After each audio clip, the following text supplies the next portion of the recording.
Thursday. Here we are. Gang's all here. Scott's here. Rafe's here. Lern's here. Moon's here. Everybody feeling good today? Yeah, I think so. No. What? I don't know. You hesitated. No, I feel really subdued today. I don't feel bad. I just feel kind of chill. You weren't subdued in the office. We were heated. We were in a heat. I did say the fired F up? word a lot earlier. Yes. Yeah, we We both- can't go into it. we can't talk about it, but we were both fired up. Yeah. I was MFing somebody. Oh, boy. You better sit down. There's a couple. You're Not- walking around. Not for air. Yeah. Oh, boy. I'll say it. Okay. I'm just kidding. I don't know. So what did Rizz do? No. Yeah, I had just left. Was it me? Wasn't No, anybody it here. wasn't you, no. All right. I get worried. I left the room, and then all of a sudden you're MFing people. Yeah, well, Yeah, Okay, well, that's fine. it was And it- justified. and honestly, it's not even a thing. Who cares about Yeah, this it's not a big situation? deal. It's just about somebody being a couple different people, if you know what I'm saying. You know when people are different shades of themselves and and you're like, man, they want to, they present one way and then another. Yeah. but the extremes. Yeah. You know what I wish we Okay. could bring back? The Triple H, suck it move. Oh, There was dude. a I movie never that- stopped. Well, no, Was that never Triple stopped. H? That was a Triple H thing? was it Triple H? Yeah, the wrestler. It was a wrestler. Yeah. It was the Degeneration X. Yeah. So it was Triple H, Six Pac. And I don't remember the other one. Oh, okay. I remember that six-pack guy. I'm not in on that one. Okay.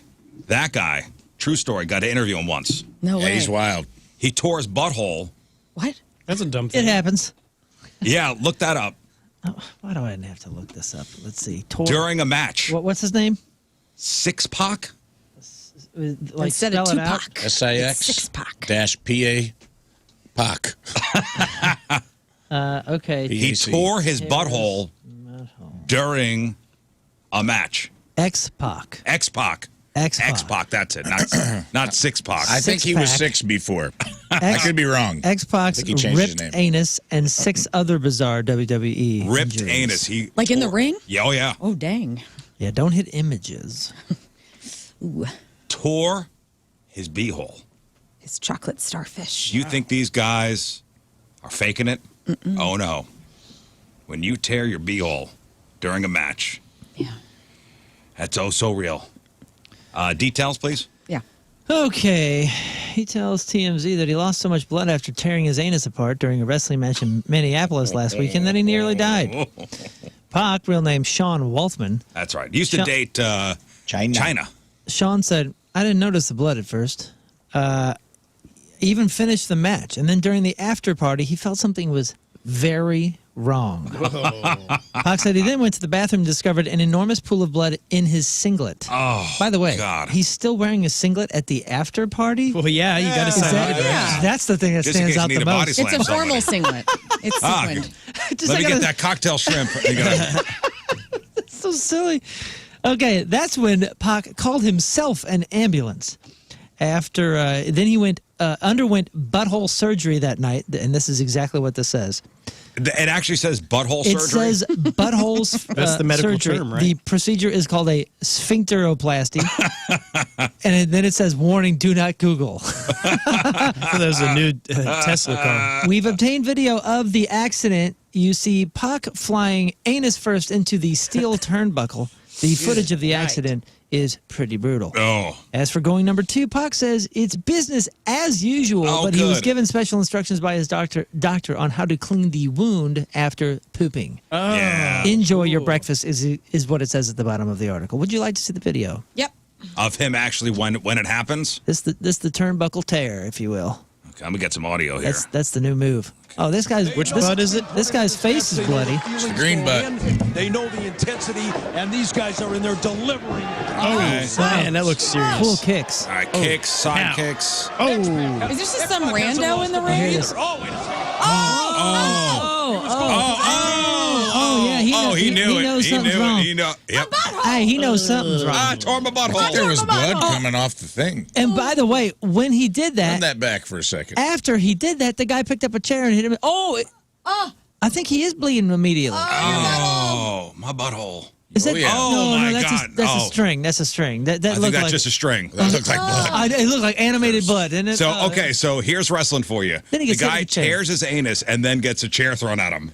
And then Monday Night Raw. And then gets hit with a steel chair. Yep. Yeah. Yeah, he said, Who wants to be a wrestler? Right here. I love how, by the way, when we were I listening, am.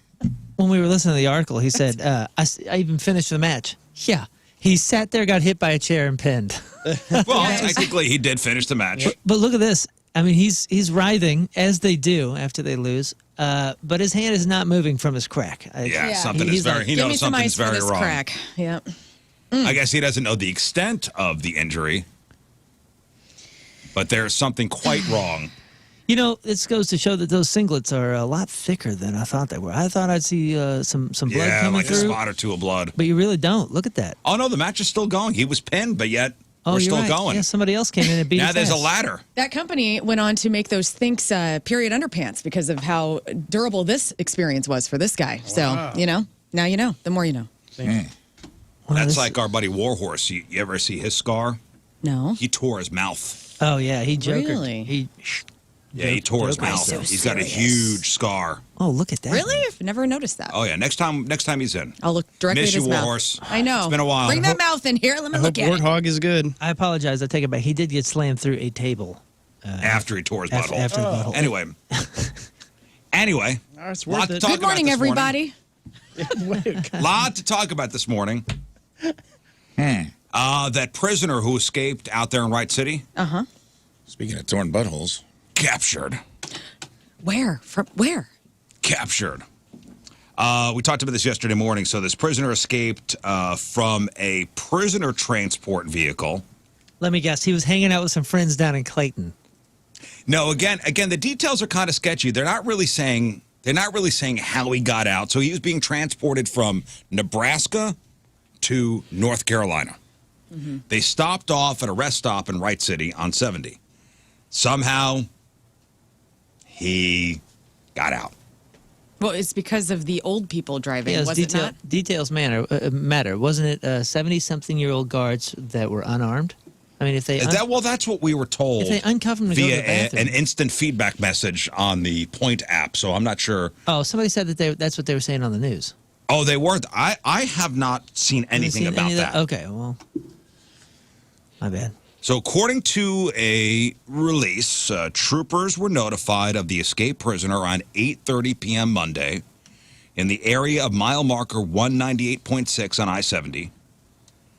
After contacting Warren County, they were advised they had received a call from employees with a private transport service who were taking a subject from Douglas County, Nebraska, back to the Orange County Jail in Hillsborough, North Carolina. Vehicle stopped at the rest area. Subject, this guy who was tattooed, wearing a white T-shirt, black pants, colostomy bag, jumped a fence, last seen running eastbound on Veterans Memorial Parkway. His rap sheet includes resisting arrest, violating a protective order, fraud, as well as breaking and entering. He fled under the supervision of Midwest Special Services, a company out of Curtis, Nebraska. I will be yelping them 1 star. And you know you never do that. Oh, no. I'm not a 1-star guy. I'm a 5-star guy or nothing. After the escape, troopers, Warren County deputies, and Warren County Fire Department officials were on the scene, canvassing the area, searching for this guy. Fire Department deployed a drone. Wright City Police also utilized their tracking canine. U.S. Marshals were called in. They could not find this guy. So Monday, 8:30 p.m., he escapes. He's on 70. Mastermind criminal. Gone. Is obviously what we're dealing with. Mastermind. Well, once he saw the old people driving, he was like, I'm going to get out of this in no time. This is all. He was he went, premeditated. this is going. So to he's plan. 70. So major thoroughfare. He could carjack somebody. He could hitch a ride with somebody. He could get gone. go to one of those porn shops on the way. I don't know. Whatever you want. He could go to that one huge place that sells all the hats and socks and like a giant. Flea Where's market. that at? Oh, no, I'm thinking of 44. That's 44. Yeah, that's off with the Levi's. Yeah. I've always wanted to go The to that biggest store. gift shop. Where's on the cutlery place? Is that on 44 or That's, yeah, 74? ways down. Yeah. All right, I don't know. Case A Cutler. lot of good shopping on that. That's A lot not of a good bad spot shopping to on that go road. for a convict. Yeah, They man. found him yesterday in Jonesburg. So How far away is that? Not far. Arkansas? You said that. I go Jonesburg, Arkansas? No, I think that's the next town over. Yeah, Oh, I don't know. Jonesboro. I don't know geography, dude. If I'm not mistaken, it's Wright City, then Jonesburg. I'm make it far, assuming huh? he. Like, what would be wild is you don't have a cell phone if you're a convict like that, and you get out. You're gonna have to ask everyone for directions. You have no clue where you. don't know where you are. actually Right. are. Yeah, Yeah, he's not from here. yeah. So he's a North Carolina guy who, I don't know why he was in Nebraska. It's a nice place to vacation. But Rafe Williams, you escape. Okay. Sewers. Oh, yeah, dude. He's Shredder. It's some Full Ninja Turtle. You know the deal. rural We've gone sewers. through this before. Okay, but Find you the are... first sewage opening, I go full Ninja Turtle for 6 to 8 months. Till the heat dies down. I'm subterranean, baby. Yeah, but how you going to get subterranean in You come out Wright at night, City? you skitter In around. Wright You City? live with the raccoons, brother. You come out at night, you skitter around. You eat out of dumpsters. You do what you have to do. There's not really a network of underground sewers in Wright City, are That's there? what they That's want what you I'm to saying. think, man. Rural sewer system. Yeah, I don't There's think a You're believing that whole big other lie, world huh? I don't think that's a thing out there. He's gonna find Wake himself. up, sheeple. He's gonna find himself in a septic tank and go, "Well, this is not as big There's as a I secret thought." You're in city. a water tank on somebody's property. secret- Yeah, no, they have septic catacombs. tanks out there. Yeah, he's in a septic tank, have not a- able to breathe. As he's passing out, he's going, "Where are the tunnels, man?" There's a secret tunnel between here and Kansas City that's only for rich people. Yeah, man. They started digging it when they wanted that fast train. That's exactly And- right. and they She knows. never- Lern's done the research, man. I'm right there with you. I'm April. So, It turns out they do have a nice lagoon there. That's what I would actually do is I'd skitter underground till I got to Wildwood. And then I'd come up at night and make you guys in Ellisville and Wildwood feed me. Then I'd skitter over to St. Charles, show up in Moon's dumpster. Just slowly make this show harbor me and become abet my fugitivism. you know, I got fresh water and food on my porch for all the wild things. I'd that be out there with are your in the Mr. night. Gray and all the raccoons. You'd see me on your Nest Cam like at night, sleeping in your chair and then skittering off in the morning. Heck yeah. I welcome it. And I'd be free. Better that than a cell. Let me see. Christopher says, morning gang, I live in Jonesburg, and the prisoner was found walking the train track in front of the cemetery in town. He was probably walking the train track the whole time during escape. He grew up in the Jonesburg 90s. is 15 minutes from Wright City. Oh, okay, great. Thank you. So he only made it a town over? Train tracks is kind of an old school criminal move, wouldn't you think? Who's doing that anymore? Maybe that's what he Well, I thought. guess you're waiting for one to roll by and you're going to hop on it. Right. I mean, that's the move, but that's like the first place people look. It's Yeah. Wright City, Warrenton, then Jonesburg. Brother, he, made happened he made it 2 towns over. Oh, nice. So he was looking to hop a train. That's the guess here? Yeah, but and he had over a day. No trains roll through there? And nobody's going to Maybe. be on the I mean, tracks. you ever tried to hop a train in a colostomy bag? You probably got to wait for a slow roller. That's not something you want to. Man, you're not sprinting. You're not trying to you're not trying to. One false move, you're in bad shape. It's a mess. Shout out to the colostomy bag, not only for his health, but also, I mean, it slowed him down, right? I mean, the real hero here is the colostomy bag. Yeah, and the cool thing is he has like a pillow at nighttime. That's a good point, Scott. Thank you. Well, he's back in custody. The Midwest Special Services Prisoner Transport Company's got some answering to do. You got some splaining to do. Hey, one job, guys. Come on. I mean, Did both really. the guys roll into the rest stop and go, all right, wait here. We're going to unlock the doors, and we trust you not to run. I mean, legitimately, dude. I mean, that is the perfect you had one job sort of job. I bet one guy went in and he ran back out. He's like, dude, they got that 5 for $10 shirt deal inside. You got to check this out. Other than picking the tunes in the van and not running off the road. I mean, what a in my gig. mind, they stopped at one of those rest stops that has like 2 doors to the bathroom, and the guy. One guard was like, all right, I'll wait out here. And the guy just went around, came out the other door and just took off where the diesels come in, where all the semis come in, and just ran past the truckers and got to the railroad track. You know what the I'd sad like to think part it of was this a tiny is? window. Yeah, me too. And he put foot up on sync and then just whoop. bloop, right through the One of tiny those window. windows that pop up like you Yeah, lift exactly. it with the little middle thing. And when he falls out, he fell into a dumpster and had to Yes. climb over And the tires. guard's out there going, man, he's taking a long time Yeah, in and, there. and then Right. he's, boop, boop, boop, boop, you know, like oh brother, where art thou? He's running through a field with his baggy pants. And then the guard busts in after like 30 minutes going, oh, wait. Oh, he's gone. And then he pulls the other guy. He left. He runs, Edgar. He's gone. He's gone. I like to think that before he left the gas station, there was like a hot young biscuit of a blonde, Whoa. like buying some smokes, and Named he Todd. and they both like locked eyes, but he thought, "I'm on the road, baby," and he just kept going, you know, and that was like the love of his life, and he's never gonna know. He's going to tack back around, though, and she's going to be his What? Bonnie. His That's Bonnie right. to his Did you client. take mushrooms this morning? Yeah, I did. Here's the sad part of the whole thing. I like to think that he rode on the back of a cosmic turtle, dude, all the way. Yeah, That represented both Buddha and Jesus. And he rode it all the way to Jonesburg. you know, because it shows like he's a criminal, but he's still got a Still cool the heart. Yeah. The criminal with a heart. He probably read it like a code that was carved in on the stall on like how to get out of there and where to meet No, up. and here's the sad part of it. We'll probably never know. We're never going to know what really happened.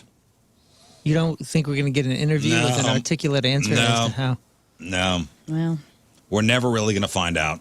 And that's a bummer. Maybe it's better that way. I Let's feel. just make up our own I was stories. gonna say, I feel with our imaginations, the truth would only let us down. it would. Yeah, so we'll It's let's probably keep not this. as cool as we think it is. Oh brother, where art thou? That's what I'm running through the field. Yeah, it's probably not as cool of a Singing, story as we're putting in our heads. I am a man of constant sorrow. Great song. Yeah, Justin says pretty wide open out there. Doubt there are many slow-moving trains. Yeah, you're right. Got to time it just right. Ooh. Hop on the side of that boxcar Yep. and ride her all the way to wherever. You know, I read an article long ago about like a group of what do you call them? Hobos. No, like Drifters. No. There's like a name for the folks that are always jumping on trains and stuff. Train kids. Boxcar what they call children. themselves. Children. They call themselves train kids? I don't Yeah. know. There's this one dude that like Friends with a guy that used to hop. He just busked. He had like a banjo and a dog. He'd hop trains with a dog. yeah, this one dude Whoa. like gave over a couple pictures because he like took a camera with him.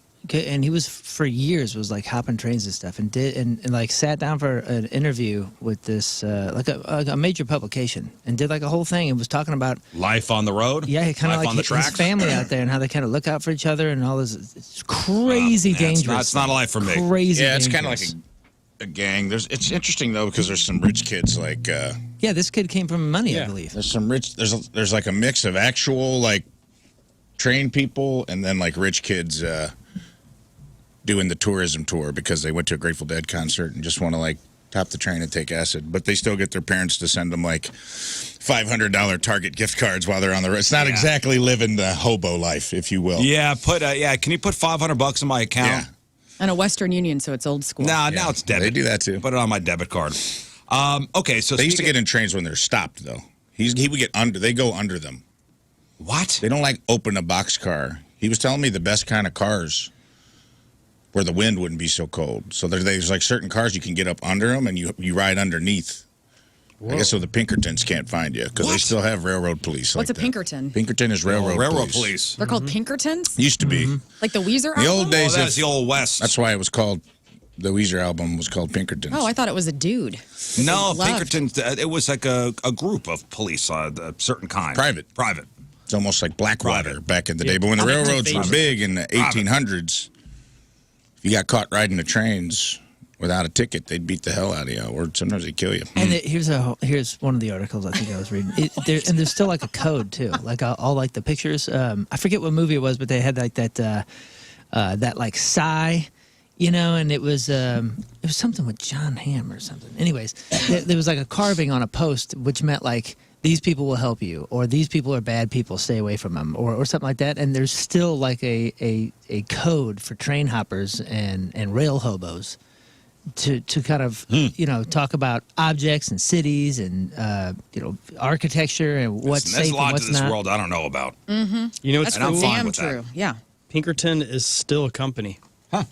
They're still in Are they still business. beating the and hell they out of have, people till death? they have an office here in St. Louis. Look at Private this. security. Here's some of the old codes that were used in the 1800s that are still kind of being used. Like, go this way. This owner is in. A keep quiet one. Go this way. Ill-tempered men live here. It's like the King What'd of you the say? Road song. Says that one says, "Kind woman lives here. Tell a pitiful story." That's Lern. That's them. That's the people living in your shed out in Guys, front of your house. that when I get my people shed, Yeah. I am going to put that symbol on the door. Look at Kind this. woman lives here. Yeah, tell pitiful story. Well-guarded house. Good place for handout. Huh. Interesting. There's a cat that says, "Just kind lady lives here." That's what I mean. That's the cat. All right, enough symbol. about the rail system. Okay. We're learning the This is ways of the education. hobo. I challenge you to find another morning show talking the hobo code right now. That's right. There is none. For a reason. Yeah. For a reason. And I do want to thank the listeners out there. We got our spring report card yesterday, our ratings. And hey, RizzShow number 1 once again. We're number one. And thank you We're guys. Number one. Thanks, guys. Thank you guys for listening. As always, never take you guys for granted. And appreciate you spending, a couple hours, even a couple minutes with us every morning. Hopefully we brighten up your day. Now you know about the train hopping code. Vagabonds. Vagabonds, that's right. Real life vagabonds. That's right. This is what makes us number 1. We do the deep research. Yeah. Yes. And stories like this. Talk about you only had one job. Prisoner transport, you got one job to take the guy from here to there. DoorDash, you got one job. Mm-hmm. You take my food from here to me. Yes. That's it. That's it. Headline. DoorDash driver suspected of leaving feces inside woman's drink. Okay. We're at this point of the chapter of living, I guess, where Yep. people are pooping in drinks. Yes. Yes, and this is out of Utah. DoorDash driver from Utah accused of leaving his own poopy inside a woman's drink after delivering it to her.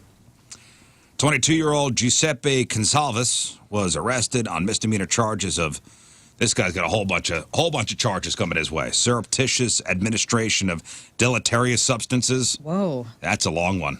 Mm-hmm. Propelling a bodily substance. Propelling one. Propelling a bodily substance. Reckless endangerment, obstruction to justice, property damage less than $500, and creating a nuisance. I'm sorry. What is it when in Is it gym class nuisance? or track? Shock put? What is it? Shot put. Where you turn and you fling. Is that what it is? He did Well, this with poop? Well, that's the discus. No, I don't know. Shot put is here, and you whoop. Yeah, but don't you do like the turn? Yeah, to you kinda turn, get you some- turn. Yeah, but you gotta Acceleration. push off. That is propelling Yes. an object. This is propelling a bodily substance. So I don't know what exactly that means, but I'll tell you the story. On June 30th, a woman called police in Centerville, Utah, claiming that she found human feces inside her soda after she drank out of it. No. Talk about a root beer float. Oh, Gross. Yeah. ugh. Disgusting. She told police she ordered a drink from Wendys. DoorDash driver picked it up, delivered it to her house. And here's the deal. Imagine you're holding the Wendy's cup, okay? Lid on it so you don't see what's in it. Brown, probably brown because it's a soda. Let's just say it's It's a cola. a Coca-Cola. And you slosh it around. You feel the weight of the ice cubes and You the- hear something thumping against the side. Yeah, and you think You it's think a it's cube. ice cubes. And so she has- had to have taken a drink out of this. They said she took a drink out of it, and I'm assuming you wouldn't open up the lid unless you're like, something's off. Yeah, if it smelled, maybe Yeah, you you would be never like, "What's open- up with that?" You never know. open When was the the last time you opened up the top? Never. And Never. good luck picking up the cup of soda and not taking a swig within 10 seconds. Right. Right. Like who would ever hold it and be like, I'm just holding I'm it. going to go pick Right. it somewhere else. I'm going to eat my meal first. I'll carry it Yeah. around for a minute. Like if it's in your hand, it's in your mouth. So she puts a straw in, right? Yeah. So it comes, she puts, that's putting the straw in. Oh, there's a lot of ice in here. Yeah. Oh, a brownie. That's a I've weird tipped noise. $5. Yeah.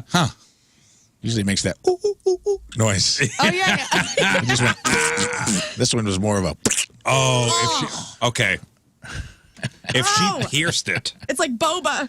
if she pierced Oh, yeah. And she went through the turd. Yeah. And then there's a little turd filling in the straw. She's sucking real hard on the straw with a shake. Turd topper. Oh, God! Like something's blocking the. It's weird. Something's blocking the airflow. Must be an ice cube at the bottom. Oh, God. Oh, man. You know, when you think that you've like just shaped like the ice cube at the very bottom, you're like, oh, that must be blocking the bottom of the straw. Just got to give it a little shimmy. I'm just gonna suck it through. Putting in work. Where your cheeks turn inside out. This poor woman. Yeah, man. This poor woman. That's DoorDash for life. Oh, she wants it. DoorDash should just give her DoorDash for life. Yeah. 1 meal a day for life. She's never DoorDash doing should- it again. DoorDash- No, I wouldn't. DoorDash should give her that guy's car. So she calls the police. Police show up to her house. After an officer confirmed, yep, there's caca in there. Police contacted Wendys. They confiscated the caca, too, I bet. So they called Wendys first, obviously. They're thinking, all right, and- somebody. Yeah, they just had to make the phone call and say, listen, this particular order, did anyone by chance at Wendy's poop in this cup? Okay, just checking. Yeah. Come on. So the Wendys employees are like, yo, we remember packing this up, but this was not us. Yeah, good. Yeah, we packed Hands it in our up. bathroom. This was not us. And security footage corroborated, the employees' versions of events. They said, listen, we packed it up, handed it to a DoorDash driver without anything else. No incident, no issue. So in the security footage, the affidavit reported that the DoorDash driver, later identified as Giuseppe, before he picked up the order, looked into one of the Wendy's bathrooms. Okay, looked in. See if I know what is in there. Then he got the order, picked up the order. After he collected the order, took the food, everything, into the bathroom. Deal breaker immediately. No way. This delivery is no bueno. No way. Just from going in there. I don't care if you put it on the counter. If you go into the bathroom with my food, Yeah. Yeah. it's like the It's on- Costanza. It's like the book and the you cannot do can't not return deliver. No, hell no. Is this normal with DoorDash? I bet he put No, it on the it's baby not normal. koala thing, too, that's in the stall, Oh, God. The changing table? Yep. So this is on camera. It's on camera. You Oh, man. busted. It's on camera. Again, there's a trust that we, once we, boop, boop, boop, I want Wendy's. There's a trust. Yeah. I trusted the DoorDash driver. Well, of course, not tamper with my food. I trusted the fast food people. I've not tampered with my food. Yeah. It's freaking sacred, man. Yeah. Come on. Makes you think, like, how many things have we not found that have happened? Smaller things. Obviously, if there's a turd in your cup, you're going to know. But what, like, did somebody DoorDash, like, toot in their car while they were driving your food to you? That's a thing that probably happens more than we could even know. Oh, listen, the times we've DoorDashed, I'm sure there's a time where the delivery driver has farted in the car with my food in there. And you didn't know. Yeah. And I didn't know. I didn't know. I didn't know. Oh, man. So he goes to the bathroom with the food. He's in there for 14 minutes. Ew. 14 minutes. 14 minutes. Security footage from the victim's doorbell camera shows Giuseppe delivering the food and then driving away. So they picked him up. Police picked him up. And he says, that wasn't me delivering the food. And then they showed him the doorbell footage. He goes, okay, that was me delivering the food. And he said, I didn't poop in or drink. And then they showed him the footage of him in the bathroom. And he goes, I didn't go in there to go number 2. I was just peeing. Still gross. For 14 minutes. Big bladder. Yeah, he admitted to police, yeah, I went to the bathroom with the food, but only to pee. And then he reversed the statement and admitted, yeah, I had to go number 2, but I didn't do it in the drink. I And then didn't. he said the woman put the duty in the drink. Of course. She put your turd in there? I don't think so, sir. Yep. Your story has changed now 4 times in 60 seconds. By the way, is anybody else just imagining Giuseppe Geppetto from Pinocchio as the DoorDash driver with his name Giuseppe? Hey, it's Giuseppe hey. with the turd and the Dr. Pepper. And his nose is getting longer because he's lying his ass off. He's lying his ass off. Doggone He said, Giuseppe. no, the woman put the duty in the soda. So, yeah, he's in jail. He's in custody. Can they take the fecal matter I'm and sure then they could examine DNA it that. and figure out, no, sir, this is yours. What, You are the father. What's the max? I hope that they did pour the soda into a plastic bag, like a Ziploc bag, and then got all the Wendys and the guy in a lineup. Mm-hmm. It was like holding this bag of Dookie and soda up for all of them to be like, well, what have we here? What's the max penalty for that, you think? Death. Life. Okay. It's probably like $600 fine or something. Oh, God, Absurd. no. No, low. I think you got time. I think you got to get Because time that's tampering for that. with food. That's, what is that? Tampering with food is a big no-no.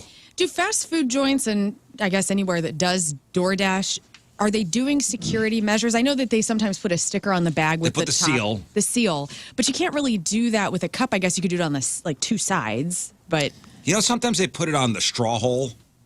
right. Yeah. But Not what that is it? anybody can't take it off. Take the lid off. Right. All right, well, this is a general answer. Of course, I bet you it's different state to state, but it says Utah. tampering with food is a serious crime that can result in penalties such as 15 years incarceration. Yeah, I think max penalty here is warranted. Up to $10,000 in fines and 15 years Yeah, and I'm sure probation. there's degrees of doing it. If you spit in somebody's food, if you take a Dookie in somebody's soda, yeah. Now, remember, tampering with food, this is basically talking about consumer products, like if you were to mess with Advil, right? Remember the Oh, yeah. Tylenol Oh, thing yeah. or something like that? So that's Tylenol what killer. this is for. I wonder if that changes, since it's not a consumer product. Well, I think it also in the changes same being way? the woman actually ingested. It Like, didn't so you got explain. assault on there, too.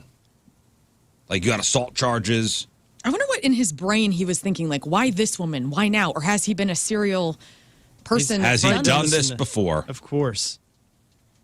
Like, what makes somebody just snap and say, this is the time for this? I've had enough.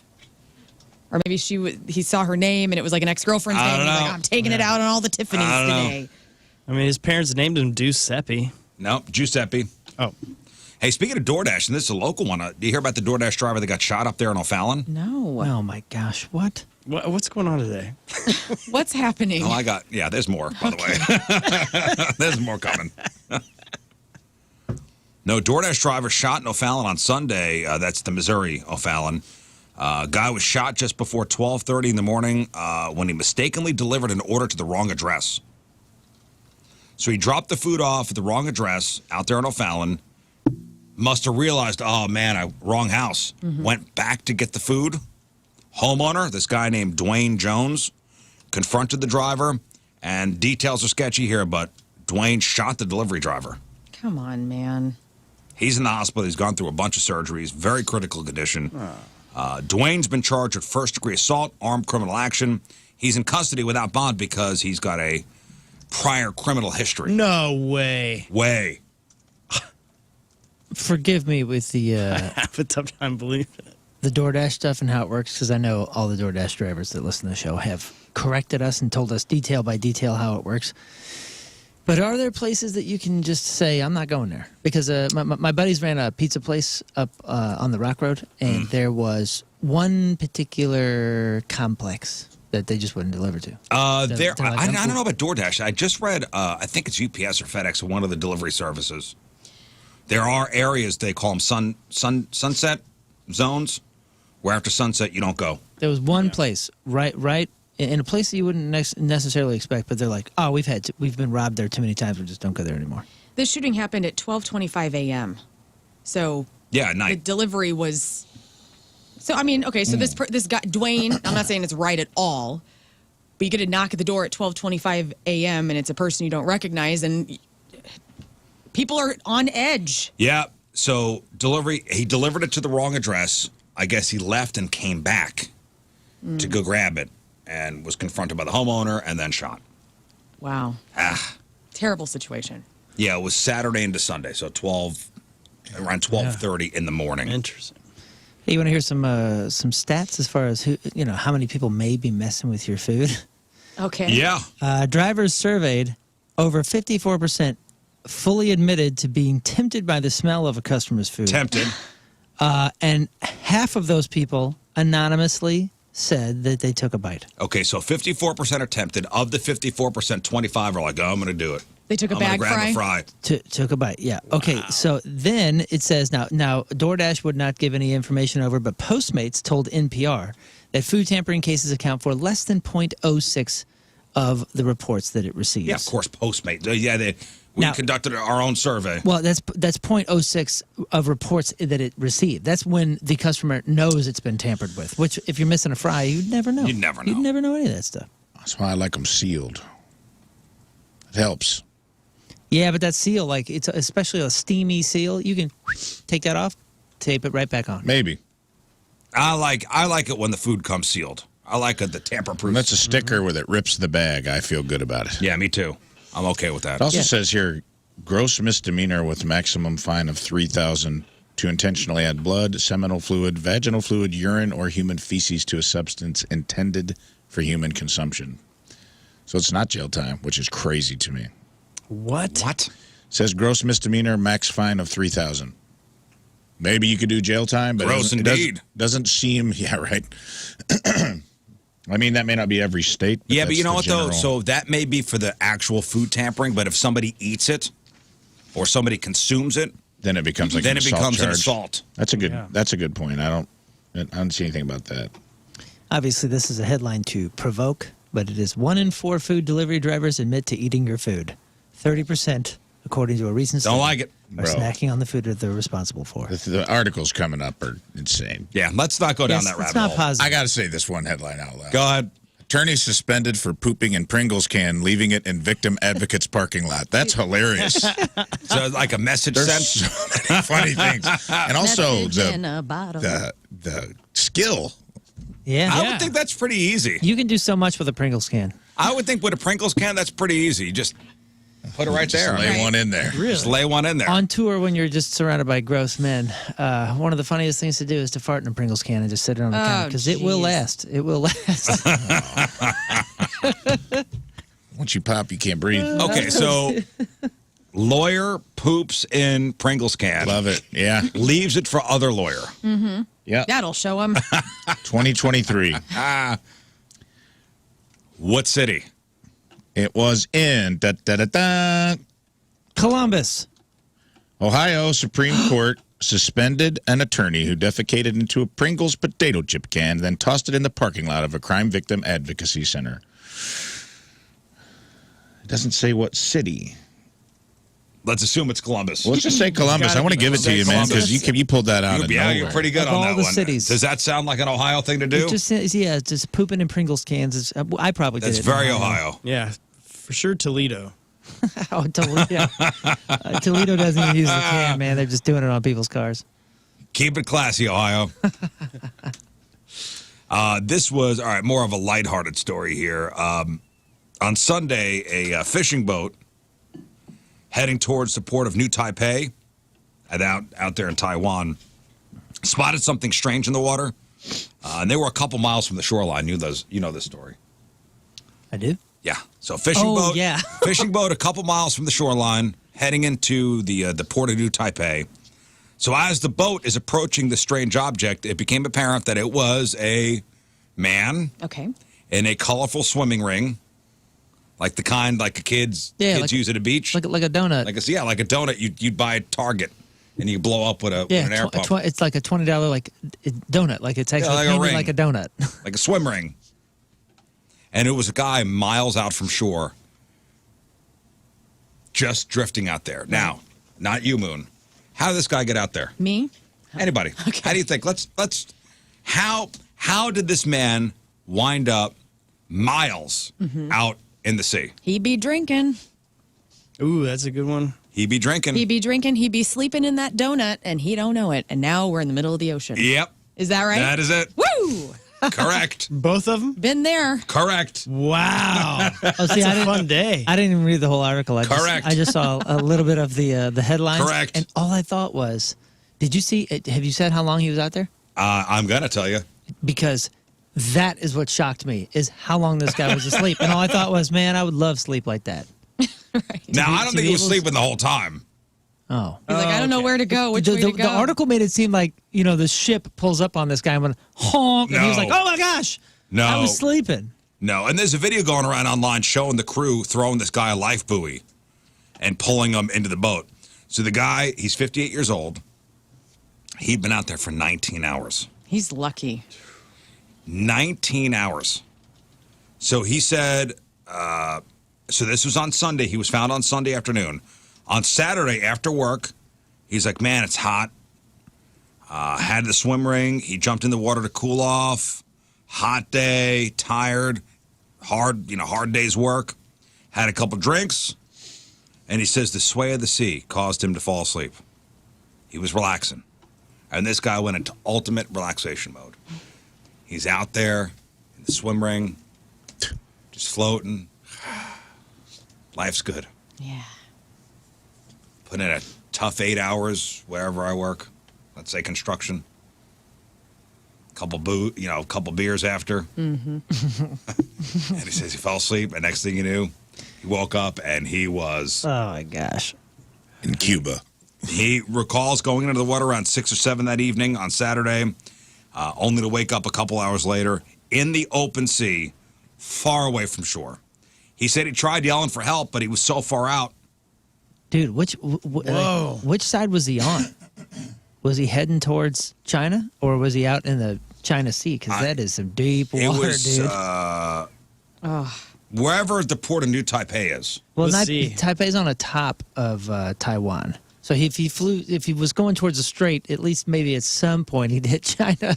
But if he went the other way, dude, he's gone forever. Well, he's gone forever anyway because he's not going to make it in time. He's going to dehydrate and die out there. He's on a little pool float, like a ring. So lucky that he got found. Oh. Like he was on a little ring.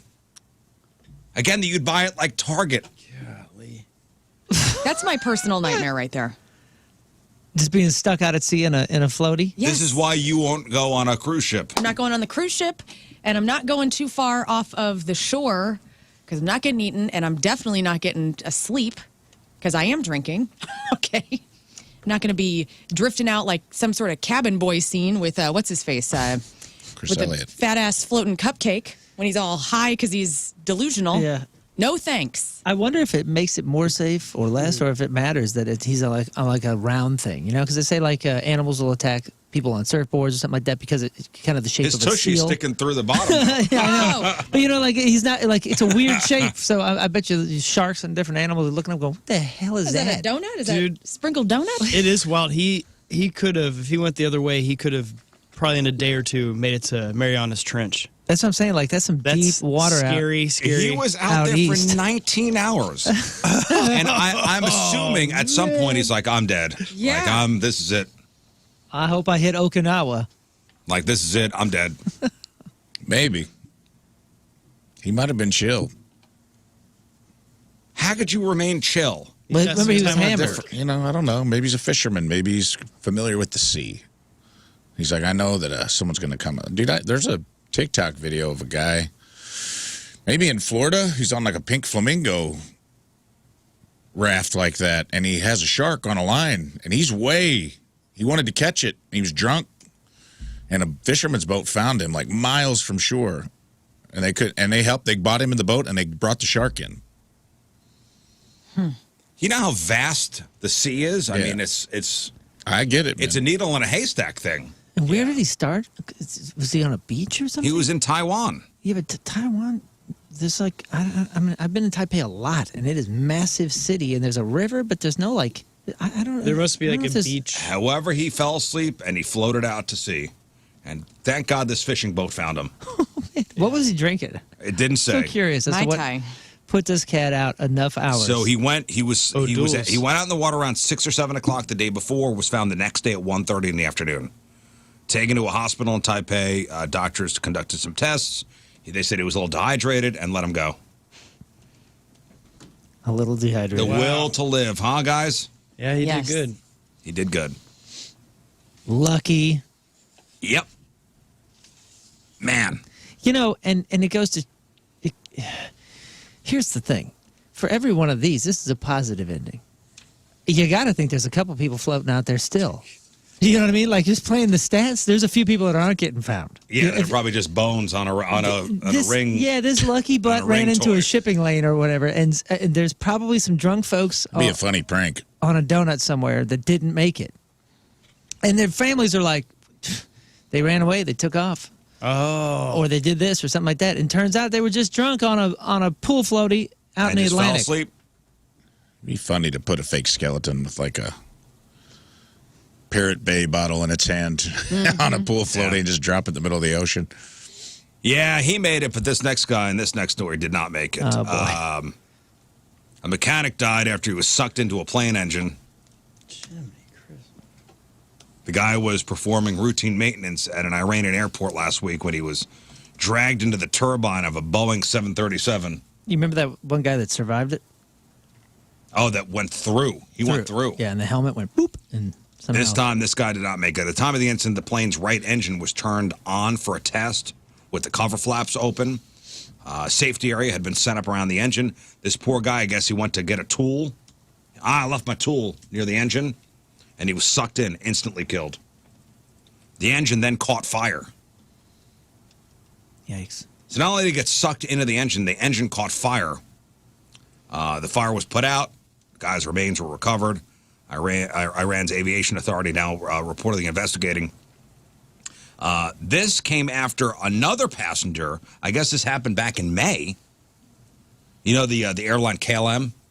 Yeah. KLM? KLM. Yeah, it's Dutch, right? Yeah, KLM passenger was pulled into a plane's engine at an airport in Amsterdam back in May. However, I guess police later said the passenger intentionally climbed into the engine. Jeez. That's That's a That's way not to go. interesting. That's a bad idea. That's an interesting way to go. interesting choice. Yeah. I would take the pool floaty over that one. Ooh, I don't know. I don't know if I take the pool floaty. I think it's a slower death than an instant death being sucked into a plane engine. Okay, but Yeah, at but least, you're I would having have some fun.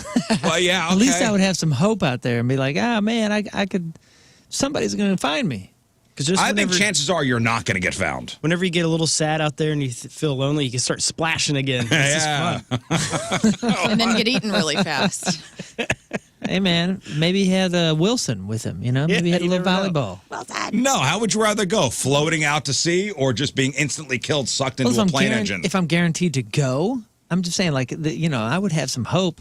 You know me. I would be praying and hoping while I'm out there. Now, if you're telling me I'm guaranteed to go, okay, I'll take the engine. 19 hours, though. At some point, you got to go this. I thought that was the hypothesis. You got to go one way or the other. Right? Yeah, I'm going plane engine all day, every day. You're going to die either way. Yeah. There's no hope of rescue. You're either going to die at sea, on a floaty, slowly, Yeah, but in the or real get world, sucked into a Boeing engine. but in the real world, Yeah, I'm your going mind- Boeing engine. Me too, In dude, the all real day. world, your mind is going to assume that there's a small fractional chance that you could survive either. Yeah. But And it's you're also hoping. going to have to contemplate the possibility of slow death. Yeah, from dehydration. And sharks. Even with that, I'm still going with a greater sense of hope. Yeah. Nah. There'll be no sense of anything in a plane engine. You're gone. No, that guy survived. There's one a guy video survived. of it, There's a dude. video We said this hypothesis is you have to die. Okay, well, how about you We're sending you out to there's a sea. chance, or there's a small chance you getting rescued or dead instantly. Well, wait. I thought the engine guy was like wanting death, and he walked into Oh, it. the KLM the guy was, KLM yeah. guy, yes. Okay. Not the engineer. Oh yeah. That guy, that mechanic, he was just fetching an he was, Allen oops, wrench. I left a wrench near the engine. I just think it'd be fun to go up on an island, run into some cannibals, have a good time. Anyway, speaking of death, Scott, and God, I keep getting friggin' emails from that company that Lern wants to be Oh, sorry. Earth Funeral. Earth Yes. Funeral. Put your email. It's very cool, you guys. I will Moon mulch. gave them my email address, and I keep getting emails about Yeah. You guys being- could be together, man. being buried. I want to be in a garden with you for eternity. Yeah, dude. What? No. You'd be growing jalapenos or something, you Oh, know, yeah. just Hasn't it- spicy. and- Avocado tree. He'd be I'd be a tomato plant. No, you'd Or be like spaghetti. beets or radishes or something. Right on. Something spicy?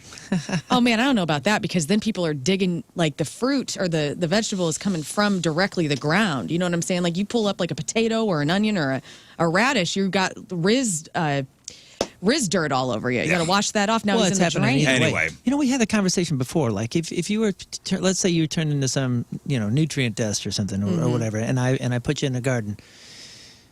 Or let's say it's somebody else. No, I'm not eating your Let's say vegetables. wait. Let's say it's Rizz. Okay, Rizz wanted to be in the Moon Garden, so in the Moon Garden, I came to work with some tomatoes. You Yes. can eat my Rizz tomatoes. I am. No. Yes. See, I would too, man. It is what it is. And one of the flavor things is like after you digest it, you become a little salty. No. You know what I'm saying? You're right. Hey, here's an angry tomato. No. Has anybody considered, okay, so you got Lern's going to be composted. Anybody consider being cryogenically frozen? No, Scott? unless they can do it why not? unless they can do Yes. it like Demolition Man. Yes, Rafe? Hell yeah, dude. Your Viking funeral. No, he's being shot out of a cannon. That's right. I am the arrow Actually- in my own Viking funeral. I am being shot out of a cannon. What if they freeze you first and just turn you into an ice cube, then shoot you out of the cannon? Not a bad That way you'll plan. go farther. Dude, I would float way longer. You talk about confusing a fish or a shark. Yeah, just a big giant floating ice Is that cube. thing? Yeah, man, of course I've considered it. Every movie that I've ever seen, you get cryogenically frozen, you get thawed out Yeah. in the future. It's good. Cold You gotta at plunges least are good think for about you. what that would be like. Okay, yes, and people have thought about that. So if you're cryogenically frozen, when you are reanimated, then what? Bill Maher just had a guest on not too long ago where they were talking about the future of AI is possibly us living forever through regeneration, like our brains and whatnot, like our bodies. Our conscience, though? Yeah, I don't know. It'll be an AI. Like, would I feel like I'm alive? I don't know. But they're saying that's where it's Well, going. let's say, okay, I'm cryogenically frozen now in 2024, and I'm reanimated in whatever, 80, 90 years from now. It's a great point to. Okay, then back to then what? Like, okay, Cool. Now I have no modern knowledge. I have no money. You're going to have to catch me up. Weekend at Bernie's. Where's my money? I've got no money. How am I going to like? Minimum. You're going to go minimum wages $81. I hope I have relatives. I don't think you I hope know. my kids' kids can take care of me. can take care of me. Right? I don't think we thought this through. Well, no. We're flying by the Assuming seat if of you our have the pants. money to be cryogenically frozen and cared for, you've probably got something in some kind of account that's Yeah. getting compounding interest And as you this rest. is the point I'm about to make. But what if that totally just flubbed out in the big crash of 2031? Well, I mean, Well, okay, so I think don't about know. this. So Then the be dead. The idea of being cryogenically frozen when you die has been gaining steam among rich people for years. But who wants to live forever if you wake up and you're dirt poor? Am I right?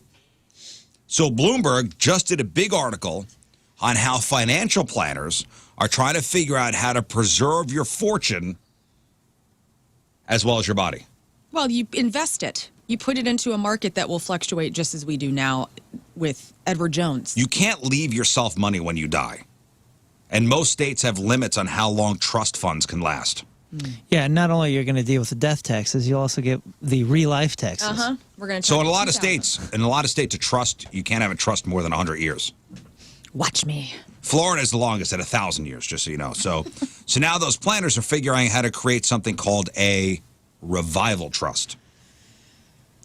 Sweet. So one estate lawyer says he's worked with around 100 clients who want to be frozen. The first thing they're worried about is having enough there to at least cover the thawing out process.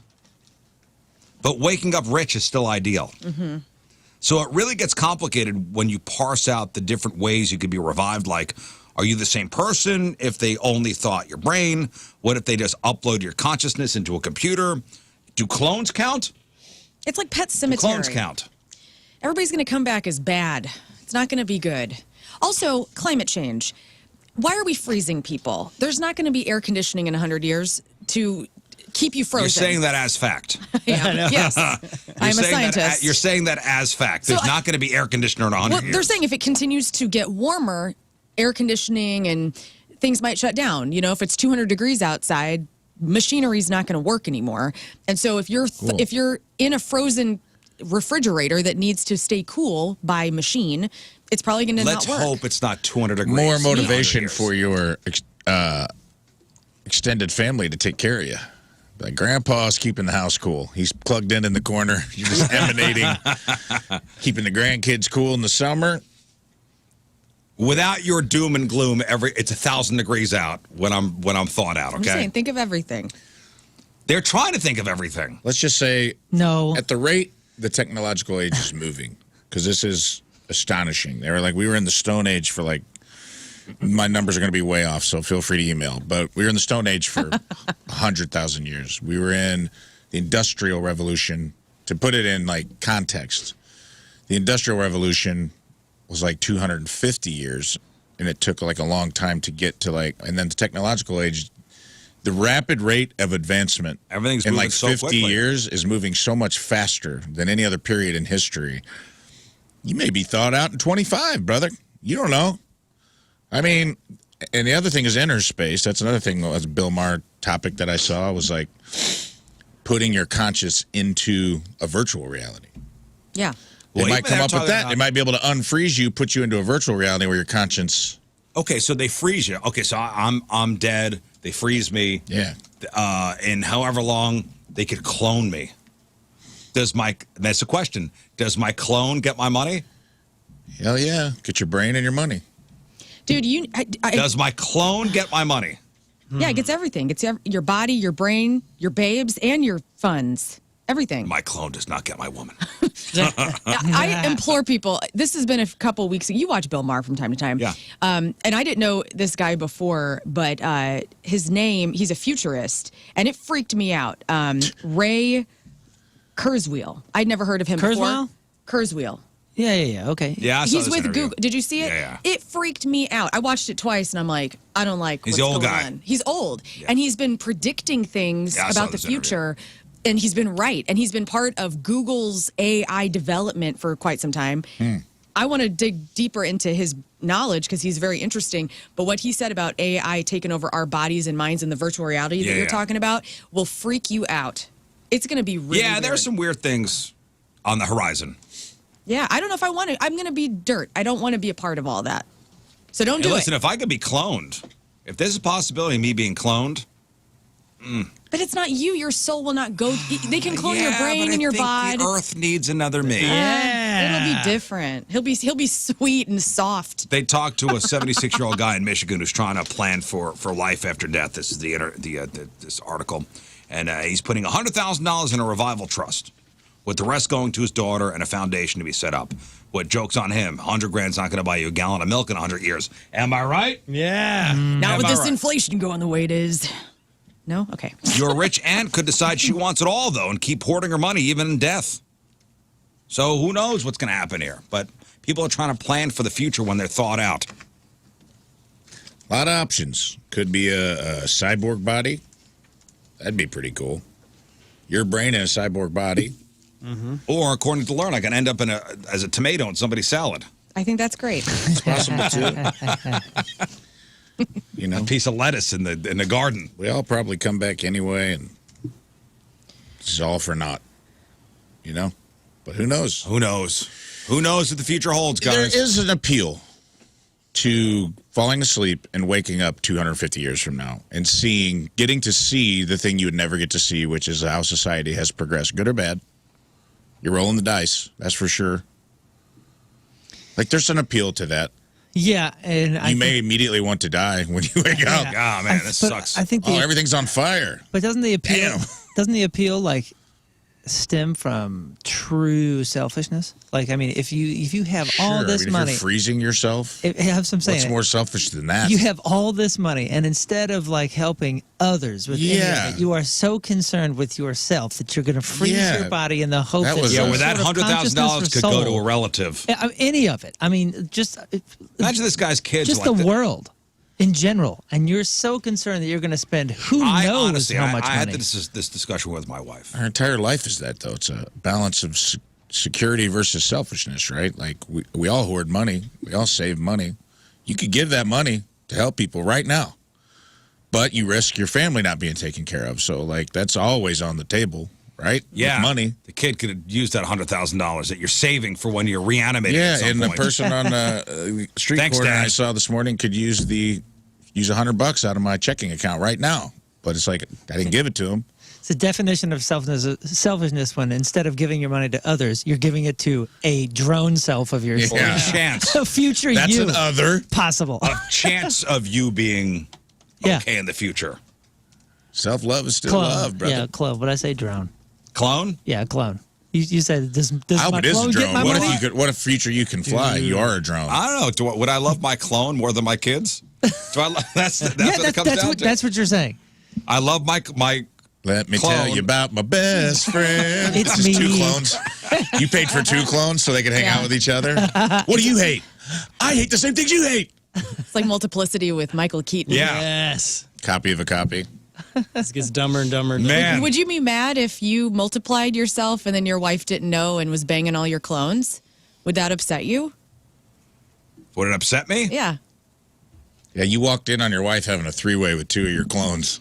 And you weren't Yeah, 'cause invited? it's not my Hey. it's not my consciousness. Yeah. It's not me. Didn't you see that Black Mirror with It is with you. with the redheaded guy that we like so much? With the weird Irish name. the husband, Yeah, and she orders the clone of the the husband. dead husband. And like you can't love it the same. It's not. It's It's not the same person. Right. Your soul's not there. That's not how love works. It's not how souls work. That's not how Yeah. spirituality works. Well, It'd be cool to have a clone, though. It would be. Yeah, to do my work, I've always wanted to Do my fit work. twin That's or- right. Would you name it George Clooney? Yes. but not in the future to take my money from my children or others that it could have gone to. I don't know. It's a tough choice. Is that their uncle or their dad, you know? What would your kids call the clone? That's daddy. Babysitter, Yeah. What would the kids call my clone? Rizz 2. Rizz 2.0. These are things we may have to think about in the future. I don't know. Just 2. Just call it 2. Yeah. AAO Yeah. 2. All right, we got to take a break, but first. And it's brought to us by Hot Shots Sports Bar and Grill, which I will be at the Hot Shots in Wentzville this evening from 6 to 8 with Hot Ones and Stella Artois. Come on down, answer some trivia questions, and you have a chance to win a super cool STL staycation courtesy of Stella Artois. From Charleston, Illinois, Justin Carr is our team today. Justin has been a Central Illinois Rizz evangelist since 2017, listens to the show every morning on his drive to work, and continues while at his desk. Appreciates my incredible knowledge about obscure subjects, Moon's ability to challenge me, Rafe's comedic timing and Southern Illinois roots, Lern's energy, and King Scott's classic one-liners. Hey. Look at this guy. Classics. Justin misses Jeff's presence and energy on the show, but is also very pleased with the current lineup and what they offer to listeners every morning. Justin Carr from Charleston, Illinois, is our Team Rizz member of the day. He gets that super sweet Team Rizz member of the day soccer jersey. Get yourself signed up 1057thepoint.com/Team Rizz. All right, let's take our first break of the morning. We'll come back with the Craigslist Freak of the Week. Now, we got 3 brand new ads for you. This is after a week off last week for the holiday. But 3 new ads. So we go to Brussels, we go to Vancouver, and we go to Toronto. Nice. So you guys in the chat room and with the instant feedback, please help us name these freaks, and you'll vote for your favorite via Twitter at RizzShow Show. All right, it's 7:10. It's Thursday. Traffic and weather. Moon coming at you. Traffic is brought to you by Worldwide Technology Raceway. The Bomberito 500 at WWT Raceway is not just a race, it's a spectacle. Go to WWTRaceway.com now because the first deal is the best deal. All things clear. Your point forecast, isolated showers and storms are expected. High of 88. Right now it's 66 at the Point Studio.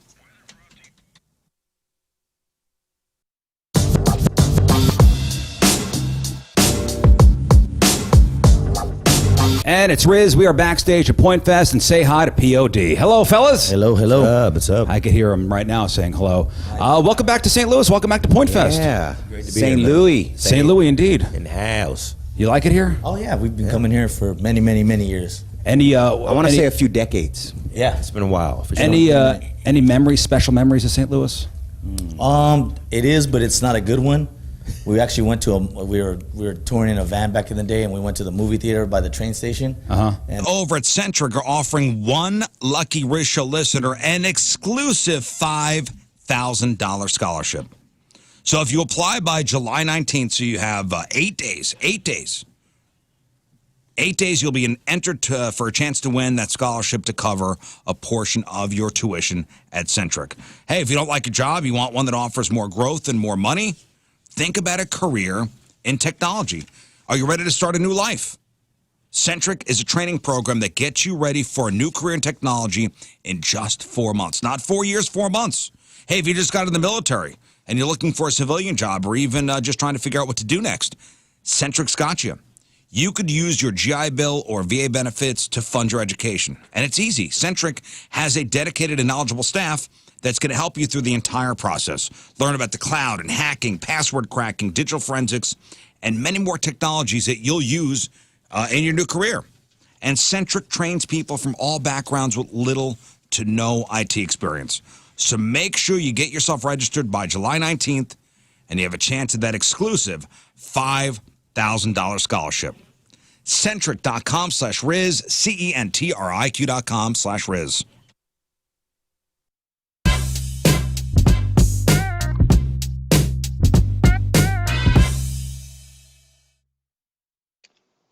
Look, here we are, a Tuesday in St. Louis, Missouri, and I am joined by Luke from the Struts. Luke, how are you, man? Thank you very much for taking the time to join us today. How's it going?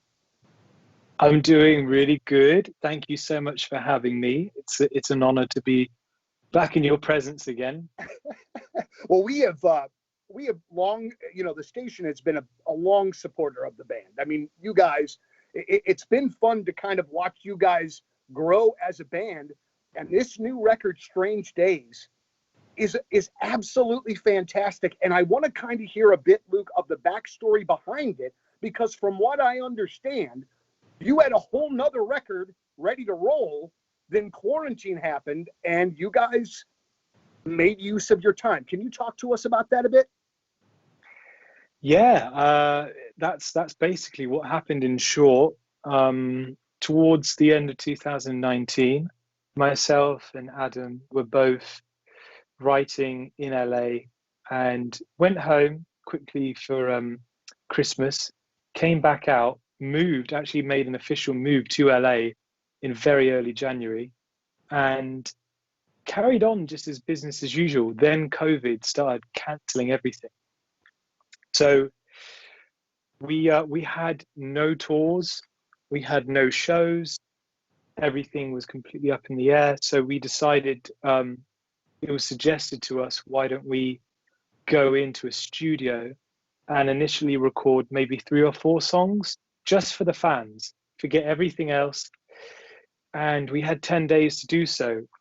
And I think we were just too excited because we walked out with an entire record, which was completely by accident.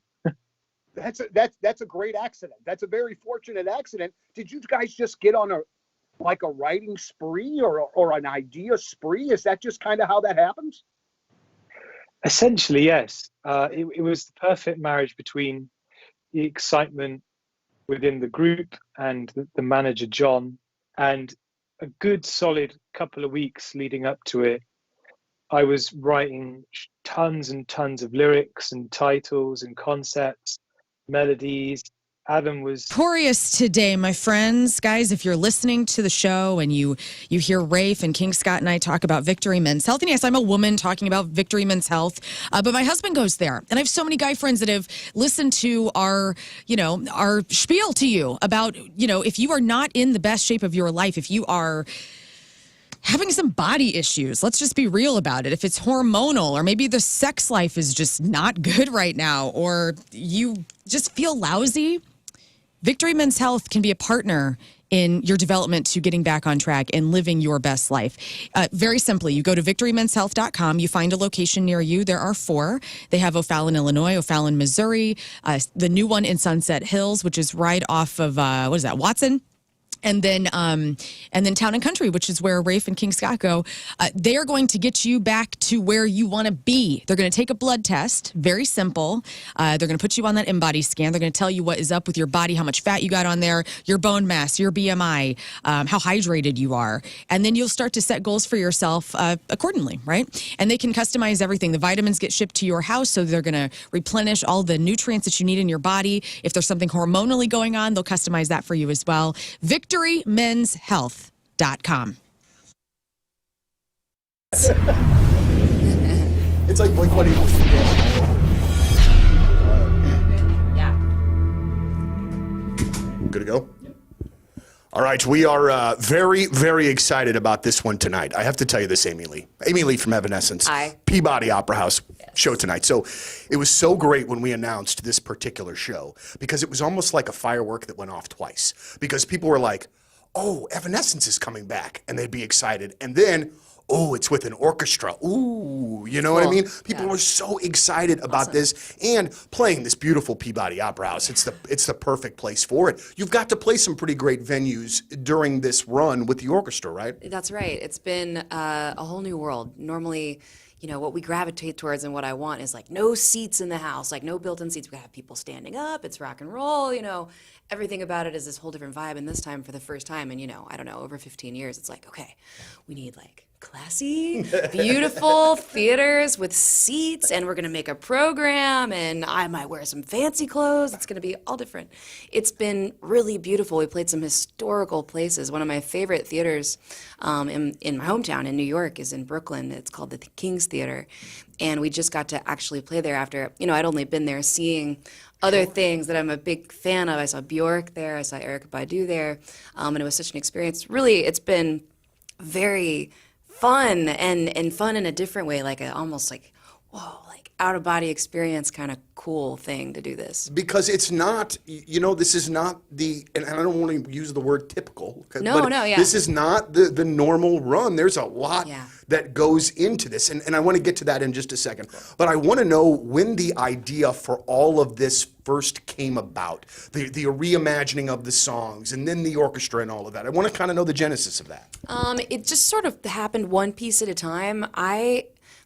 The thing is, it's not so much like a brand new crazy idea, like if we did like a polka version of all of our songs or something. It's coming from a big... Who was trying to ask me for advice about buying a new house. I'm like, listen, I'm not the guy. You got to call Kevin Putney. Kevin Putney's the guy. Oh, but interest rates are, in the 7s, and what should I do? Well, Kevin Putney would tell you this, because I actually talked to Kevin about this. If you find a house and it's your dream house, and you're worried about your house going to somebody else, buy the house now. Call Kevin, work at the financing, get qualified, get approved, get the house, and then just refinance next year when interest rates are better. It's as simple as that. It's as simple as 1, 2, 3. Kevin makes the whole process easy and painless. If it's your first house, Kevin's got programs for first-time home buyers. If you're looking for down payment assistance, Kevin's got programs for down payment assistance. If you're looking to buy a house, call Kevin Putney. 314-862-0123. 314-862-0123. He's online at 123mortgage.com.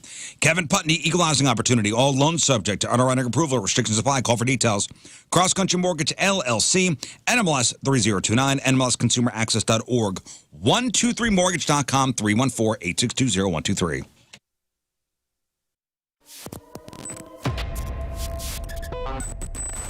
It's Donnie Fandango backstage at Point Fest. For one, I just almost fell out of my chair. It is. And for two, boy, that would have made a really great way to start the interviews of the day. Yeah. All right, so let's settle this first and foremost. You and me here right now.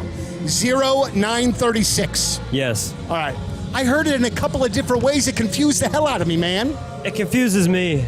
Okay, well then good. Then I don't feel as bad that it's not just me. I put the colon in there to be read as a time, you know what I mean? Yeah. No one says it's 9:36 o'clock ever. Right, ever. It's never happened. It's the program phone number 314-624-3833 or 618-398-3833. The Mick Ultra Studio Cams.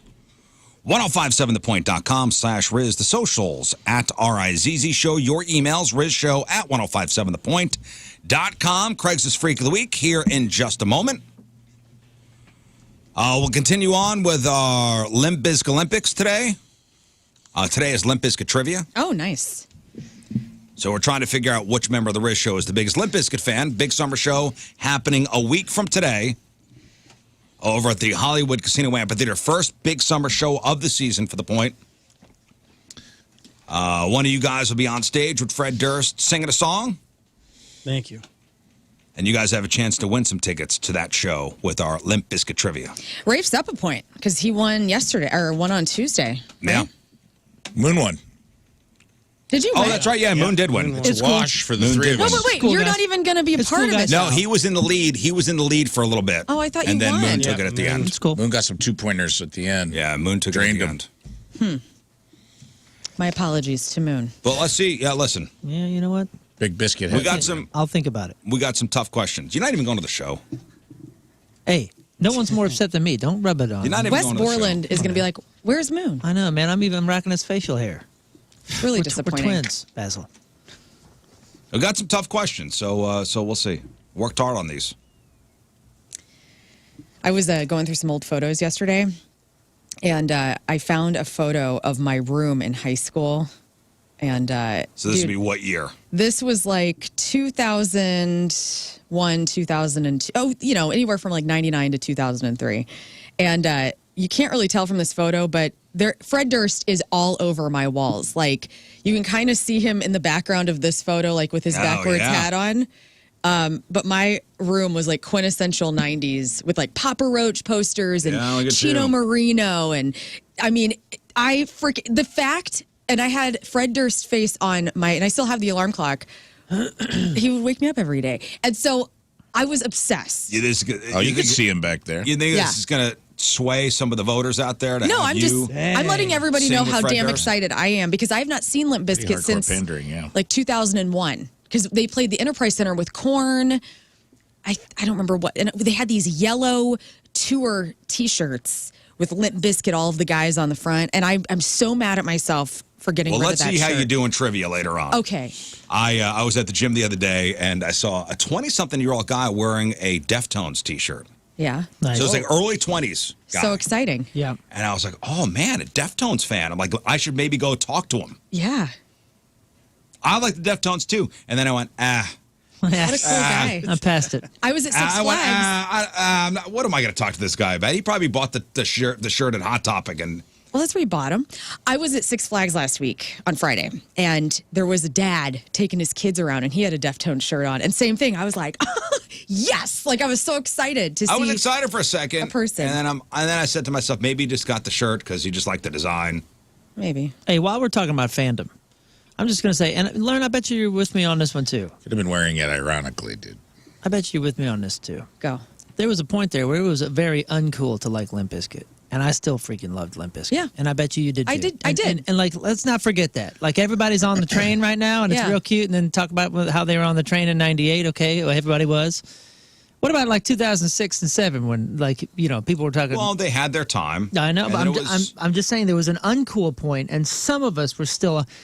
I was so obsessed with West Borland that we took a band on tour. They were friends of ours, and we were going to take them anyway. But I will say it helped them get on this tour when they were like, "Oh yeah, West Borland's playing bass for us," and I freaked. I was like, "Holy crap! I'm going to be on tour with West Borland." Big dumb face, black light burns. West Borland freaked me out. He didn't show up, which was a bummer. But, you know, we thought for a second there that they were going to have him playing bass. But, dude, Limp Bizkit. I always was a fan. All 20-something years. Yeah. I always was a fan. And you know what? I'm kind of bummed.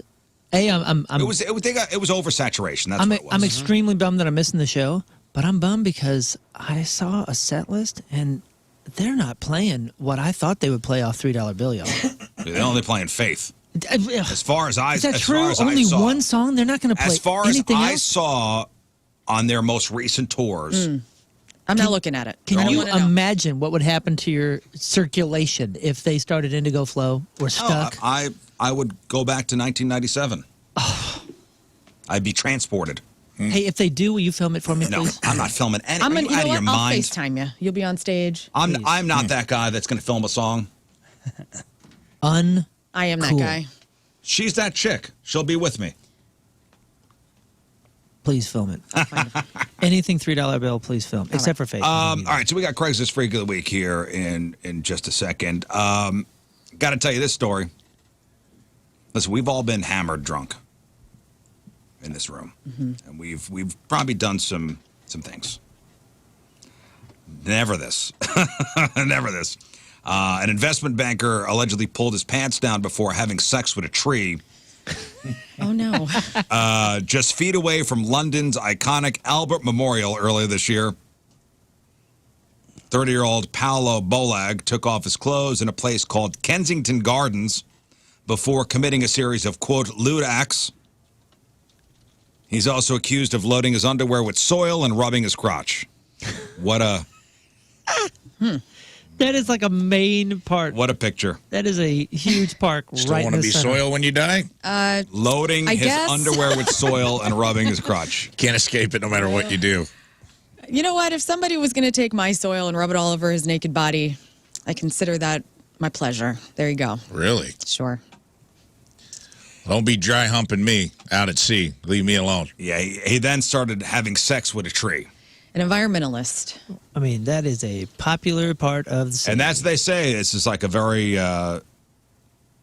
very populated kind of place where families go. Yeah, look at this. I mean, it's not like he's not in the woods. Yeah, it's like the botanical gardens. Yeah.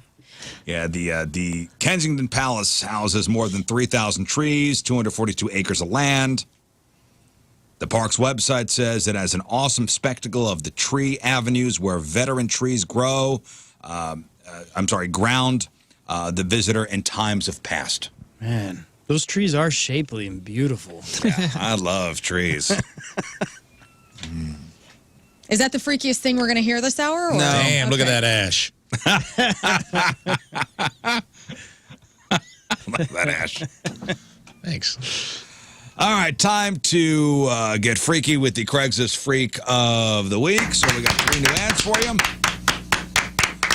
One of these ads moving on to the Freak of the Year playoffs, all based on your votes. You'll vote for your favorite freak via Twitter at RizzShow Show. And you guys will name the ads in the chat room and through the instant feedback, which you get through the 105.7 The Point mobile app. So let's get into it.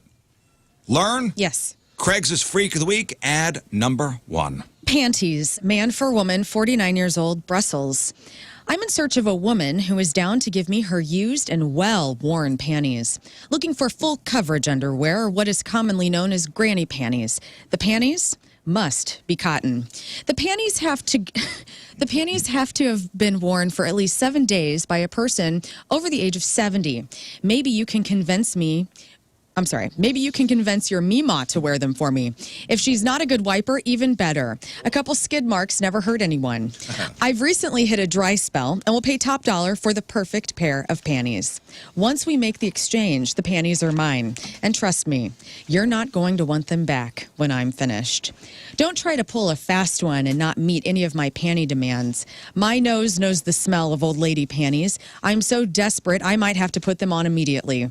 I beg you to respond as soon as possible. This is really important. Thanks, Tom. All right. All right. So you get the gist of this one. He's looking for literal granny panties. Yes. I mean, not just the shape, like the full coverage, right? But actually from anybody over the age of 70. And they must be well worn.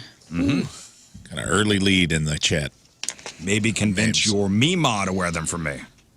If she's not a good wiper, even better. Couple skid marks, never hurt anybody. Oh, you going drag racing in your underwear? Yep. Cool. Ugh. Blah. And the fact that he might have to put them on immediately. Yes. So that's what he's wanting to wear other people's skid marks? Ugh. I don't know. I'm just picturing over his pants. Oh, I'm picturing skin to... Or maybe on his head. Skin to skid. Yeah. Skin to skid? Yeah. What if he puts him on his head? No. Yeah, like a superhero mask. Oh, God. All right. There's a couple good ones in the instant feedback, but Moon, I'll take some of your suggestions from All right, the let's just chat go down room. the list. Robert Pant, Nash Britches, Ted Undy, Skid Rock, Skid Mark, Granny Ramirez, Bloomer Esiason, Orlando Bloomers, The Underwear Taker. Okay. Any in the instant feedback that Jeff Britches was the one I liked, but he already said Nash Britches, so it's kind of the same. Jeff Britches? Have we is had pretty that good. before? Jeff Britches? Jeff Britches. I don't think so. That sounds familiar. I don't know why. That's a great name. Had it before, maybe? I don't remember that name. But let's go with Jeff Britches. Jeff Britches. Okay. Those underwear really tied the room together, man. All right, there is Jeff Britches, our first Craigslist Freak of the Week. On to number 2. Freak of the Week coming to us from Vancouver. Lern, coming at you. Beastmaster, man for woman, 39 years old, Vancouver. Hello, my fellow animals. Seeking a special lady animal to live the life that we're supposed to. We can make this long term if I'm convinced you really are here for the lifestyle and enjoy it as much as I do. My apartment is filled with animals. I have a few dozen snakes, lizards, birds, and a few mammals. The mammals, birds, and rodents are here for guests and mostly in their own rooms. The rest of my house is for me, the dragons, my snakes, and hopefully you. They are loose, and I'm a beastmaster. You must be nice to them and love them like I do. I don't work, so I'm here all day with them. If you can work if you want, but just make sure it's not a job where you come home smelling like food. Some of my creatures are known to get tasty if I'm not around to speak to them. Oh, I'm sorry. What did I say? Tasty? Excuse me. Some of my creatures are known to get testy if I'm not around to speak to them, to calm them. You must be able to keep this a secret. It's not a pet-friendly complex. The snakes tend to crawl mostly around me and the couch because they are comfortable, and I have a heater by the couch. They love watching TV with me. You must be okay with live feedings and helping me with that. Can't wait to add a Beastmaster lady to my lair. Yes, they will be watching us have sex. They may ask to be involved sometimes. What must be from the area? I don't want to explain how to get places. You'll be responsible for most utilities. Okay. What the hell, dude? The last 3 sentences of that one really took a hard left. Like at this point, you're just like, oh, I want to live among the animals. Jack Hanna's apartment. And then what? But every once in a while, Coco might ask to slide in. It changes the whole dynamic of that relationship. He is the Beastmaster and is able to speak to the creatures that he lives with. Yes. I'm looking for a lady Beastmaster who is responsible for some of the utilities. I like that. How about this guy's a bum and he doesn't work? Right. What? Yeah. Is he on some sort of payment plan? Yeah, What is that? He's looking for a roommate that'll pay all the bills. That's okay Basically, with him with snakes around. I think he's a pet detective. Where do you get the money to feed all these things? This sounds like a lot of upkeep. Yeah, this is Ace Ventura. You know, after a few bad decisions. All right. Names. All right, we got Beastie Boy, Animal House, Ace Ventura, Clint Beastwood, Mr. Beast, although I think we may have had it before. That one, yeah. Lizard McGuire, The Zookeeper, Jack Handler, Rocky Balboa Constrictor. So far, Beastie Boy is in the I gotta lead, say, shout out to the Insta feedback. Someone said Bark Singer, who is the actual actor who played the Beastmaster, and that is a deep cut. Yeah. Zoo Diamond Phillips. That's funny. You like that one? All right. Zoo Diamond Phillips. Diamond Phillips it is. Ace Ventura, sex detective. That's pretty good. Okay, I gotta spell diamond correctly. There's an A. Zoo Diamond Phillips is our second freak, and on to our third and final freak this week. Lern, coming at you. Hole in the wall. Man for anyone, 56 years old, Toronto. Are you wishing that tonight when you make love that a stranger could be watching you? If so, I'm your guy. I have the perfect discreet setup, which will make it easy. I have been long-term renting a room at a motel, and there's rooms on both sides of mine. You will rent one of those rooms. You'll never even see me. As you two get it on, I will pleasure myself too, all while peeking through the hole of the thin walls. It's way more fun if you don't tell your partner I'm watching. They tend to not perform like an unsuspecting partner does. I love watching men and women. I don't discriminate. I'm an ally. Not into anything too weird, though. No torture, no water sports. Threesomes are good as long as the men are hot. We will have to keep this a secret. I like my room and don't want to get kicked out. I have it set up perfectly for my viewing pleasures. Out of the corner of your eye, you may see my little pee-pee. I'll be as quiet as a church mouse. Please send a pic with the legal names of everyone participating or social media handles. Thank you. Okay. Wow. Shout out to his little pee-pee. Little pee-pee. Making a little cameo there. All right. So this is a guy who is a voyeur. Mm-hmm. A little Norman Bates. Wants to watch you have sex with an unsuspecting person, which I'm sure is not legal. I don't know the rules up there in Toronto, but I'm pretty sure here in the States, that's illegal. That's illegal. But it's a thing this guy does. So he's got a motel room with 2 holes on either side, so we can see inside the other rooms next to him. Oh my gosh. That's creepy. It's a class act. All right, names. Peeper Pan. Peep Rose. Peeper Griffin. Little Joe Creep. Bob Hole. The End Peeper. Bob Hole. Bob Hole. I think that's pretty good. Bob Hole. I've got Cloak and Small Dagger. What I Joe in the Shadows. Peaky Blinders. And a couple Peaky Blinders. I like Bob Hole. Yeah. Yeah. I haven't seen anything better than Bob Hole yet. Peephole Under the Stairs. The peephole under the stairs. That's great. Peephole. All right. Bob Hole it is. All right. There are your 3 ads. I think it's time that we make our decisions here in the studio. Who will we be endorsing? I know our endorsements hold a lot of weight when it comes to this competition. For sure. And, of course, you'll now be able to vote via Twitter at RizzShow. Show, probably the most important vote you'll cast all year.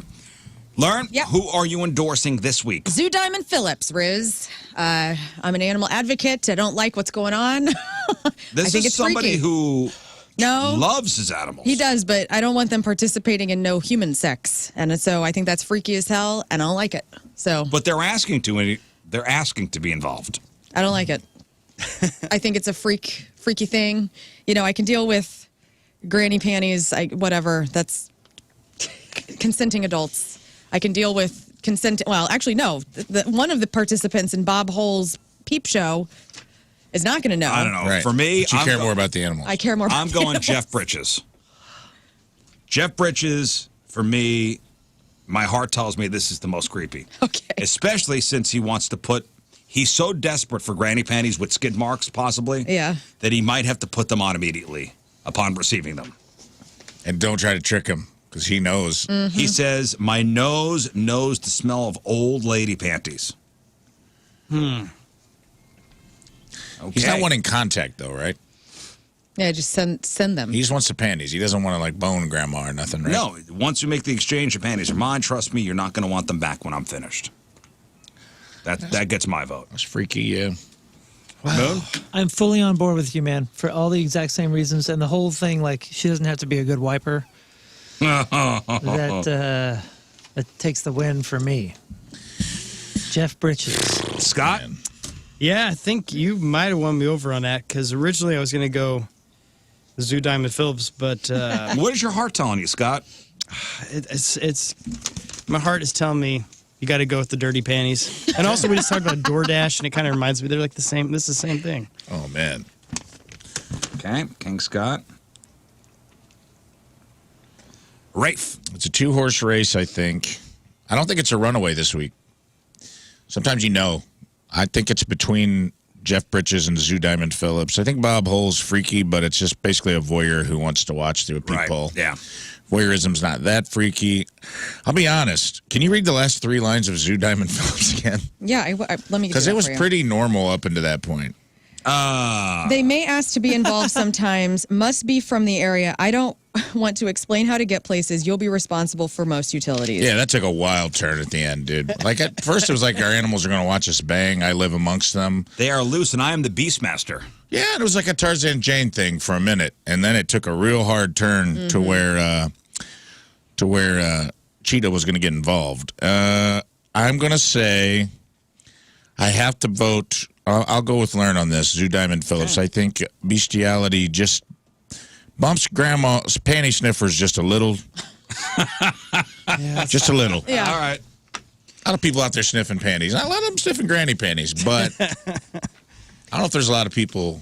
What did he say was Trying to there? get their pets there to were mount up. snakes and what else was there? Like, how are they going to get involved? I mean, is he talking about like crawling over your says ankle? He's got a few dozen snakes, lizards, birds, and mammals. The mammals, birds, and rodents are here for the guests mostly in their rooms. The rest of the house is for me, the dragons, my snakes, and hopefully you. Interesting. Yeah. Yeah, I can see that one winning. Oh, I can't imagine that place smelling good. No. Oh, yeah. Honestly, None of these people smell good. no. All right, so we got Jeff Britches, we got Zoo Diamond Phillips, and we got Bob Hole. Vote via Twitter at RizzShow, Show, and we'll have the winner when we sign on tomorrow. All right, Crap on Celebrities after the break. It's 7:41. It's Thursday. Traffic and weather. Lern coming at you. No, it it's is not. Lern. Hi, I'm Moon. I'm Moon, hi. Traffic brought to you by Moon Worldwide coming at you. Technology Raceway. I haven't So noticed. Learn for the I'm crap just invisible on today. For the crap on tees. man. The Bomberino 500 at WWE Raceway. You wearing is not just a camo, race. that's Stop what it talking. It's a spectacle. I have no camo on. Go to www.raceway.com now because the first deal is the best deal. Everything's cool. Everything's cool. Your point forecast, isolated showers and storms expected. High of 88 right now. It's 67 at the Point Studio. Oh.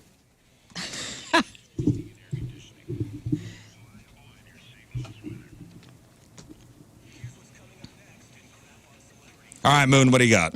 All right, so red hot, holy crap. Could System of a Down continue without Surge? Baby J gets hitched. And a new fun game that I'm going to play, we're going to go around the horn, called Guess the Billions. Okay, we got that. We got your crappy birthdays. We got the porno birthday. All that and more next in the Crap on Celebrity. Stay there.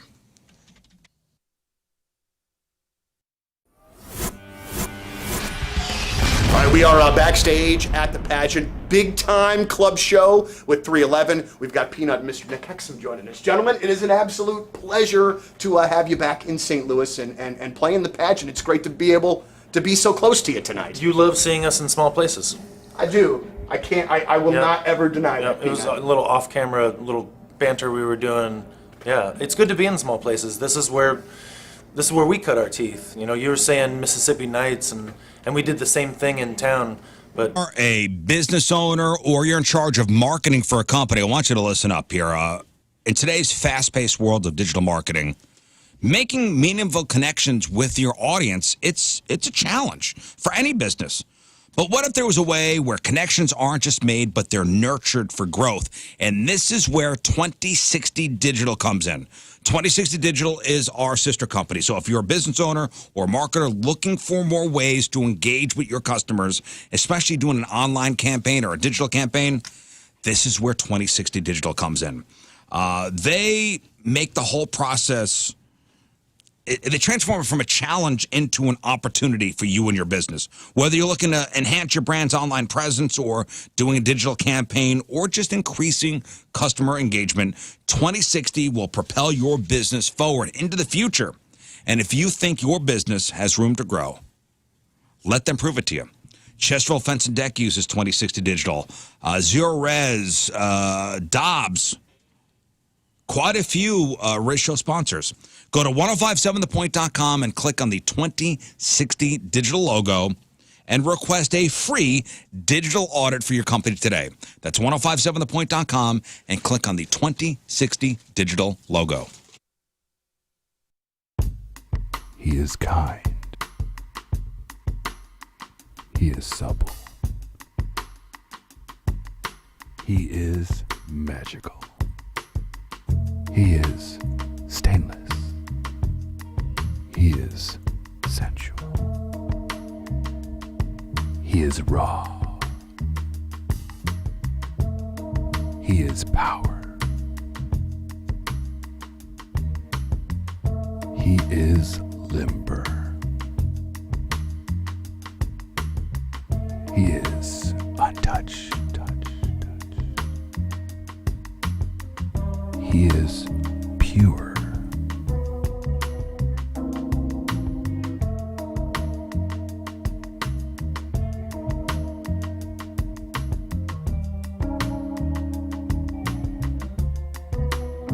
King Scott Extra Virgin Royal Oil.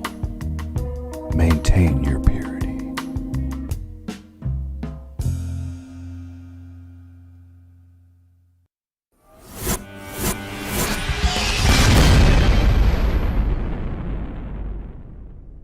So here we are, way back Point Fest. Goldfinger, everybody. Shaka. Yes. Yes. And so here's the thing, okay? John, first thing first. Seen the band a million times. Phenomenal band. You've changed members here, but now you've got a goddamn all-star. But relaxing. Okay. I know I got a lot of energy, but man, I got to reset. You know, self-care is so big. We're learning more about the benefits of it. So if you're somebody who has been wanting to get a massage, or maybe you want to just get the works, you know, facial, massage, mani-pedi, or try something completely different like a spa ritual, Woodhouse Spa is your go-to. This place is brand new. It's in Ellisville. It's essentially at Clarkson and Manchester, okay? They just built this thing up. I watched it from the ground up be built. It's 10,000 square feet. I've been inside of it. It's absolutely stunning. The minute you walk in, you are just absorbed by the relaxation that they're promoting there. And man, there is something for everybody. They have couples massage, maternity massage, tranquil stone massage, and then a number of facials, even rituals like, if you don't know what those are, I didn't know what they were. And I was like, oh man, next time I come back, I'm going to be totally getting in on this. Like for instance, the signature meditative mood soak, you select your mood enhancing aromatherapy oil, full body therapy, complete with dry brushing, sensory, sea mineral enriched bath. And then there's a massage after. So you get that aromatherapy, the massage, the dry brushing. You're going to feel so rejuvenated after it's over. So check them out. Also, I'll be there July 20th from 11 to 1 doing a remote. So come by and say hi to me. We can do a little tour together. It is brand new in Ellisville. It is Woodhouse Spa. Is our guest on the phone? There's some guy named Bert on the phone. Oh. Bert. Hopefully That's the guy I'm supposed to be calling, right? Yeah, I think so. Ladies and gentlemen, the machine, Bert Kreischer on the phone. Hey, man. That was well played, gentlemen. That was well played. Well, we're expecting a call from Bert Cummings, too, so we're not sure. Oh, okay. Okay, good. You know, it's funny. I told my son yesterday, I was like, hey, I have one of my favorite comedians on the show tomorrow. He goes, awesome, you have Kevin Hart on. I go, damn it.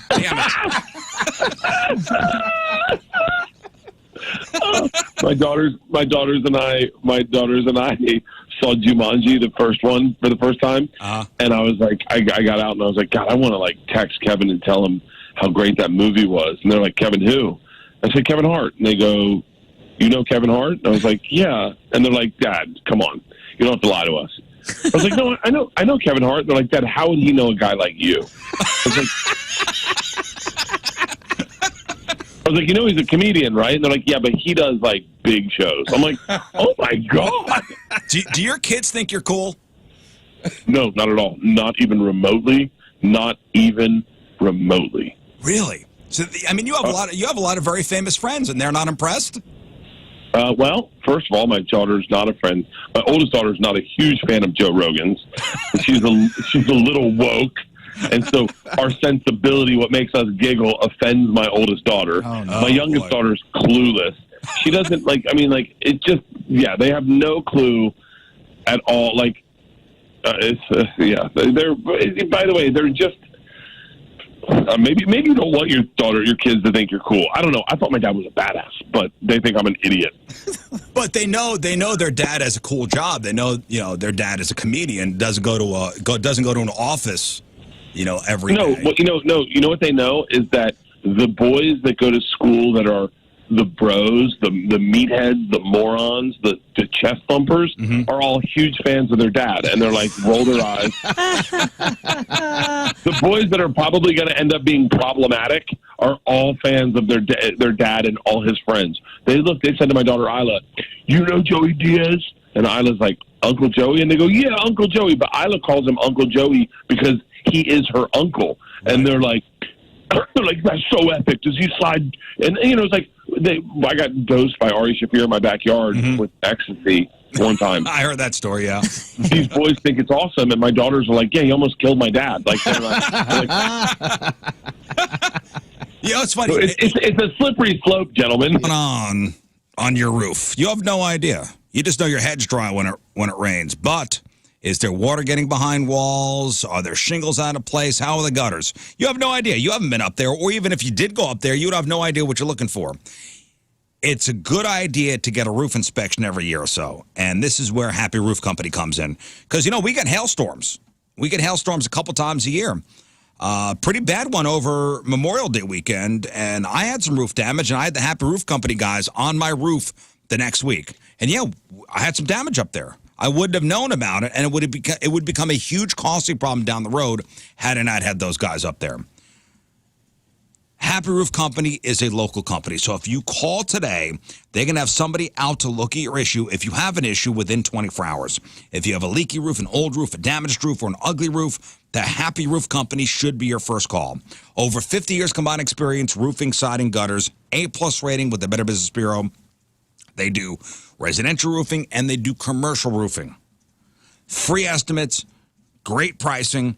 Give them a call, 314-665-3001. That's 314-665-3001. Online at thehappyroof.com. It's the Happy Roof Company. They put the happy in happy endings.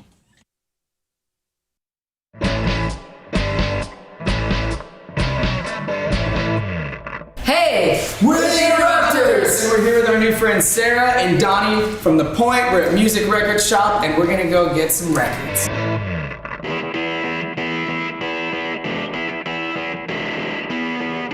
Reggae and ska. This record is going to change your life. It really is. This is nightclub, gangsters, Rudy, a message to you, rat race. Man. A story this morning about an OnlyFans model from Australia who has 2 vaginas. No way. Yeah. Right on. What does she do with the extra one? I will tell you. Okay. I'll tell you. She's got 2 OnlyFans accounts. That's right. No, Hey, it's left wild. and right. And she's got rules as to who uses each one. What? Yeah. Oh. Yeah. What an interesting thing. Yeah. So she has this rare medical condition. She's got 2 vaginas. And yes, she's got rules as to who uses each one. Pull up Evelyn Miller. Evelyn Miller. Show everybody a picture of Evelyn Miller. She's from Australia. Okay. She's done pretty naughty content for years, and now she's revealed exactly what life is like living with 2 vaginas as a result of a condition that impacts a tiny percentage of the population. She was born with uterus didelphus. Okay. Uterus didelphus, which is a thing that impacts just 0.3% of women. She's cute. She's a white lady with blonde hair. She's got a lot of tattoos. A lot of tattoos. Very tattooed. She's cute. She's got 2 faces. One of them's on her stomach. Is that like a crying Jesus? I don't think that's Jesus. I think that's a gal. Yeah, that's a woman with flowers in her hair. That's what. That's the only picture I saw of her. There's got to be others. But for Evelyn, the condition means she has 2 fully functioning reproductive systems. That's 2 vaginas, 2 uteruses, 2 cervixes. Wow. Dang. There's only 1 ovary on each system. Is she getting a lot of work because of the curiosity? Because I'm not sexually aroused at the moment, but I'm curious. How does that look? How does that work? She says. Can you explain? Can you say the word again, and I'll look up the actual medical term? Uterus didelphus. That's didelphys. And that's a porpoise, right? Look up stacked punani also. Oh my God. Okay, so essentially, yes. Okay, so You wouldn't know. We're all. Can I try to describe this? Yes. Okay, so everybody's thinking oh my gosh, you got double V down there. No, it's 1 canal, 1 vaginal cavity, and then what happens is, so not normal, but a usual uterus would have just 1 uterus with 2 fallopian tubes, 1 cervix. She has, so at the entrance of the vaginal cavity where the cervix is, she has 2 of them. So there's 2 roots that essentially a penis could go. Yeah. Okay. And then instead of having, it essentially looks like a like a uterus that you think. She says like she's a had ram. sex. She's had sex with more than 500 people, and not one person noticed it. Yeah, you wouldn't, because and she said, I imagine any sort of penetration, they're hitting like a wall unless they go to the left or the She's right. a former escort, and she found out she had this thing at the age of 20. Mm. And she says it's really handy for work. What's cool if you get an STD in one, you can just tell people not to go on that. She says certain guys were better for me on one side than the other. Huh. Or if one vagina needed a break or a timeout, yeah, use the other one. She's got a spare. This is crazy. No way. She says this. This is in the article I read. Like I have a bicornuate uterus, which means I have a septum. I have one uterus, and I have a septum in the middle of it, and so it's like a wall that makes two sides. But I only have like one cervix and stuff. Like everything else is usual. She says when it comes to sex work and having a partner away from her professional Thank you for life, sharing. she started using one vagina for her boyfriend and the other one for being an times. escort. That's nice that she saved one side for her man. One side is for the guy. Well, in that case, I'm comfortable with it. Yeah, that's cool. Interesting. She says having separation is really important to me. Otherwise, it just all ends up mashed up together. And she's married to this guy. His name is Tom. And with her husband, she says the one on the right side is her favorite one, and therefore that's reserved for her husband. For Tom. The left side is for work purposes only. Yeah. This is pleasure and business. That's wild. That's wild to say. Crazy. They got a kid together too. Like, Oh, she was able to. Which she side was of this able kid? to. Which side did this kid come out of? After being told that it would be difficult to have kids due to her medical condition, she has a child. Look at that. Can you imagine? In fact, has 2 children. What? Can you imagine? He's standing right there like this, and kid comes out on the left, and he goes, "Wait a minute, Wait, Yeah, that's on my side. That's everybody else's side. Evelyn. What? Evelyn. I wonder if she did have one baby in one side and one because she has 2 uteruses. I don't know. It's technically possible. Yeah. Man, can you? Wow. That's amazing. I wonder if she was. Easy, Rafe. I know you got something in the This tree. is educational. I'm just thinking you got to hit her with that Vulcan. Nope. Peace. Yep. Side, you know? Yeah. What is that There's from a Star fork in the Trek? road. Yes. Live long and prosper. Yes, Yes. indeed. That's cool That as is hell. the story of the woman with 2 vaginas that I read this This morning. is the story of a girl. That I had to share. I had to share that. I like that. She's a natural wonder. How do you control where the pee-pee's going? That's what Exactly. Is there a flap? Is it like an esophagus? I don't She really shutting want, down? I don't She want to just- really go into it. She just has to. If she straightens this leg, I don't, get the right. I'm sure there are ways that I'm sure there It's are like ways. a fork in the road. I'm sure there are ways that she makes sure that you're on the right side or not. Yeah. right. Women are amazing. It's a Our fork in the road, bodies. but most of us are just shooting for the median. We can't. Yeah, So- well, that's what I so mean. Who gets to decide? Well, the median's She going to tell decides. you. Yeah. But I know that. I'm just saying, like She's in gonna the shift. moment. It's No, just a shimmy. I'm sure. Again, without Shimmy. getting too much into it, I'm sure she has figured this out. This is educational. This is very educational. Yeah. The more you know. Yeah. Yeah. The more I Go know, ahead the and do more it. more Get it? questions I have. To be honest, We just do that on a hot button, dude. This show, we bring so many cool facts up that people just don't understand. All right, speaking of facts, today is July the 11th. Back in the day, 220 years ago in 1804, Alexander Hamilton engaged in a pistol duel with Vice President Aaron Burr. It was a fight to the death, and Hamilton lost.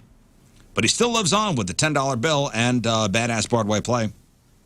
Aaron Burr actually finished out his term as Thomas Jefferson's VP, but his political career was dead. 39 years ago, 1985, Coca-Cola said it would keep selling that awful new Coke, but also resume selling the much tastier Coke Classic. And this was such a big deal that TV networks actually interrupted afternoon soap operas to give the public the important news. 37 years ago, 1987, Bo Jackson of the Kansas City Royals becomes a 2-sport star by signing with the Los Angeles Raiders. An all-star in both sports, Nike started the entire Bo Knows ad campaign around him, but by 1992, he was done. 27 years ago, 1997, Notorious B.I.G.'s Mo Money, Mo Problems comes out. 16 years ago, 2008, Apple puts out their iPhone 3G. 16 gigs of storage, a 3.5-inch screen, and weighed 4.7 ounces. 10 years ago today, 2014, Tommy Ramone died at the age of 65. He was the last surviving member of the Ramones. I think he passed away from bile duct cancer, if I'm not mistaken. 5 years ago in 2019, last models of Volkswagen's Beetle car are produced in Pueblo, Mexico, ending production worldwide after 80 years. And 3 years ago today in 2021, Richard Branson made his first space flight. He and a 5-man crew went 53 miles above the Earth and achieved weightlessness for about 3 to 4 minutes. Documentary on that's really interesting. It follows him when he goes up to space. Yeah. He was the first. He was the first of the billionaires to get up there. And that's what happened back in the day. Well, you know what else happened back in the day today? What? 13 years ago today. It's my sobriety birthday today. Oh. I thought about that yesterday. I just want to say, a lot of people in the last year through the show and outside of the show have reached out and stayed in contact with me and have gotten sober or in the process of getting sober. And I want to say I got all your emails. I respond to most of you when I can. And, I'm proud of you. Keep going. If it's doing good in your life, I'm really proud of some. I've had people send me, their one-year chip, pictures of their one-year chip and stuff since I've been on the show. And that's a really cool thing. And if you're struggling and you need a change, you don't have to wait for your life to be in total disrepair to make a change. If alcohol's not doing you favors, man, feel free to reach out. Or if you've reached out to me in the past and I've missed it, because sometimes I do miss emails, email me again. Message me again. I'll be happy to chat with you. But if you're struggling out there, man, you can get it fixed. So 7-11-11. 7-11-11, baby. So what happened on 7-10-11? Pandemonium. It was a wild day. So the fact that 7-11-11 happened, that's your first day of complete sobriety. Correct. You should write a story about what happened on 7-10-11. Mm-hmm. That's a short essay. Oh, it's a short essay? Yeah. It was wild for sure. I'll put a pen to paper. We can get into crap on celebrities. That would take about 20 minutes for me to explain.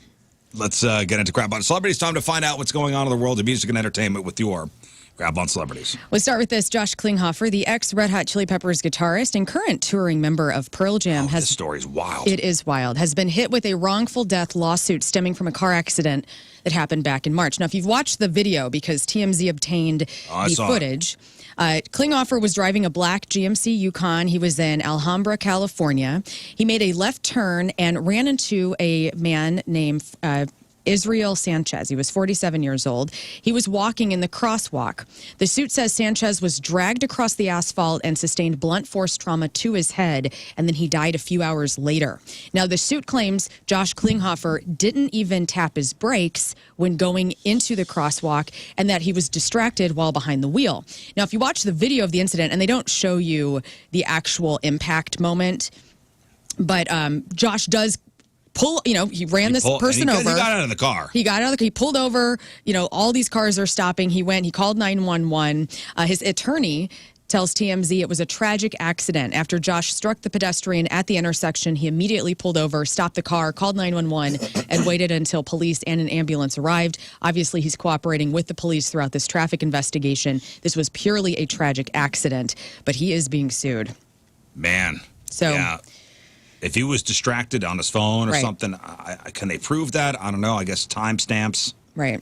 Like you could see when your phone's open. Yeah, this doesn't look good. It doesn't look good. And the video footage, he strikes them, and he continued to go, but he stopped. Anybody seen the video? It came out of New York a couple weeks ago of it was a sanitation truck making a turn onto a street and hit a guy. The guy's head came off. Oh, my God. I'm sorry. What? Yeah. It wound up being some mob boss. Oh. Some old mob boss, some old mafia boss was crossing the street, and a sanitation truck hit him, and his head came off. Is that an assassination thing? No, it was, and the guy, the sanitation worker, this guy obviously didn't see him. Or did he? Did he know? Was he on the inside? The guy looked pretty devastated. Okay. To me, but that's a story to look up too. All right. Yeah. In other news, Ghost's concert film Right Here, Right Now is going to be streaming for 2 weeks on Veeps.com starting on July 20th. The film combines storytelling with Ghost's sold-out 2-night finale at this Kia Forum back in 2023. Fans who purchased a $20 ticket at Veeps.com will also have access to exclusive merch, so Ghost fans, go ahead and get you some. Can System of a Down be System of a Down without the vocals of Serj Tankian? Thoughts? No, it's not System of a Down. I agree. And I know you're going to talk about this interview, which I listened to its entirety, actually, by chance, yesterday. Broken Record podcast. It's a good podcast, Broken Record. Is that Rick Rubin's podcast? It used to be Rick Rubin's podcast. He used to do the interviews, but now it's a couple other people. But if there's somebody interesting on there, I find interesting, I turn it on. So you listen. So I have the quote. So Serj Tankian says that he is totally supportive of the guys of System of a Down getting a new singer if they want. He says, absolutely, I've offered them that opportunity, been very supportive of it many years. They haven't until now, and I think it would take something away from the prestige and legacy of the band itself. But as friends and as somebody who cares very much about my partners, I would be totally okay with it. It doesn't sound like he's all okay with it. It's what I gather, like, listen, it would take away from the legacy, but if they want to do it, I'm okay with it. Right. It sounds like he's got no interest in doing any new music with them. Yes. He's off on his own, doing his own thing. He scores, he does stuff, he orchestrates stuff, he scores movies. It doesn't sound like he has any interest in doing any new System of a Down music. Yeah. It's interesting. After the success, if you will, of the Blink-182, Matt Skiba era and how that worked, how that kept that band alive, how it like took them through, phase 3, phase 4 of that band, and then now they're, the biggest band on earth again with the reuniting. I don't know, man. I could see it working if all parties agreed and figured out whatever deal everybody's happy There's with. no bad blood here, though. These guys still like each other. Yeah, He we're talking doesn't wanna about tour. purely qualitative. So Serj Tankian's vocals make System of a Down. It's still complementary to the music that I think it would not sound like System of a Down if he wasn't involved. I understand what you're saying, but so did Tom. So does Tom's voice with Blink, and Matt filled it and made it just different enough where it was interesting, and still allowed the band to like keep doing and keep moving. So what do you want? Do you want no System of a Down, or do you want a possible bridge? I would I'd not rather go not see it. have System of a Down. Yeah, I wouldn't go see this. Well, okay, let's say we can peer into the future, and if there's no bridge, no chance of them doing something, it reduces the chance of them ever getting back with Serj. But let's say over the next 3-4 years, they do a record, do some tours with somebody that sounds good enough, or maybe even add something interesting, Mike Patton or somebody just I'd have to hear it. But it honestly, like, it reinvigorates the bass. It would have to be somebody interesting to me. Like when Axl Rose was singing with AC/DC. That's interesting. I'd be interesting. Exactly. I'd be Mike interested. Patton's a good a good right. thought. So just somebody just kind of like fills the void Listening. and adds something a little bit, and then Serj gets interested again because he's But like, they do oh, I like missed that. one-offs, and it doesn't. Listen, I listened to the whole thing. It doesn't sound like this man wants to do anything with System of a Down as far as in a recording it's done. studio. They'll do one-off festival shows and maybe a little mini, couple, 2-3 shows, and that's it. Okay. Yeah, but back to the artist argument though. Here, what did he say in that quote? He said something about the legacy of the band. Right. Could it be that he doesn't want to do anything right now with the band, doesn't want to do another record because maybe he's not confident that he's going to be able to beat his past, Could be.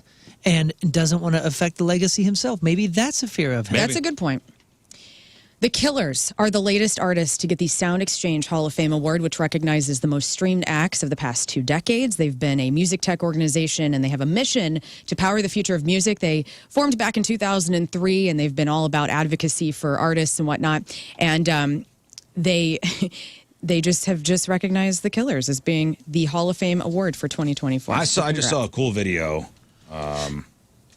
So what did England do as far as soccer goes? They won. They beat the Netherlands in the semifinal 2-1. They will now go to the final of the, what is it? This is the Euros. The Euros. So the Killers were playing, I guess, when England won. And they played Mr. Brightside when they won, and the place went nuts. There were streamers and stuff. Yeah, they were in the middle of a concert in England when England won that semifinal match. I guess it's a huge deal over there. That's cool. It is a huge deal. I mean, it's the biggest tournament under the World Cup. There's a new exhibit at the Rock and Roll Hall of Fame. They're going to unveil it on July 29th called 1984, centered around that watershed music year. And they said it's a landmark year in music, 1984. 1984. Alan Light, who's a music journalist, said pop music's best year ever. It was the perfect storm that spanned diverse cross-sections of listeners, genres, and radio formats. A tumultuous socio-political environment of Reagan economics, the AIDS crisis, fear of nuclear destruction generated musical creativity from both established and up-and-coming artists like never before. So, All right, so you want to know what records came out in 1984? Let's hear a couple of You them. got 1984 from Van Halen. Right. Whoa. Born in the USA from Bruce Springsteen. Right. Private Dancer from Tina Turner. Yeah. The Unforgettable Fire from U2. Purple Rain from Prince. Ride the Lightning from Metallica. Reckless from Bryan Adams. Tonight from David Bowie. The Smiths put out a record. Yeah, pretty good. You know, there's something about the third or fourth year in each decade where it's like the music society has kind of figured itself out. It's like new into the decade. We're no longer kind of stuck in wherever we were. It's a shift. It's like a fresh beginning. Like it's the spring of the decade. Think about it, man. 2004, 1994, 1984. Yeah. And I bet you if you go back, 74 is probably just stacked. Right. Madonna put out Like a Virgin.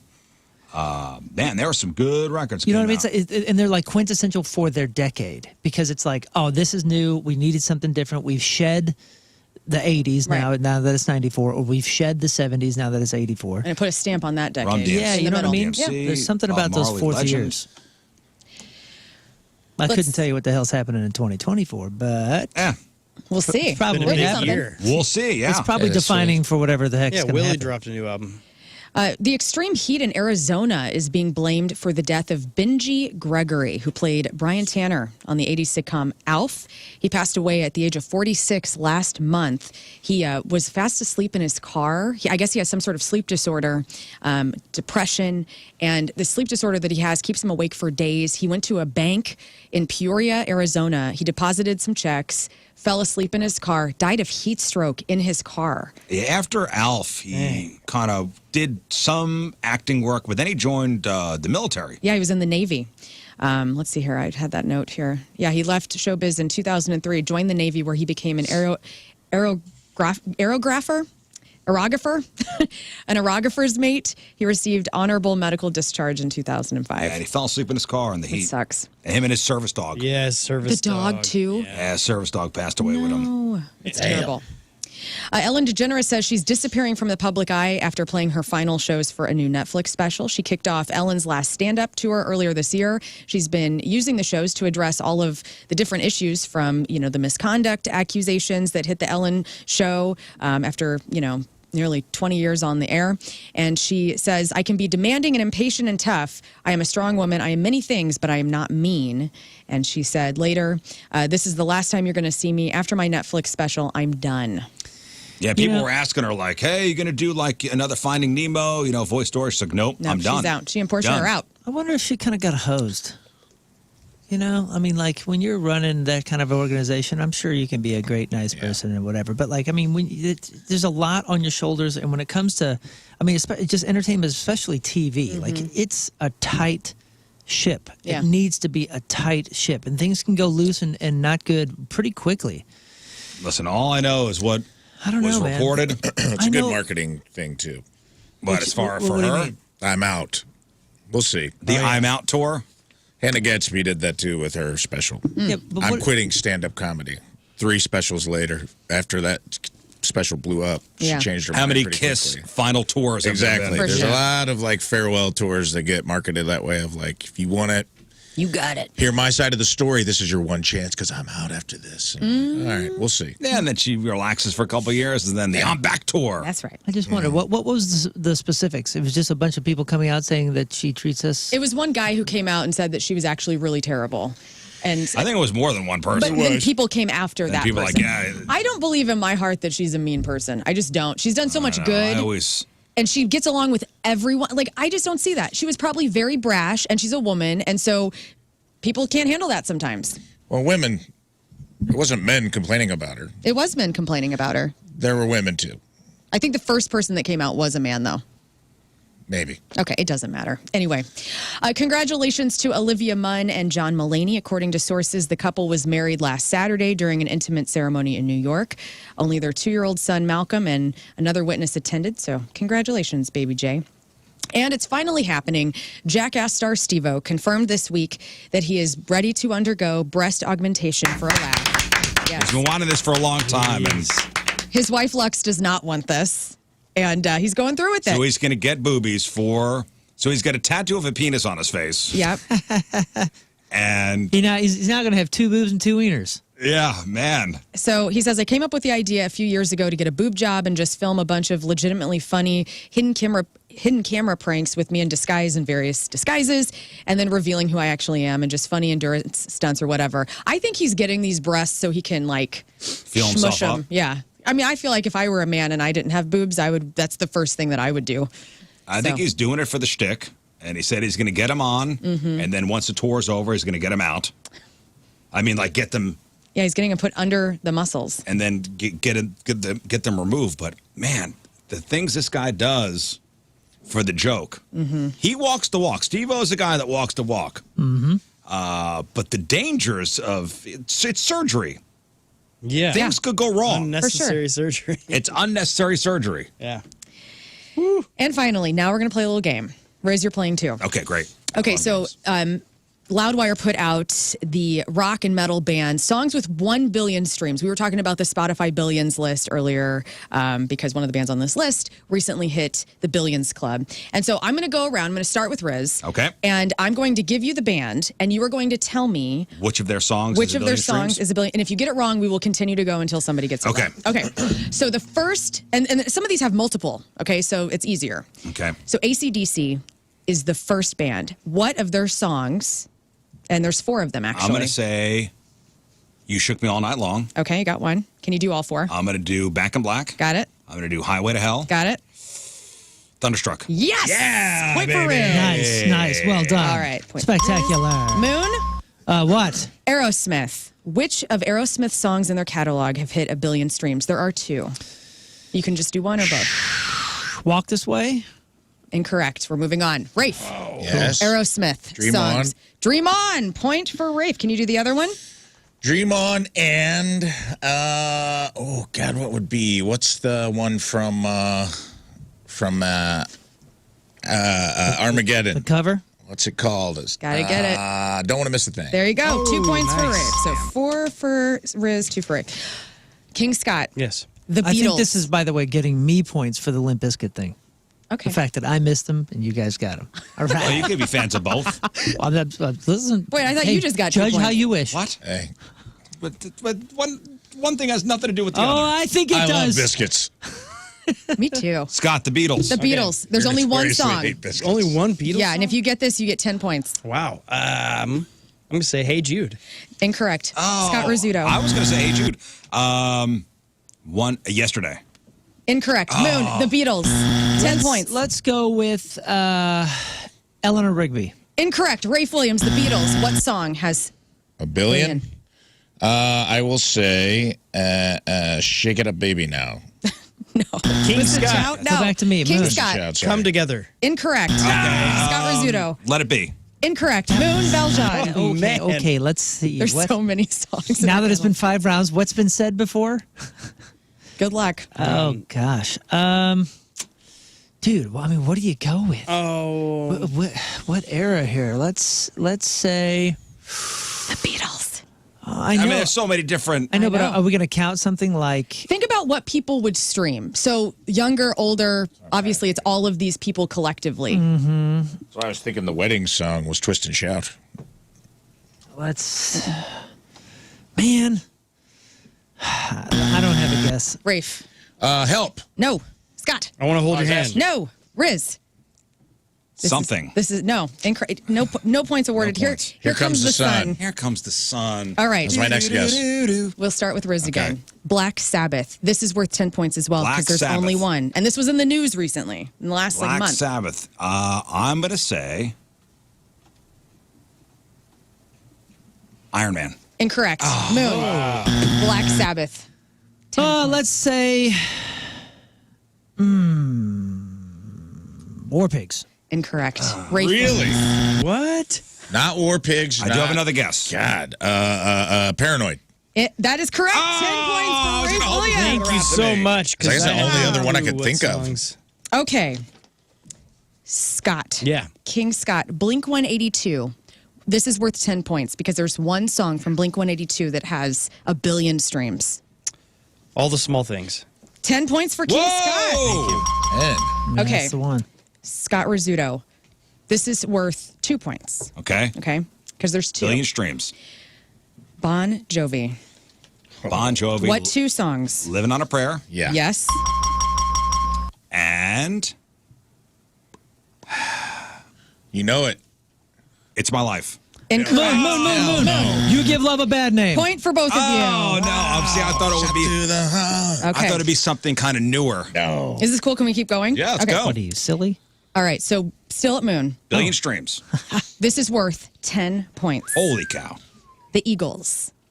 Oh, you know, you want to say what you want to say, Yeah. but it's I probably. think it's got to be that one. You think it is? I think it's You're gonna be trying to that throw me off so you can. No, get the no, steal. no. Fine. Hotel California. That's correct. Oh, thank you, Rizz. All Thank right, you, so Rizz. just to show, You're a real Rizz has friend. 5 points, King has 10, Moon has 11, Rafe has 12 points. Okay. Wow. Back to Rafe Williams. Okay. Fleetwood Mac. This is worth 2. There's 2 songs, so you have 2 points that you could get here. Billion streams. Billion streams. Fleetwood Mac. Chains. I'll give it to you. The Chain. The Chain, sorry. Yeah. And then what is the other song? I would say, as much as you're going to hate it, Landslide. Incorrect. Moon, King Scott. Moon. I should know more. It's going to go to me first. I know, but you're gonna get it wrong. Rizz, you can take it. All right. Moon. Go your own way. No. No, Moon. Dreams. That's a point for It's because of the Very good. the ocean Skateboarding spray guy? guy. Yeah. Okay. All right. Okay, cool. Back to where we at? We're at King Scott. Foo Fighters. This is worth 10 points. Foo Fighters. How many? Just one song. Just one Foo Fighter song. Exciting. I'm going to say it's got to be Everlong. That's correct. Oh. Nice. You're pretty good at this, man. Okay. Thank you.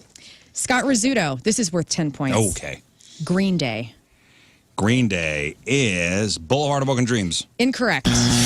Moon Valjean. 10 points. Okay. You see, there's a couple here. There's a Which one? couple. Which era? Because they really had that It's a great question. Which era? resurgence. I will go with OG though, and let's just say Basket Case. 10 points awarded to Mooners. That's right. All right, back to Moon. We're still on you.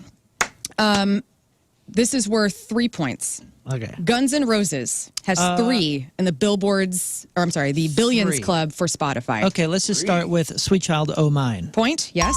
Let's say Welcome to the Youngle. Point for Moon, yes. Okay, Welcome to the Youngle is covered. Sweet Child O' Mine is covered. Okay, and November Rain. Incorrect. Would anybody like to steal? That's wrong. Scott. Rafe. Scott.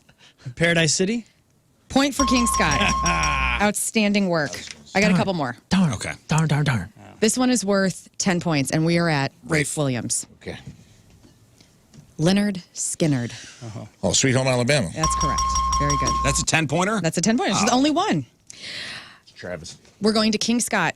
This is worth 2 points. Metallica has 2 songs in the Billions Stream boy. Club. What are the 2 songs? Well, let's see here. Nothing else matters. Point. Oh, man. Easy peasy. Damn. I did not think that was I didn't either. I didn't think that would not at least think be that the would be first it. one. Okay, so Metallica. I didn't think that'd be the one off that album. man, is it one of the classics? Oh, yeah. It's a huge one. Yes. Billion Let me streams. say, Yeah, dude. oh, what is Creeping Death. Moon. No. Moon. Enter Sandman. Enter Sandman. Oh, done. There we go. Couldn't you think of? We go around the horn. All right. We're going around. He just We're going around. stole earlier Yeah, out well, of nowhere. he did. There's She no called for the rules. She cheated Reef. Yeah, She that was just cheated a Rafe bonus out of round. that. Okay, we're at Scott Rizzuto. Yes. This is worth 2 points because there's 2 songs. Nirvana. Which of their catalog is on the Billions All stream? right. Smells Like Teen Spirit. Yes. Point. Come As You Are. Yes. 2 points. All right. And finally, Moon. Yep. This is worth 5 points if you want it because there's 5 songs Oh, nice. crap. from this catalog. I'm gonna miss the first one. Out of Queen's catalog, which songs are in the billion streams? Okay, Bohemian Rhapsody. Point, yes. Let's go with.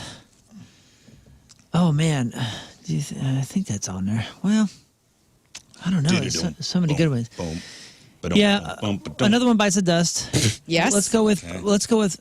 Ding ding ding. Give it a little help. Let's go with. Ding ding ding ding ding. Stop it. You think that's on there? Yes. Okay, fine. Under Pressure. Yes. 3 points already. Can you get the other two? The other two should be. The other two should be. What's the kick the can? Oh my gosh, we Kick will the rock can. you. That's, yep, 4 points already. Can you get the last one? And it is We Are the Champions. Incorrect. Would anybody like to steal? Okay. Okay, Scott. I'll give it to Scott. Go. Don't stop me now. Point for King Scott. Fart. You guys in a saved box. them. You gotta I would be like kidding to me. congratulate. We Are the Champions is not on there. That's I know. the silliest. Well, you know what that is We Will Rock You is into We Are the Champions. Normally that's It's two separate tracks. It is It's super, technically but two separate radio always plays it together. Anyway, Well, radio's dumb. congratulations to Moon with That makes no 26 sense. You win points. anyway. Wow. King and Rafe both tied at 23, and our dear Scott Rizzuto in last place with only 10. And that is your crap on We celebrities. got a lot of 2 pointers. Shame. Do you remember that We Are the Champions resurgence after the end of Mighty Ducks? Do you remember that?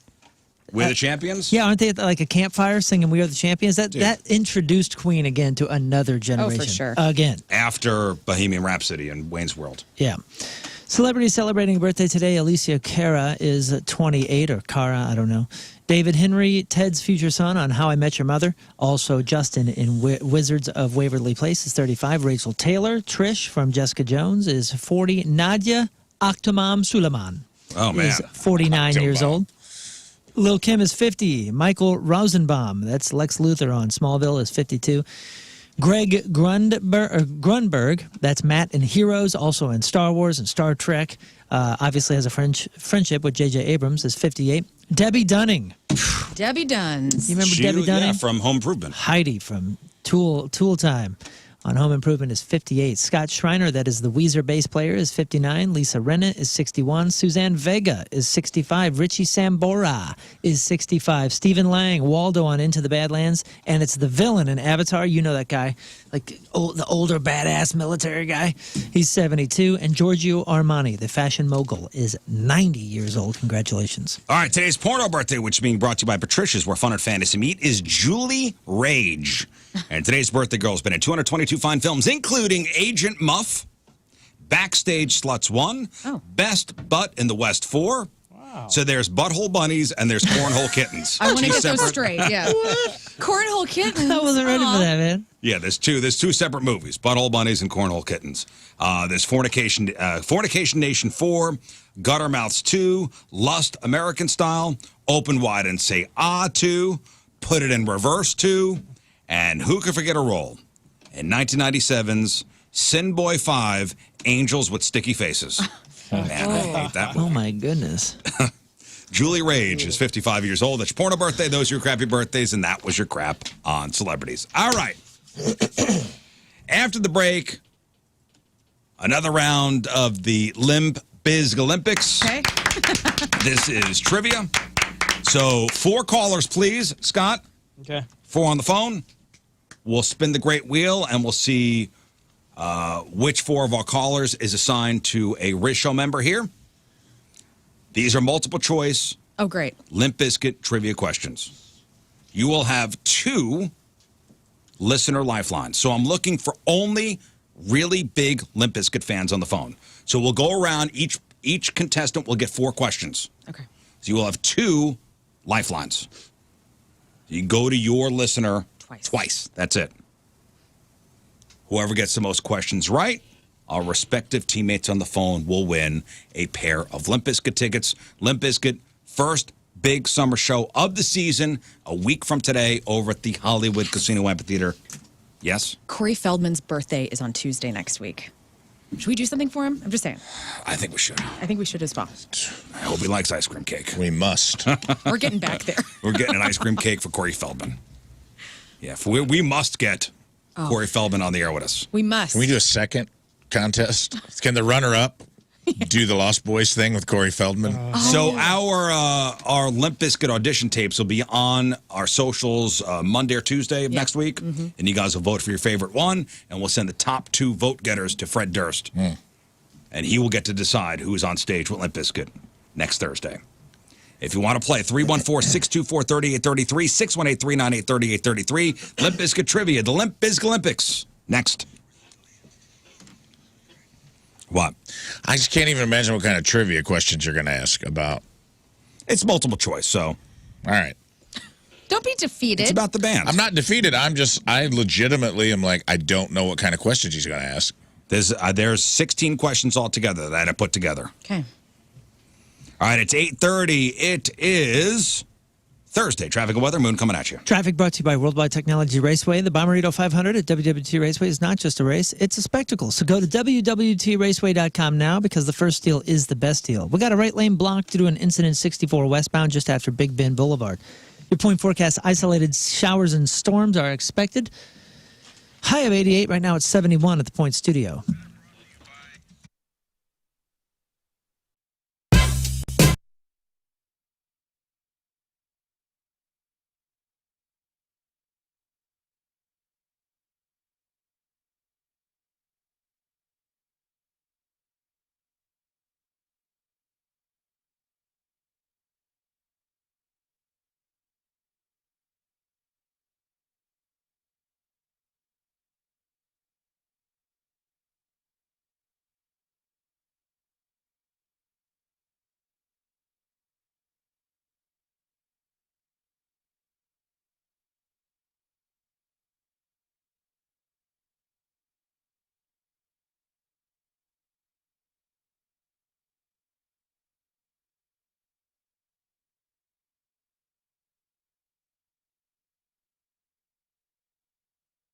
St. Louis storms. Yes, that's a thing. And power gets knocked out a lot. Are you prepared for unexpected power outages? If you got a freezer full of meat and your power's out for a significant amount of time, that meat's going to go bad. Hoppin' Brothers has the perfect solution for you. Their reliable interlock kit. Now, when the power goes out, you need a solution that's quick, it's safe, and it's cost-effective. An interlock kit from Hoffman Brothers lets you use your portable generator to power your home safely and efficiently. With an interlock kit, you get the peace of mind knowing your essential appliances will keep running during an outage. Imagine keeping that fridge, that freezer, the lights on, all without break of the bank. Don't wait until the next storm hits. Improve your life in your home with Hoffman Brothers Interlock Kit. Expert team will handle all the installation stuff, ensuring your family's safety and comfort. Call today for a free estimate, 314-664-3011. That's 314-664-3011. Or they're online at HoffmanBros.com. Hoffman Brothers is an independent American Standard heating and air conditioning dealer.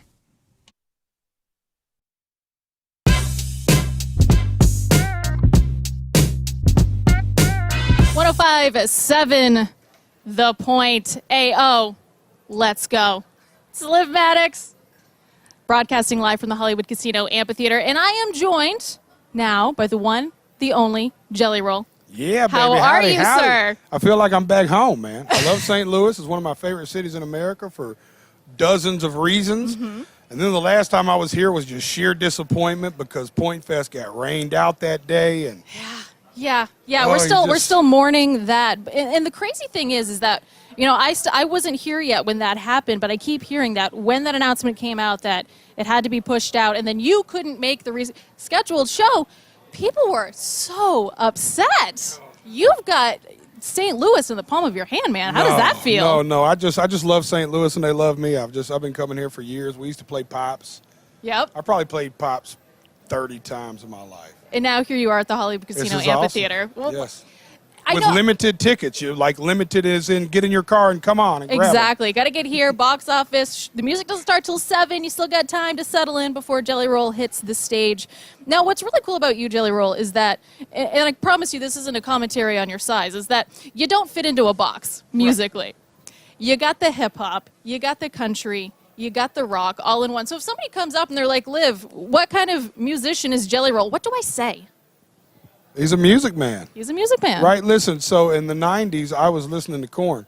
Okay. But I also knew every single word of Gin and Juice. Okay. And secretly, as a Southern boy, I knew every single word of Time Marches On by Tracy Lawrence, right? So that was the 90s country music era. And this is stuff I've just known since I was a kid. So it wasn't, I don't know. I just always judged music on whether it was good or it sucked. And a lot of music has sucked over the years. So anytime we get something that's pretty good, we should hang on to it, not categorize it and alienate it. We should embrace it, you know? Sure. So what music doesn't suck right now? What do you? As you know, home values in city are sky high, and that means you have a ton of equity, which is awesome. And your financial advisors, they think the market may have peaked, so it's a great time to think about selling. However, there's two things. High interest rates are going to burn you when you get that new home, and you're just not ready to move. Well, I got great news for you. You don't have to with Truehold's new Sell and Stay program. Absolutely amazing. They will buy your home right now while the value is sky high, and you can stay in your home as long as you want with an easy, affordable lease. So Truehold, they're going to make you a solid cash offer, not some lowball offer like the others. This is based on your home's current value. So the cash is yours to travel, to pay off bills, secure retirement, whatever you want. And again, you can stay in your home with a comfortable lease, and Truehold, they're going to cover your property taxes, your insurance, and even your maintenance. So see how much Truehold will pay for your home today. Call 1-855-300-9993 or visit Truehold.com. The smarter, faster way to cash out your home's value without moving. That's Truehold.com. Who is Trailer Trash Tammy? What happens when you combine random internet trends into a single video? What is a mukbang? And are we so desperate to be distracted from our own reality that we resorted to binging videos of people shoveling anything edible into their face hole? More on that today on The Number 2 Show.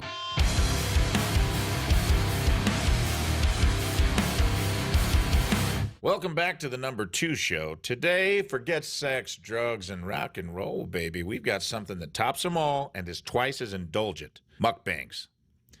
Mukbangs sound like something that would require a lot of explaining if your mom caught you watching one on the family computer. But turns out it's not something you find on Pornhub. It is kind of like food porn, though, where you witness the hard pounding of thousands of calories. So follow me through the glory hole for today's main topic, mukbangs.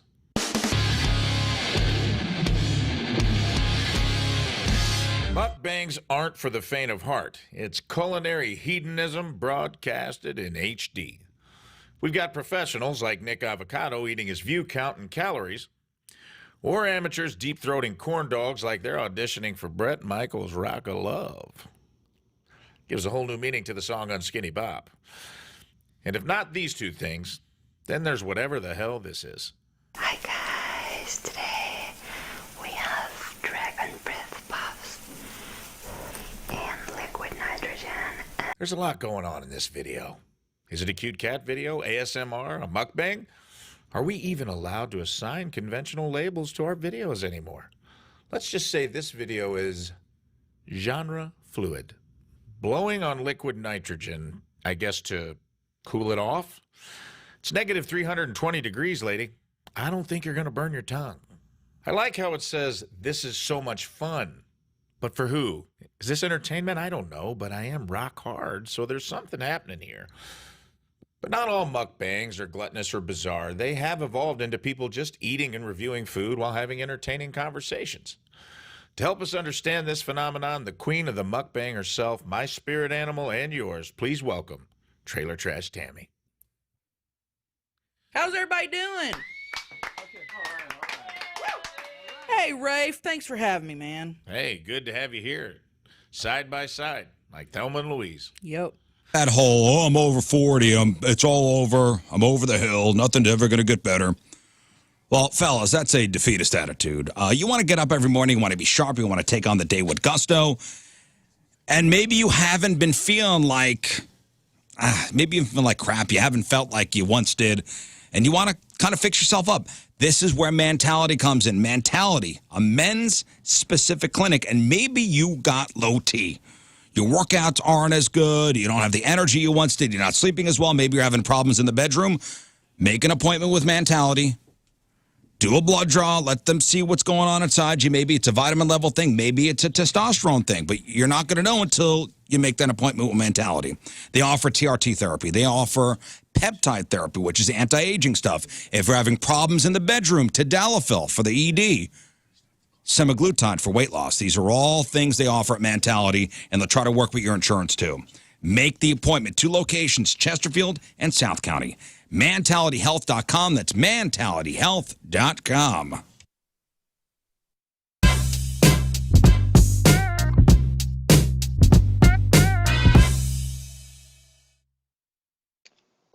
Look, here we are, a Tuesday in St. Louis, Missouri, and I am joined by Luke from the Struts. Luke, how are you, man? Thank you very much for taking the time to join us today. How's it going? I'm doing really good. Thank you so much for having me. It's an honor to be back in your presence again. Well, we have long, the station is. We had a contestant drop off, so we got room for one more. One more. Biscuit enthusiast. We're going to play Limp Bizkit Trivia, our Limp Bizkit Olympics, rolling on. While we're answering the phones here, it is July 11th, 7-11. It's Free Slurpee Day, guys. Not really into Slurpees, honestly. You still love them. Me too. Back when I was in high school or middle school, couldn't get enough. Today is Free Slurpee Day. You could walk into any 7-Eleven and get a free small Slurpee, no questions asked. You don't need to be a club member. You don't need no bells and whistles. You don't need to buy a certain amount of whatever. You can walk into 7-Eleven, small Slurpee, no questions asked. Wheeze the juice. I saw one the other day. I was looking at it and I was like, man. You know what it made me think of? It made me think of like a BMX bike or a skateboard or something from like my youth that I love to do that I have no interest in doing anymore. Getting a Slurpee? You look at it and you go, wow, that is awesome. I have no interest in it right now, but there was a time where that just really connected with my life, and I appreciate that it's still going. Mm-hmm. Right. I would have been enthusiastic about this, 25 years ago. You look at it and even just looking at it makes me smile. Yeah. I don't want one. But That's man, how I feel I'm really when I happy. see a pack of Big League Chew. It's still like, God, I'd have killed for that when I was a kid, and there's no adult part of me that has any interest. Yeah. But I have a fondness for it. Because it was such a soft. Such a basically big part. teaching kids to chew tobacco. Yeah. Even I don't think they have shred. It was so soft you had to swallow it. You had no choice. They used to on the pouch have a guy with it looked like a big wad, and they got rid of that. Oh, they did. Yeah, they don't have that anymore. Like it was like a cartoon character. They had it at that one baseball place player. where I stopped and got us old timey candy. They had a whole bunch of that stuff that you think they don't make anymore. I know they still make Big League Chew, but they just don't have the guy. They don't have the packaging with the guy with the big. It looks like he's got a wad of tobacco. Looked like Pete Rose, kind of. I brought it to the home run derby last year. Nobody wanted any. I had some in my locker. Well, I will take some. Grape? That's fine. Fine. Okay. That's fine. Grape is fine. Hey, so take advantage. 7-Eleven, free Slurpee at all 7-Eleven locations. Also, I guess they own Speedway. Oh. They own Speedway and Stripes. And Stripes is a store too. But okay. So you can get your Slurpees there as well. All right, let's give away some tickets. All right, Moon, get out the great wheel. Put all our names on it. Okay. All right, so I got Limp Bizkit Trivia. And you guys on the phone will spin the wheel to see who your teammate is. We'll go around 4 times with Limp Bizkit questions. Learn if you would keep score, please. I will. You guys get 2 lifelines. You get to go to your caller twice if you need help with a question. Whoever gets the most questions right, their respective teammate on the phone will win a pair of tickets to go see Limp Bizkit next week, a week from today, over at the Hollywood Casino Amphitheater. It's a Point Big Summer show. All right, let's go get our contestants and match them up with people. Let's go to Mike. Good morning, Mike. Hey, good morning, guys. All right, Moon, spin the wheel. Let's see who Mike is teamed up with. The wheel is spinning, and it is landing on Mike and Moon. Mike and Moon. Mike All and right. Take me Energy up. Mike, we got this, man. Mike and Moon. We got this, dude. Moon, you got to take me off the list. Take me off the wheel. Okay. Take me off the... Take me off the wheel. All right. So, hang on, Mike. All right, Steve. Yes, sir. What's going on, fellas? All right, Steve, you are matched up with Rafe. You just rolled Rafe. All right. Okay, Steve and Rafe. Mike and Moon. Steve, how much you know about Limp Bizkit, bruh? Carrie. Yes. Okay, you are with King Scott. All right, let's do this. On. All right, let's... That's enthusiasm right there. I like it. Yeah. And Kim, you are with Lern, okay? All righty. All right. All So right, we got Kim. Mike with Moon. All right, Mike, We're doing this. Steve with Rafe. Put your LB brain on, brah. Sorry. Let's go. Turn your backwards red hat around. Let's Yeah. go. New era committed. I hope I didn't just give an answer away. Okay. Okay. Kind of. No, that was a good question. I probably should have thought of that. Yeah, come on, What man. what baseball hat? What brand? What what brand has he committed to? Okay, here we go. Moon, your first question. Let me get the Limp Bizkit trivia question music up. Oh my goodness. It's just this. I was excited. It's just this. Remix. No, it's just this. All right, Moon. What? What year was Limp Bizkit's debut album, $3 Bill Y'all's, released? 1997. Was it 1996, 97, 98, or 99? 1997, lock it in. Show me 97. Point for Moon. What's up? Good job. Lern, Limp Bizkit was formed in which U.S. state? Florida. Was it California, New York, Texas, or Florida? Show me Florida. Florida is correct. Showing off. Not even waiting for the multiple choice. We don't need this. Rafe. I will be needing it. What is the title of Limp Bizkit's 2011 record? Was it Results May Vary, The Unquestionable Truth Part 1, Gold Cobra, or Still Sucks?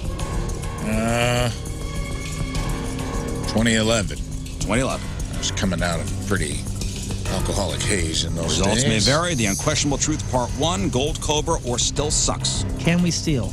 No. Steve. Let's go to Steve. Steve? Definitely Gold Cobra. Is it Gold Cobra? Yes. Steve. All right, Steve, hang on. King Scott. Yes, sir. What record label did Limp Bizkit sign with in the late 1990s? Was it Capitol Records, Epic Records, Interscope Records, or Warner Brothers Records? Give me Interscope Records. Show me Interscope Records. Yes. Oh, shoot. All right, Moon. Yeah. Who produced Limp Bizkit's album Significant Other? Ooh. Was it Rick Rubin? Was it Scott Weiland? Was it Dr. Dre? Or was it Terry Date? Oh, man. I know Wes and Terry know one another. Ross Robinson did the first. Significant Other was the second one. I want to say that might be a Terry Date record. It sounds like a Terry Date record. But I know Rick Rubin. I don't know, man.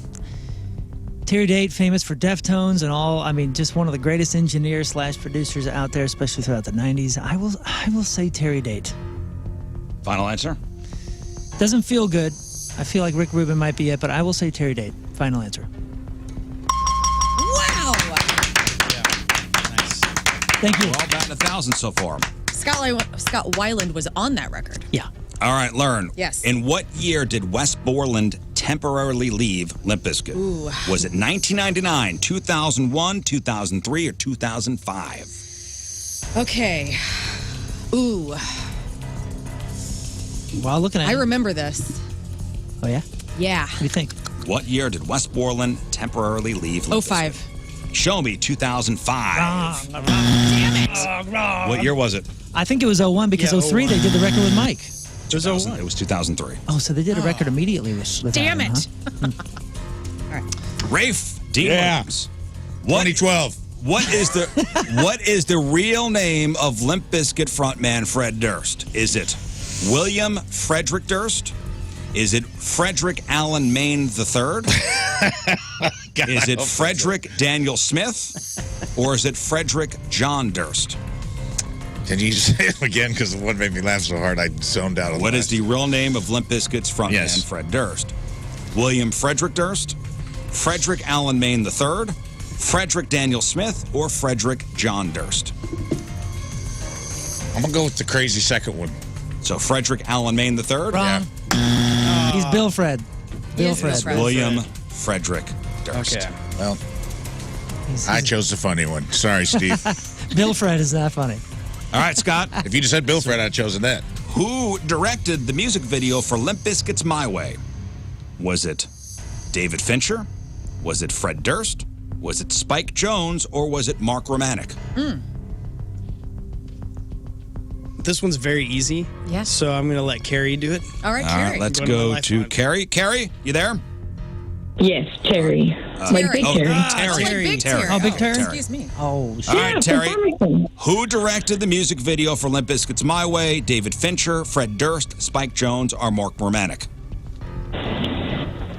Was it Fred? Show me Fred Durst. Fred Durst. Thank you so much. I was going to say Spike Jones. I was too. Yeah. Who knows? It's like, he's got to be. He was the king at that point. Okay. All right. Nice work, Terry. Moon, what song by Limp Bizkit was nominated for Best Hard Rock Performance at the Grammy Awards? Was it Nookie? Was it Take a Look Around? Was it My Way? Or was it Rollin'? Which song by Limp Bizkit was nominated for Best Hard Rock Performance at the Grammy Awards? Nookie, Take a Look Around, Do you have a year for My me? Way, or Rollin'? I do not. You know, I think the stat shows that Rollin' was their biggest hit and their biggest number one. And I want to say just the era and when it came probably should have earned them a Grammy nod. If I gave you the year, it would give away the song. So I say Rollin'. show me Rollin'. Whoa. Limp Bizkit. You guys are crushing it. All right, Lern, what is the name of the tour Limp Bizkit co-headlined with Metallica in 2003? Was it Ozfest? Was it the Family Values Tour? Was it the Big Day Out or Summer Sanitarium? 2003, Ooh. Limp Bizkit co-headlined with Metallica. Wasn't Family Values because that was Korn. What was the first one? Was it Ozfest? Well, Family no. Values? Summer Oh, Sanitarium? man, did they or ever Big do an Day Out? Ozfest? Big Day Out sounds familiar to me. And Summer Sanitarium Tour was Metallica. Oh, no. I'm going to go to Kim. Kim. All right, let's go to Kim. What was the name of the tour Limp Yes. Bizkit co-headlined with Metallica? Was it the Summer Sanitarium? Show me Summer Sanitarium. Nice. Well done. Good job, Kim. Yes. Oh, I was very confused. Big Day Out is the That's festival in Australia. Australia. Yeah. Limp Bizkit did play Ozfest. Yeah, I was going to say, Famous I for the remember big that. toilet. But I didn't know if they headlined with Yeah, Metallica. not Metallica. Metallica never played Family Values, and it was Summer Sanitarium. Okay. Rafe. Yes. What is the title of Limp Bizkit's first demo tape? Was it Mental Aqueducts? Was it simply Limp Bizkit?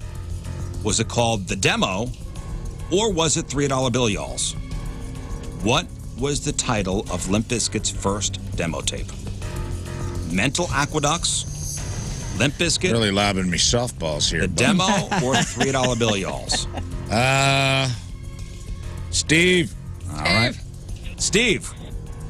What was It's mental aqueducts. Mental Aqueducts is his answer, and it is correct. Correct.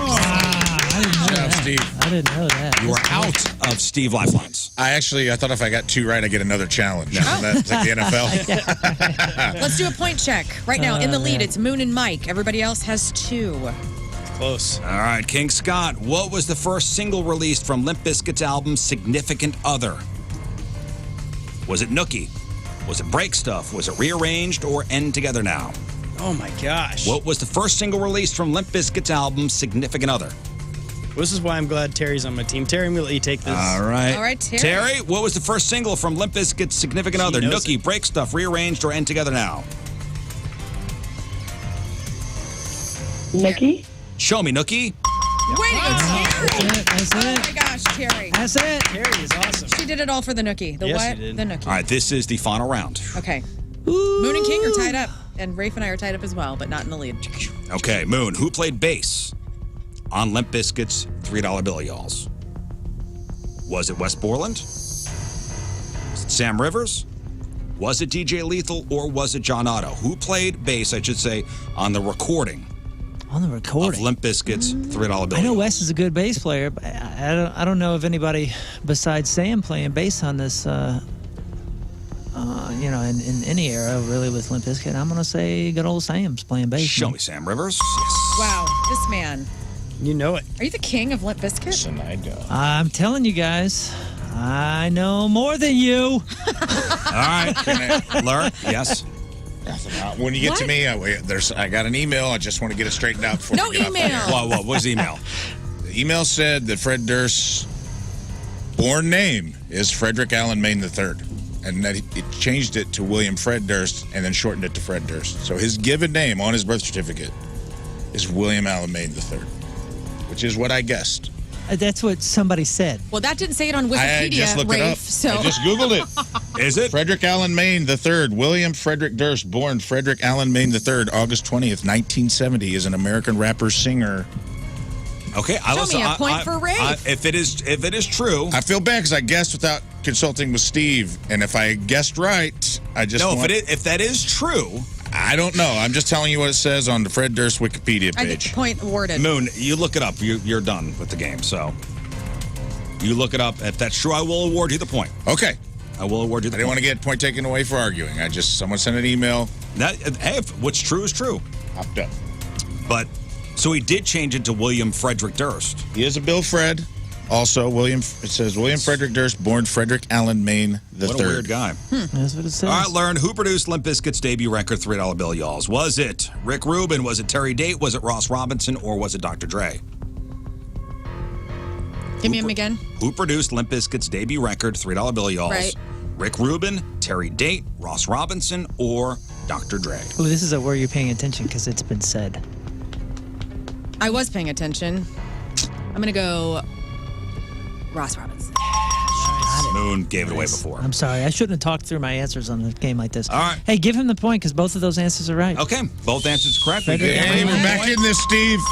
We give Rafe a point. Thanks for whoever emailed that in, because I would not have looked that up. All right, Rafe, what Limp Bizkit song features a guest appearance by Scott Weiland? Oh, Lord. Is it Nobody Like You? Is it End Together Now? Is it Hold On? Or is it Rollin'? Give me the choices again. Is it Nobody Like You, End Together Now, Hold On, or Rollin'? I have no clue. I feel like someone said this earlier, too, and I did not pay close enough attention. It was not said. The song was wasn't brought said. up. Yeah, Scott Weiland was on that record. Now, give me one more time. Nobody Like You, End Together Now, Hold On, or Rollin'? Hold on. Show me Hold On. Yes, it is. Nice. Wow. Yes, it is. Moon and Rafe tied at 4. Wow, what a comeback. And finally, and we do have a tiebreaker question. This is for Scott. Okay. What Limp Bizkit song was featured in the movie The Fast and the Furious? Was it Nookie? Was it My Way? Was it Rollin'? Was it Take a Look Around? What Limp Bizkit song was featured in the movie The Fast and the Furious? Nookie, My Way, Rollin', or Take a Look Around? This is very easy. It's My Way. Show me My Way. It's got to be rolling, right? It's rolling. You would think it would be rolling. It's rolling. Educated guess there. I don't know. All right, so I thought it wouldn't be that easy. Learn. Moon and Rafe. All right. This is Tied at crazy. 4. Dude. I should not even be in this. This is insane. Learn and Rafe. Steve, So Learn and imbue Scott. me with the power of your knowledge. Learn and Scott are out. Yep. Sorry to Terry Sorry, and Kim. Terry. Sorry, Kim. Terry and Kim. So it comes down to the tiebreaker. Bummer. Okay. Write your answers down, please. Okay. Write your answers down. This is so intense. Good Lord. Way to go, Rafe. And don't look this up. Nobody. Don't look at anything. I don't want to see anybody's keyboards. Don't look. What? Oh. You were making Write a your motion. I answers go, down. what do I have? My And flight this on? is how many records did Limp Bizkit sell worldwide? To the closest 10 million. How many records has Limp Bizkit sold worldwide? What happens if they write the same answer down? Then they both win. Great. Love this. How many records worldwide? How many records Total. worldwide Total. has Limp Bizkit sold? To the closest 10 I million. don't even know what would be a Scott lot. and I know this one. Yeah, this one's easy. To the closest 10 million. Of course we know this one. Can we just play just for fun? Yeah, Okay. of course, play for fun. I wrote it down.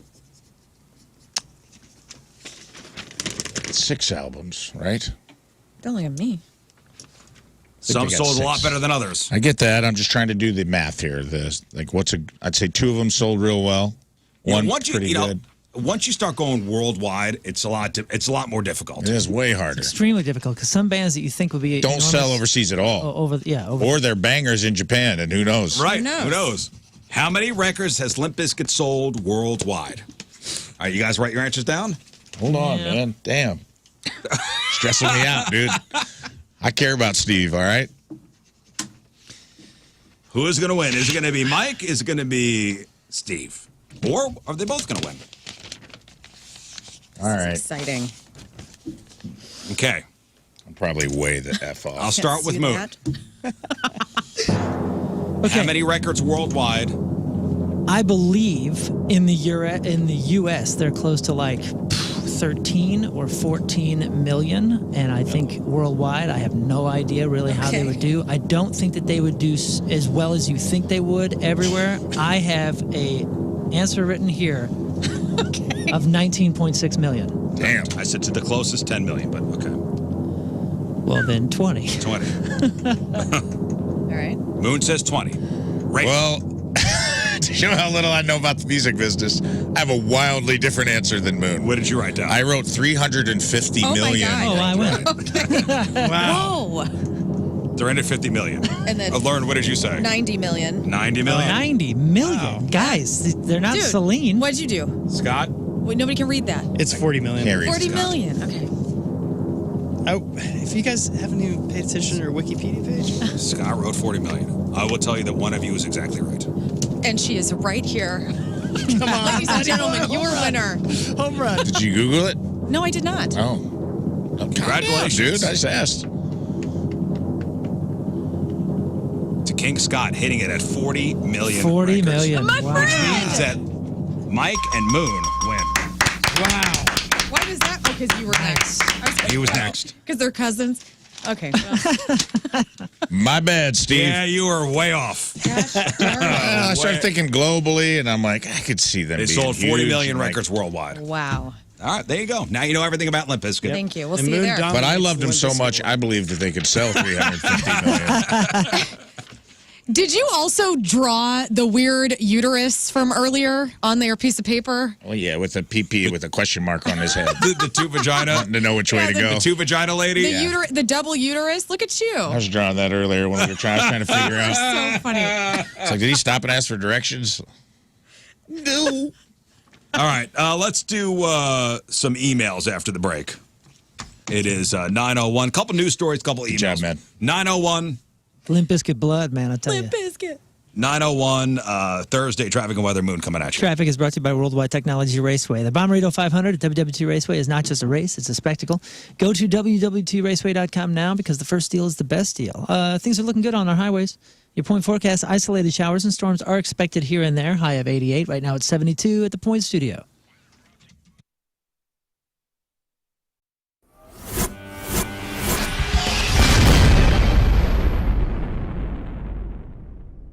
So here we are, way back Point Fest.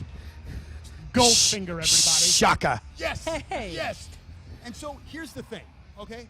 John, first thing first. Seen the band a million times. Phenomenal band.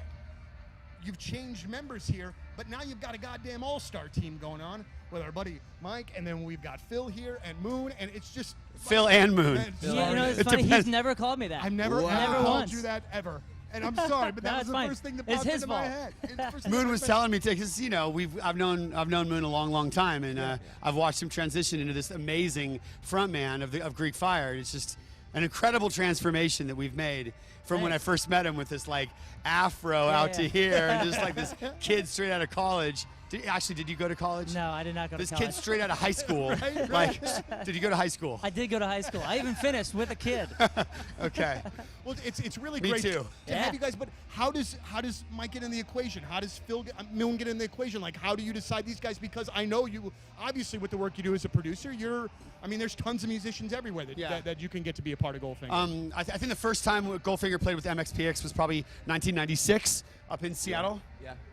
Radio show. that, yeah, radio and show. I remember same thing. I mean, Mike was a teenager when I first saw him play, whenever that was, and I've known him for. Hey, if you live down in Lern and you see people zipping around on golf carts and you go, where do I get one of those cool golf carts? I don't want a regular one. I want a cool one. Well, you go to Getaway Carts. If you live in Eureka, if you live in Newtown, if you live or got a house out there in Innsbruck, Getaway Carts is the place to go for custom golf carts.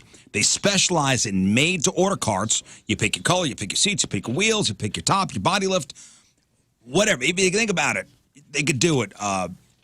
sound systems, light bars, best prices in town on golf carts, accessories, and batteries. Yes, they finance used as well. Lithium battery installs and swaps. And the owners over there, two dudes, great guys, and honest face-to-face interaction. You talk to them directly. That's what sets them apart from everywhere else. And they only sell golf carts. They don't detail, cars. They don't tint windows. They don't sell trailers. They just sell, service, and work on golf carts. That's Getaway Carts. Free delivery on carts to your house when you buy one. If you need one serviced, they'll come there, try to fix it for you. Lift kits, rear flip seats, light kits, wheels, tires, custom upholstery, sound bars, underlighting, you name it, they do it. That's Getaway Carts. GetawayCarts.com. GetawayCarts.com.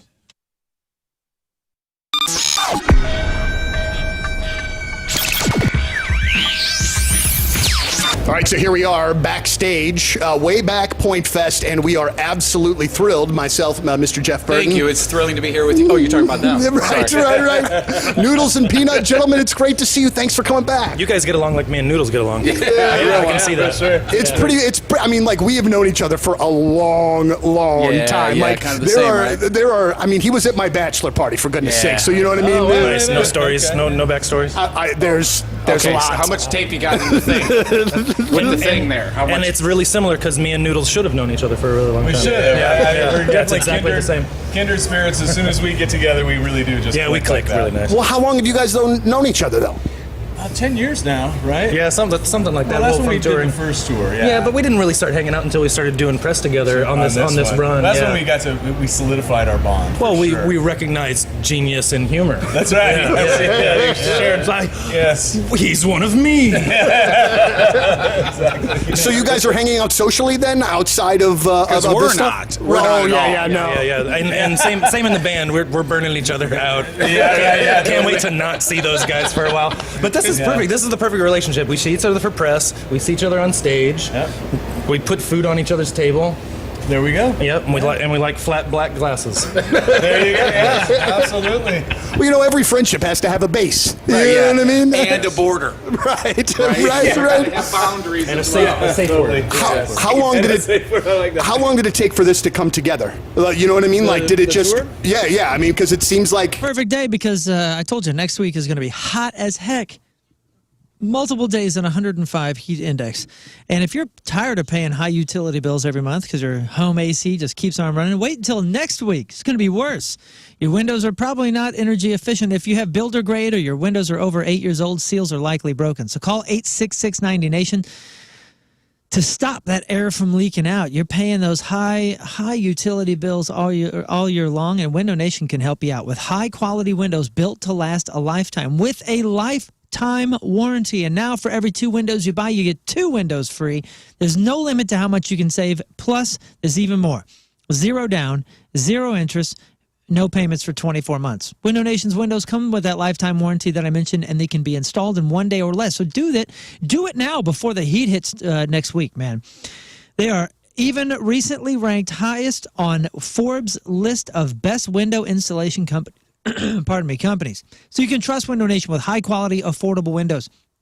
Stop paying more than you have to. Schedule a fast in-home estimate right now, 866-90-NATION. That's 866-90-NATION. Tell them Moon sent you, or head over to the website, windownation.com.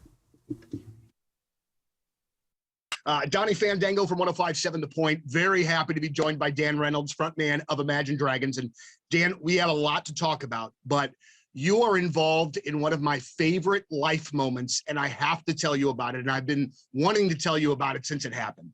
It came up in my memories about 3 years ago this past weekend, and I had a chance to take, at that time, my 10-year-old daughter to see you guys live. My daughter's now 13, and some days are rough, and she's an amazing girl, but that day at your show, Dan, for the first time, I got to watch her get completely lost in a show. Her eyes were closed. She was singing the songs. She was completely unaware of anything else around her other than just being lost in the show. And as a music fan, as a father, as a person, it is one of my favorite memories of all time. And I thank you so much for being a part of that. I know you get to do that, not just with me, but man, it's something that I look back on fondly and always, always, always will.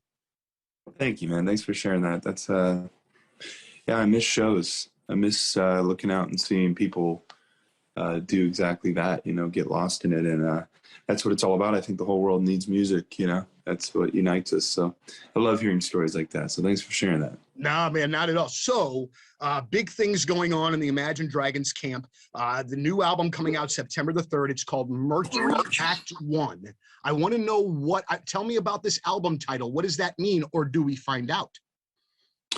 Oh, yeah. The meaning of the title, originally when I was playing around with ideas and thinking through it, I thought I'd call the album Mercurial, which is a word that basically means volatile or subject to dramatic changes, which is really indicative of the whole record and my state of being since I was a teenager. You know, I've dealt with a lot of mood swings and bipolar and depression and a lot of this record kind of delves into that. So there's a lot of high highs and low lows, and that's kind of, anybody who's close to me knows that that's kind of my point of existence.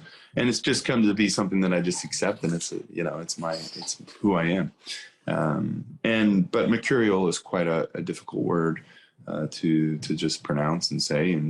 And Mercury, the word Mercury is derivative of that. So yeah, that's how we ended up on Mercury. And I just love the visuals. Visuals are so important to me as well. July is National Carpet Cleaning Month, and because of National Carpet Cleaning Month and it's the month of the 4th of July, Zero Res is offering 3 rooms, Zero Resified, starting at just $129, and get a 4th room for free. You know, just about every surface in your house can be Zero Resified. So carpets, of course, tiles, rugs, upholstery. Again, basically every surface can be Zero Resified. So it's time to call in the cleaning pros. It's also a perfect time of year to get your air ducts cleaned out. This month, take $75 off. And air duct cleaning will help alleviate allergies and asthma. You're going to enjoy less dust, lower energy bills, and your home will stay cleaner longer. Zero Res has a 4.9 rating on Google with over 5,500 reviews. And, of course, you got the 30-day Gotta Love It guarantee. It really makes it easy to get what you pay for. So schedule your appointment at ZeroResSTL.com or call 314-474-2020. Ask for the RizzShow special. Spelled backward or forward, it spells the same. It's Zero Res.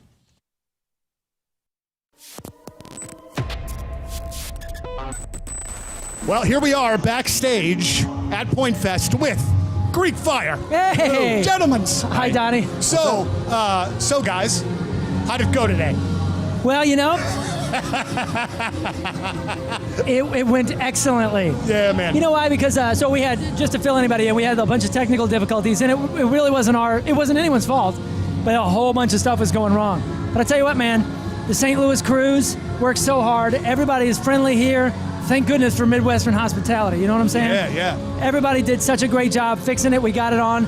And honestly, it was a blessing in disguise because it gave a few more minutes for these seats to fill up. And boy, St. Louis was ready, man. The Hot Shots in Wentzville. I'm out there with Stella Artois and Hot Ones. You know, Hot Ones, the internet show. The host interviews A-list celebrities, and they eat hot chicken wings. So we'll be doing hot trivia. So get a team together, just teams of 2. Come out to the Hot Shots Wentzville, 6 to 8 o'clock. I'll ask trivia questions. So we'll have some hot chicken wings. And you have a chance to win an awesome STL staycation. So tonight, Hot Shots Wentzville from 6 to 8 o'clock.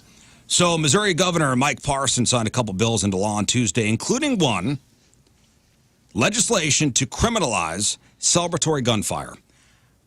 This wasn't a thing, was my first question. Mike, we're a little late. Well, no, didn't it? This wasn't a thing already? Well, I think it is, but doesn't this intensify the punishment? So this bill is more commonly known as Blair's Law. So the bill was named after a girl named Blair Lane. She was hit by celebratory gunfire during the 4th of July back in 2011. She's from the Kansas City area. So Blair's Law, this law now signed into effect, will criminalize anyone who unlawfully discharges a firearm with criminal negligence. According to the legislation, a person commits the offense of unlawful discharge of a firearm if he or she recklessly discharges a firearm within or into the limits of a municipality. Violations would result in a misdemeanor after one offense, a felony after any additional offense. It's so stupid. It's so irresponsible. I told you we were in Alabama for 4th of July, and somebody was just ripping off a machine gun. And you're just like, what are you doing? Don't you dude? think it should be a little more than a misdemeanor?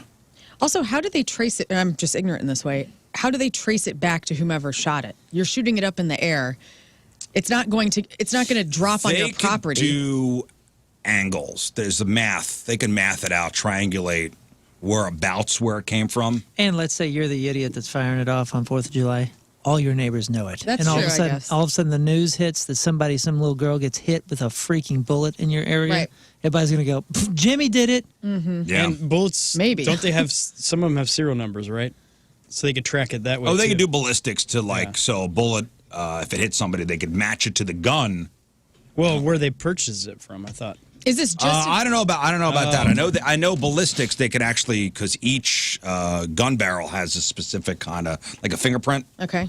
and ballistics could show exactly what gun it came from. Is this just for? So this is celebratory. If it can hit property, it can hit people.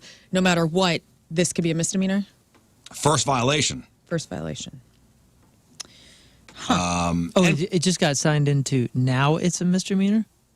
Violations would result in a misdemeanor after one offense, a felony charge after any other additional offense. So there's no real new punishment. I thought it was. I thought it was illegal as it is. I think as city ordinances are. This is for state. This is a state thing. This is just like anything else. This is just like a hey, don't bring your gun into this shop. Nobody's gonna follow this. It's gonna be. They're gonna still do it. It's not gonna do anything. Well, I mean, Sam- just any responsible gun owner. Let's say you're at target practice and you're hunting or something like that. No one would ever just rip it off into the No, air, that's knowing that that's going to crazy. land somewhere, Right. man. What are you thinking? You know, you ever see these videos from like the Middle East? Yeah. Like at the like weddings, and there's dudes with machine guns just Not even paying attention where they're yeah, aimed. not even paying attention to where they're going. There's been. Have you seen the videos of somebody not controlling and shooting people? Oops, it happens. You got to get these things off of your feed. This dude. is what my algorithm. Yeah. Every time I log on to Twitter from the Rizz Show, it's just this. Yeah. St. Louis police have warned against celebratory gunfire, around New Year's, 4th of July. Blair's Law also comes after a pretty violent holiday weekend in the city, which led to 7 people being shot in downtown early Friday. Oh, no. Yeah. So, and also in your news, researchers have detected toxic metals like lead and arsenic in more than a dozen brands of tampons. Yeah, man. What? I didn't even know there was a dozen brands of tampons. There's a dozen of them. And this is according to a new study by the University of California, Berkeley. Now, I saw this in my female headlines, and Tampax was one of the brands that is being named. Now, from what I read, there was no brands named in the study. So the study is not named any specific brand. I surely hope it's not Tampax. The study's lead author said in a statement that very little research has been done to measure chemicals in tampons. Isn't that crazy? And this study is believed to be the first of its kind. This is so wild to me. Tampons have been around and have evolved since, I don't even know when. Caveman days. Since the caveman day. A man invented Cavewoman it. days. I mean, and you It look was at fire and then tampons. So It was. It's crazy to me. And this is something that women put inside of their bodies. And we've been doing this for decades. And they're just now testing it. Like, how dare you? Ugg make plastic applicator. So the study It used to be found, cardboard. quote, measurable concentrations of 16 metals in 30 tampons across 14 brands. Now, they say this is what they say. The widely accessible brands of tampons were purchased in U.S. retail chains and online from Greece and the U.K. The study did not name the tampon brands, though. Well, then Tampax must be a rumor. Because that's floating around the socials. It is. The following metals were found: arsenic, barium, calcium, cadmium, cobalt, chromium, copper, iron, mercury, manganese, nickel, lead, selenium, strontium, which I don't know what the hell that is, vanadium, and zinc. You sons of bitches. This is I'm so cool. pissed. And toxic metals like cadmium, lead, and arsenic were found in higher concentrations, while mercury and chromium showed up less. Why do they have to put the most random stuff in everything we have. Well, yeah, this is, I mean, and I'm sure here come the loss. I mean, how many women have gotten uterine cancer or ovarian cancer or any sort of thing from the metals? This is just And like the they say- deodorant argument. And they say, notably, there is no exposure level to lead considered quote unquote safe. So if there's any lead in there, right, it's not safe. Not like, oh, it's a trace. Like, in cinnamon or any spice, it's like, oh, if like 2 or 3 little insect parts are in there, it's fine. No lead. Right. There should be 0. Everybody should be mad about this. Even if you don't use tampons, you should be upset about this. I'm upset. Because your family members use these things. This is stuff that the women in your life are using. And not even from, you get your period when you're like 11. So you're a got the little numbers. kid. Like, this is terrible. A majority, 52% to 86% of people who menstruate use tampons during their periods, meaning that the potential toxic exposure could impact a very large portion of consumers. And researchers are uncertain whether the metals have caused any adverse health effects, in tampon users.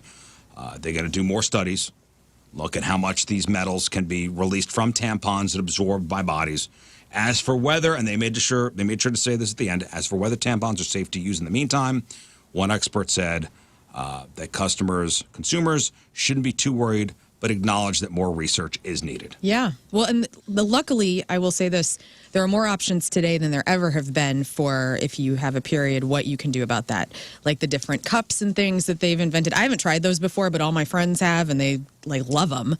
And so maybe that's a better option. But then you're still putting like a plastic, and who knows if the cups have even been researched, It just sucks because there's no alternative, because this is something that naturally happens with our bodies, and it's like we can't help it. Well, I mean, at Well, the fact that there are no studies on this before is At crazy. least one's on the outside. You know What's what I mean? At least one's on the outside. Right. You know what I mean? I would think that would be significant.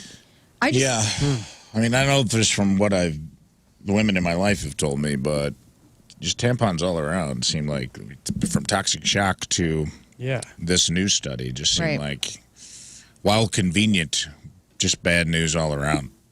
Sucks. Yeah. Toxic shock syndrome it happens, but not as frequently as people, gladly, not as frequently. That can really screw you up. Yeah, the good news is this is on everybody's radar now, and they will do more studies on this. Speaking of radar, somebody said that they can use radar, like weather radar, to find out where those gunshots happened. If somebody...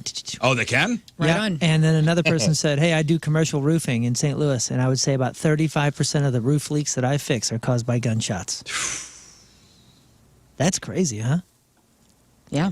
Well, you remember somebody got shot at Busch Stadium from a random, came into the stadium. So they tried to triangulate where it came from, and they never found the person. But somebody was sitting in the stands at Busch enjoying themselves a Cardinal game. And they're shot just from a bullet coming into the stadium. So stray bullets, magnetic tampons. What's going on? The world is filled with danger, guys. All right, we have time for like 1 or 2 emails. RizzShow at 1057thepoint.com or the instant feedback through the 1057 The Point mobile app. Emails brought to you by Kloss Furniture. Lowest prices guaranteed. We have something for everybody. Well, let's just stay on the subject. Hey, guys, catching up on the episode. You guys were discussing The Rag and Shark Week. Lern brought a very valid point about lack of studies on female reproductive systems. I recently listened to a 2-part episode, Vox's Unexplained, The Bleeding Edge, and feel that it would be highly informative for all of you. The more you know, enjoy. Listen every day via podcast. R.I.P. Jeff, listener since 2018. 3 out of 5 stars. Love you guys. Casey sent from my iPhone. Ha ha. Love it. We'll look into it. Listen to it this week. The menstrual cup goes on the outside? No, it goes on the inside. Goes on the inside. Oh, I thought it was on the outside. You fold it up and you put it all up in there. Oh, and then you essentially fill up that cup. Oh, never mind. It's a different visual. Yeah. My bad. Yeah. So sorry, guys. That's okay. So sorry. Is that what I didn't understand what you were talking about on the outside. I didn't Clearly, I understand. didn't understand. I didn't understand what I was talking about.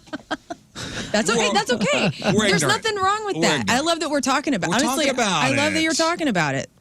It's okay to talk. It's a natural thing. Next. Speaking of talking about it, we're talking about this guy who just escaped the transport van. Right? Yeah. John here. I was transported by one of those services from California across the United States. And at every stop, after we used the bathroom, our cuffs were removed, and they would say, quote, "You can run, and I'm not chasing you. It'll just add an escape charge on top of what you're already getting charged with sent from my iPhone. So basically, that's the deterrent. Like they'll probably tack on another 5 That's years. the deterrent. Is like you're not going to get far. I'm not chasing you, but it's gonna screw They'll your tack life out on. further. They'll tack on more years. Yeah, an escape charge. Yeah, that's another couple of years, if I'm not mistaken. It's not like, oh, you get another couple of weeks in jail. Yeah, if I get caught again. Right. Nobody's more hopeful than an escaped criminal. I mean, they got to be. They're like, I'm going to make it. Yeah, I'm going to make it. Yeah. All right, we got to move on. Sports after the break. And you got to talk about that Oklahoma State coach. God. Yeah, I'll give you the Oops. basics. All right, 9:24. Thursday traffic and weather Moon coming at you. Hey, traffic is brought to you by Worldwide Technology Raceway. The Bommarito 500 at WWT Raceway is not just a race, it's a spectacle. Go to WWTRaceway.com now because the first deal is the best deal. Things are still pretty clear. That's awesome. Your point forecast, isolated showers and storms are expected. High of 88.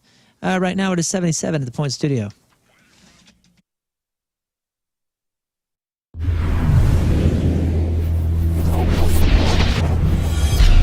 So here we are, our very first Ho-Ho show of 2017, our Christmas show. You will be our first band that we will see, 2/3 of Biffy Clyro. Gentlemen, how are you?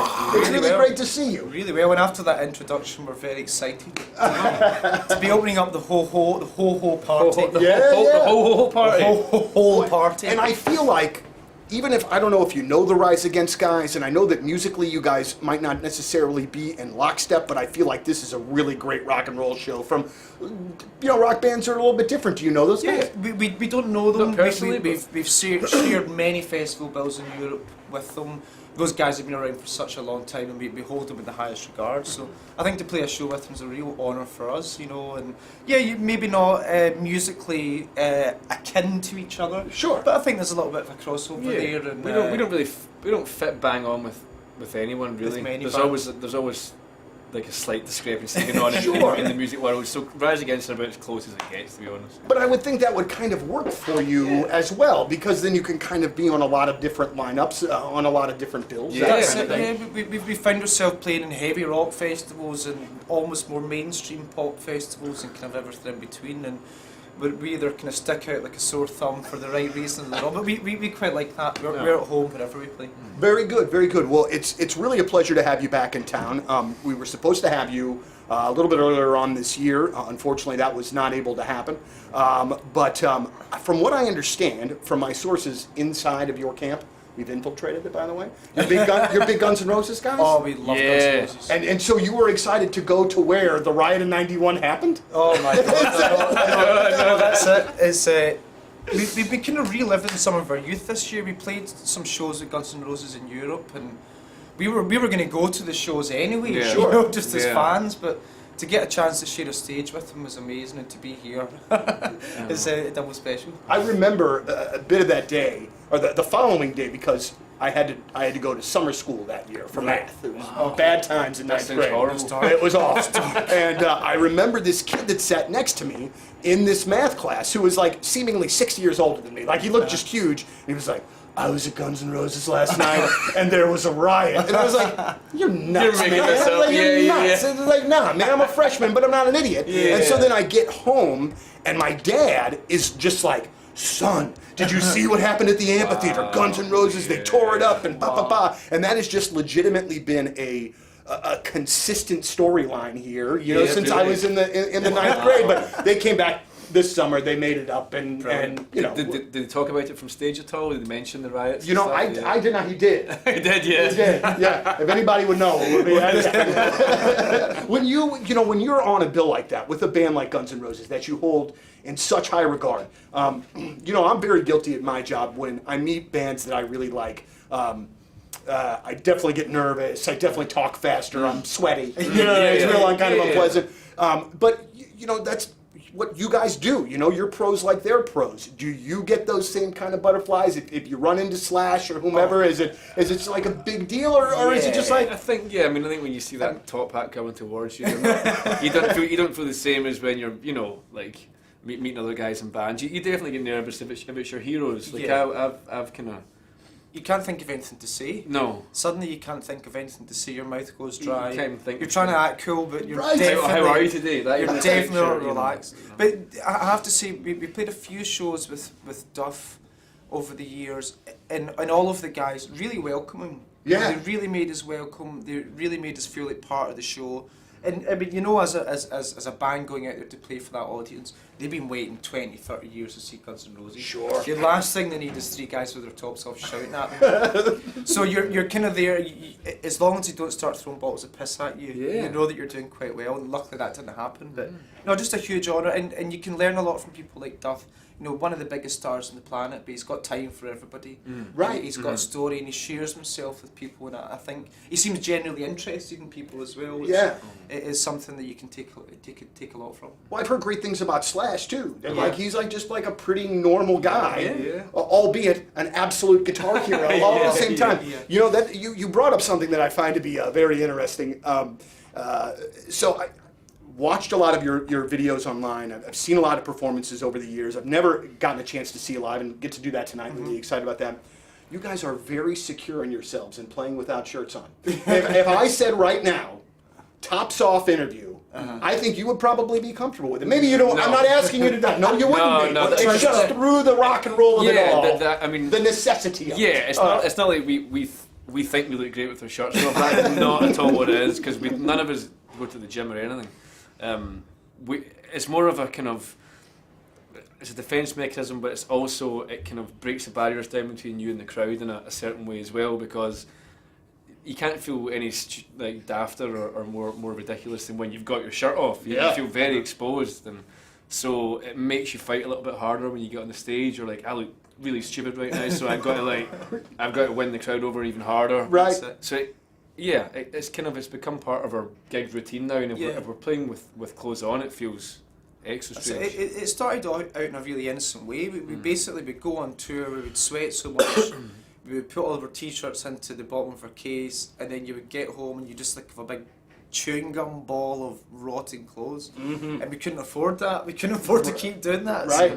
And then it just, there was a freedom about it. There was something about, you know, the way maybe Kiss put on their makeup, it's like they're putting on their armour or getting ready. There's something about feeling a bit stupid, feeling a bit uncomfortable that there's nowhere to hide. I think it maybe brings an honesty in the performance, you know. It definitely shows the crowd that you mean business, I think, as well. Yeah. Right. I'm coming to work every day. Let's go. Well, you know, I just really want to thank you guys for your time, and we would love to have you back again soon. And I had to say that you're one of those bands that you guys write songs, man, that I legitimately give me chills. Many of Horror is one of the most amazing, like, just, you know, man, one of those songs that you feel. And I am so excited to have you guys back here tonight and to open this show. It's going to be a lot of fun. Well, that's really kind of you. We're delighted to be here, and thank you very much for having us. Thank you. Biffy Clyro, opening up our first Ho-Ho show of 2017. Thank you, John. Ho, ho, ho, ho, ho!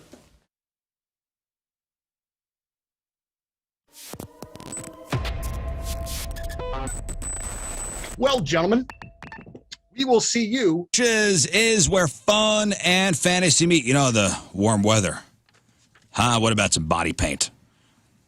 Body paint.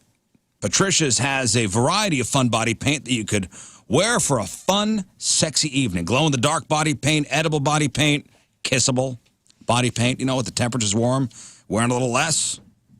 Body paint, they got skin couture body art accessories. Get a tattoo or accessorize like nippies, flash tattoos they have at Patricia's. Discreet, seductive body art accessories that are temporary, so you can enjoy that stuff without regret. At Patricia's, they have all that fun stuff. Lotions, lubes, sexy lingerie, sexy costumes, stiletto heels. So if you've ever been over to the east side and you see the dancers with those big heels, you get that stuff at Patricia's. Adult toys for women and men.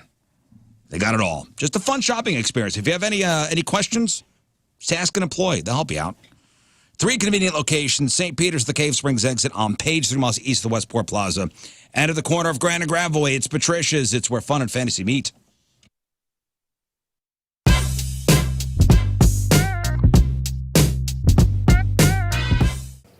All right, Point Fest 2022. It is Liv, and I am so excited. As you know, this is one of my favorite bands ever. The Struts, gentlemen, thank you so much That was for a being lovely here. introduction. So Thank you very excited. much.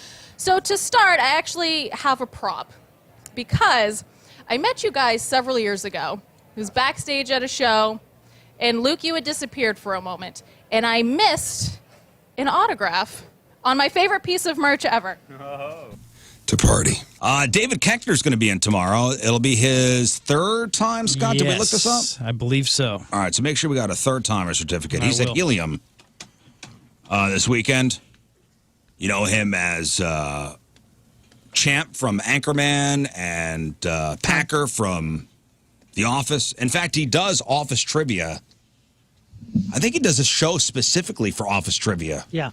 Every time he's in town. I would probably be very good at that a long time ago. I don't know if I would still have the facts in my brain. Love The Office. You think you could beat him at Office trivia? Maybe. You want to play tomorrow? Well, you should ask him a couple Office trivia questions, see how good he is. All right. I just recently got back into The Office. That's great. It's on all the time on Comedy Central, so I'll flip it on. It's mindless, it's background stuff, but I catch moments that I forgot about, and it's a great show. Yeah, He's it at is. Funny Bone. Oh, I'm sorry, You said Funny Bone. right? No, he's special engagement, Funny Bone. Damn it. I had a Funny- 50-50 shot. Funny Bone. I had a 50-50 shot at that. Damn it. Funny Bone. I lost. Funny Bone. Westport, I believe. Westport. Okay. My Funny Bone. apologies to Hey, you were close. They're both comedy clubs. my apologies to everybody at Funny Bone and Helium. Whatever. 2 shows Friday, 2 shows Saturday. What's the Office trivia show? I think he does like a Todd Packer trivia. I don't think that's what he's doing at this particular show. I think it's just him stand up. I'm sure I there's thought a lot I of read stuff he in was there. doing a Office trivia show. Is that what this is? Maybe. I know he's done doing that. it once. He's doing it once. Yeah, he's done He's that doing before. stand up, and then maybe one show is a trivia. Yeah, that's right. Yeah, he does stand up, and then one of the shows from those. Look it up. Look it up. it yourself- up. Look it up yourselves. I'm not your Google. Look it up. I'm not your Googles. Oh yeah. This Okay. is new. So okay, here it is. So he's got 2 comedy shows on Friday, 2 comedy shows on Saturday, and then he's doing Office trivia with Todd Packer, and he's in full character on the 13th on Saturday at 5 p.m. There it is. And this is Westport Funny Bone. Yeah. Westport Funny Bone. That's right. It's only $35 for the trivia. So thing. I'm trying to time it out, by the way. So Kex will be here, and we're buddies now. I can call him Kex. Kex. Cool. David Kex.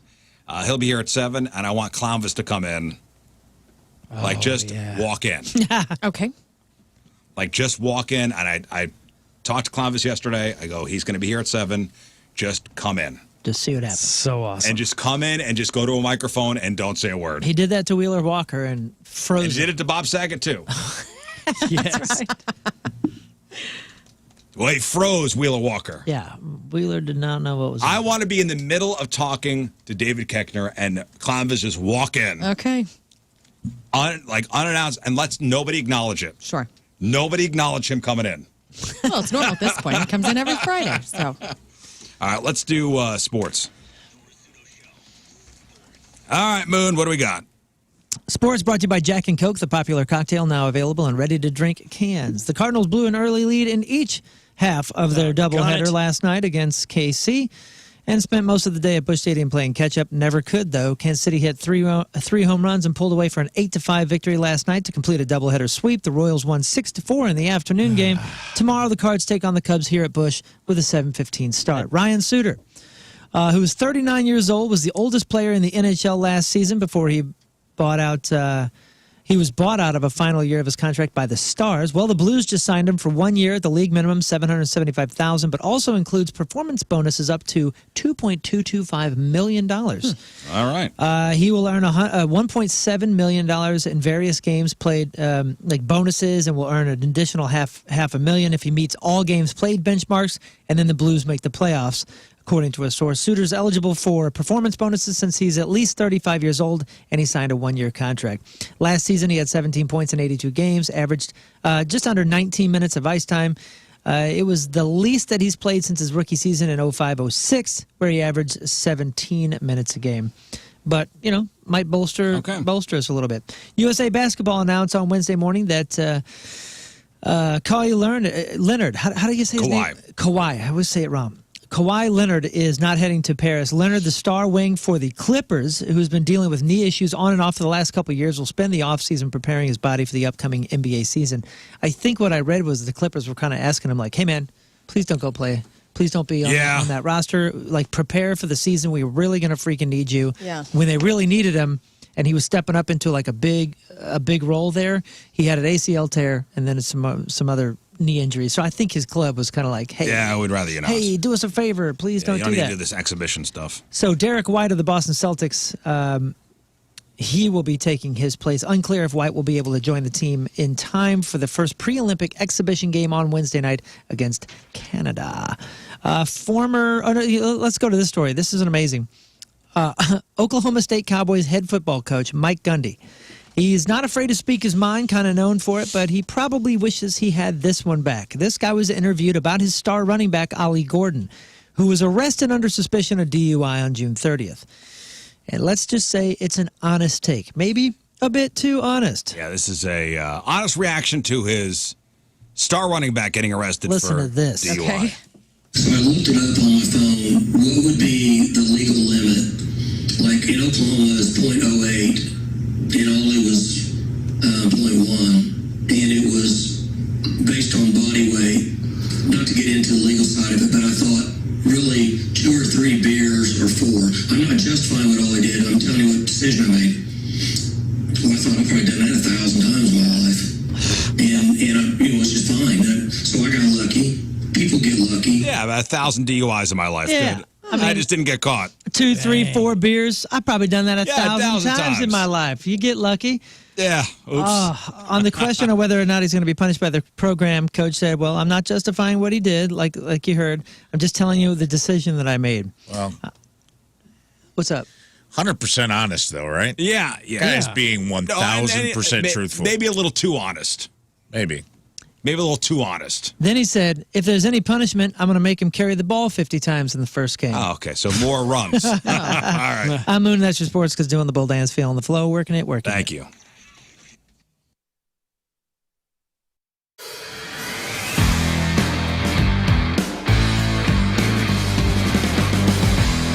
So last time you saw the garage, the place was full of stuff. It was dirty, it was dingy. So this is the inside of the garage. So what we're going to do is we're going to keep some of this structure. Shot Sports Bar and Grill is back as a proud partner of the Rizz Show this summer. That's right. So if you're looking for a spot to catch the game this summer, swing by one of the 9 area Hot Shot Sports Bar and Grill locations and pull up a front row seat with great drinks, amazing menu, including burgers, pizzas, award-winning wings, and all the sports you can handle, served up by the amazing Hot Shot staff. No matter the seasons, Hot Shot's got you covered. And happy hour from 3 to 6 Monday through Friday with $4 burgers, pizzas, and boneless wings. Yep, and plenty of night specials during every Cards game, including the triple play special with pizza, boneless wings, and a bucket of Bud Light for a great price. And join me tonight, Hot Shots in Wentzville from 6 to 8 o'clock. I'm out there with Stella Artois and Hot Ones. We're doing trivia, we're eating hot wings, and we're giving away a really cool STL Staycation prize. From Arnold to Wentzville, from O'Fallon, Illinois to St. Charles, there are 9 area locations in the area. Pull up a seat for game day. Find a location near you, hotshotsnet.com, and see why Hot Shots has been St. Louis's home for all the games all the time since 1990. Is our guest on the phone? There's some guy named Bert on the phone. Oh. Bert. Hopefully That's the guy I'm supposed to be calling, right? Yeah, I think so. Ladies and gentlemen, the machine, Bert Kreischer on the phone. Hey, man. That was well played, gentlemen. That was well played. Well, we're expecting a call from Bert Cummings, too, so we're not sure. Oh, okay, good. You know, it's funny. I told my son yesterday, I was like, hey, I have one of my favorite comedians on the show tomorrow. He goes, awesome, you have Kevin Hart on. I go, damn it.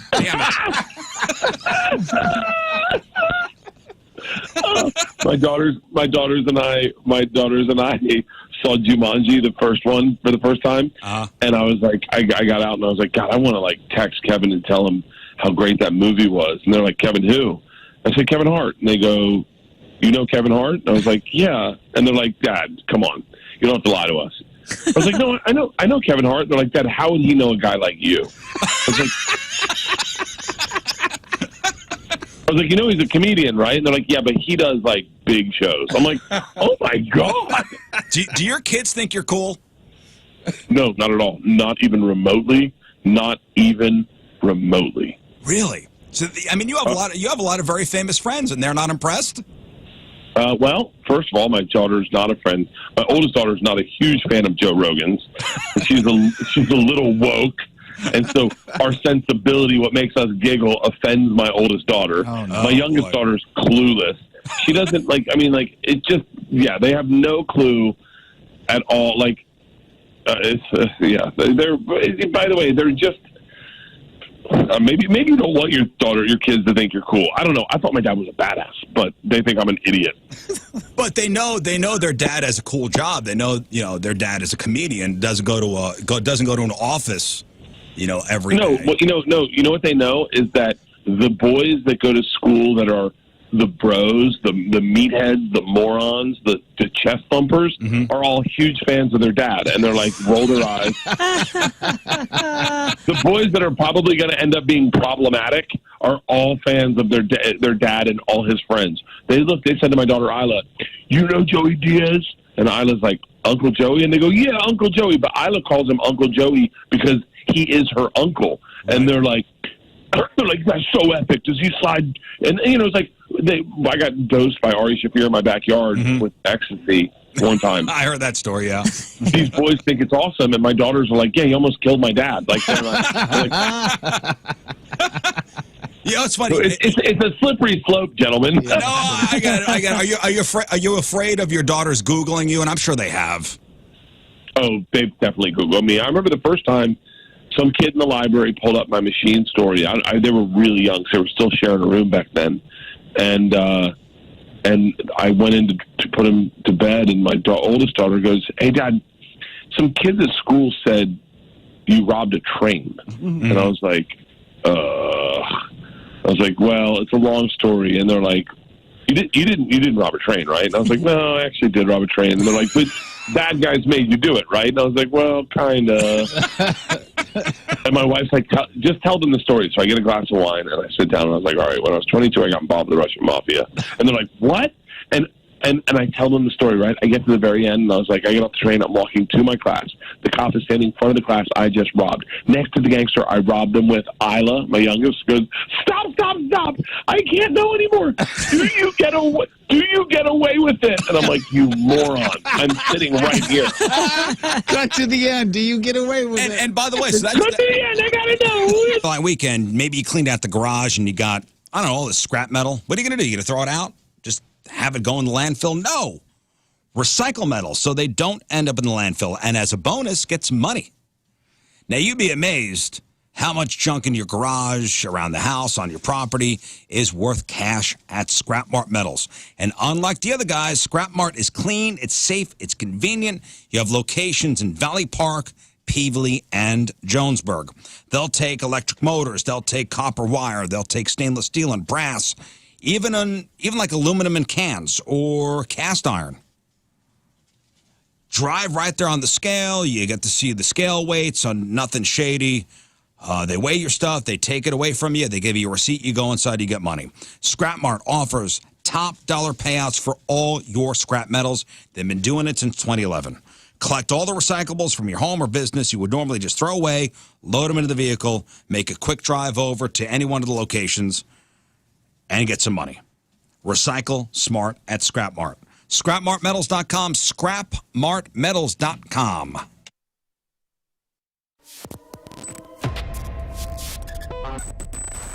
Well, gentlemen, we will see you in St. Louis on Sunday. We are so excited to have Point Fest back and to have you guys be a part of it. But I want to kind of talk about this from a couple of different angles, all right? First and foremost, the crew that you have working with you in the Seether camp, I'm sure is scaled down because of, the craziness that is the pandemic.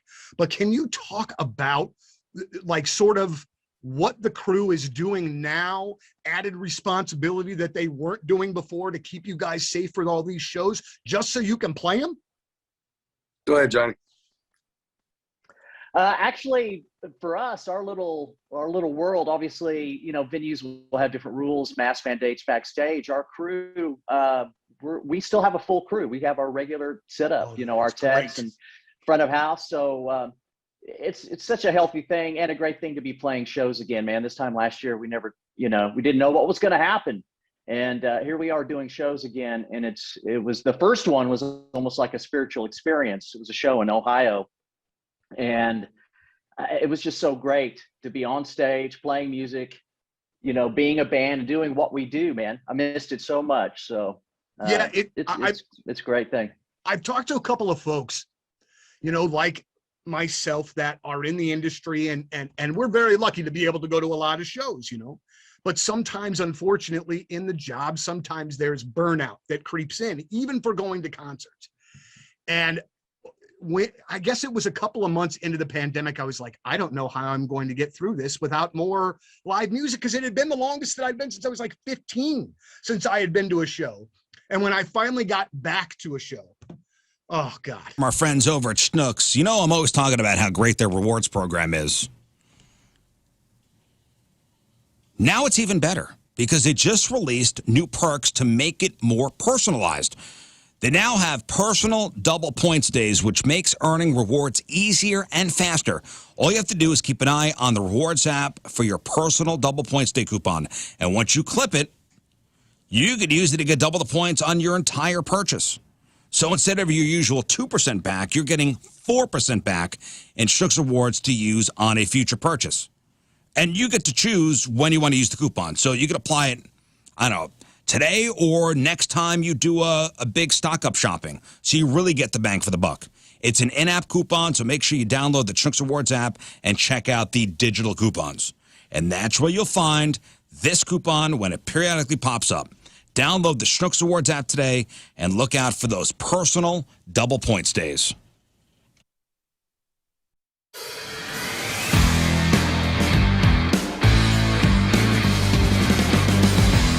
So aside from rest, relaxation, and a lot of work, another reason we bought the farm was because my wife owns a company called All Things Elderberry, where she makes elderberry elixir and various other elderberry products. So not only are we building a house on the property, but this is the field over here with over 70 rows of elderberry plants, over 9,000 elderberry plants on this field right now. So let me take you up there. Let me show you what it's all about. So instead of buying elderberries from somebody else, we thought, let's just grow the elderberries ourselves. No big deal. So here we are up here on the big field. It's about 5+ acres of elderberries. As I said, 70 rows, over 9,000 plants. So the rows start over here and go all the way down. So last October, all these plants were put in. Now, right now, they look like little sticks. But come late July, come August, these sticks will be about yay high, full of elderberries. So there are a bunch of different varieties of elderberry in the field here. This is called a Pocahontas. So this will eventually be here, maybe even higher. So come July, August, we'll need tiny hands to come pick these elderberries, put them in buckets for processing. But for the time being, we need to mulch every single row. Every single row. The mulch is going to go onto the rows to prevent weeds from sprouting up and killing the elderberry plants. So yeah, that's the next big thing. Mulching.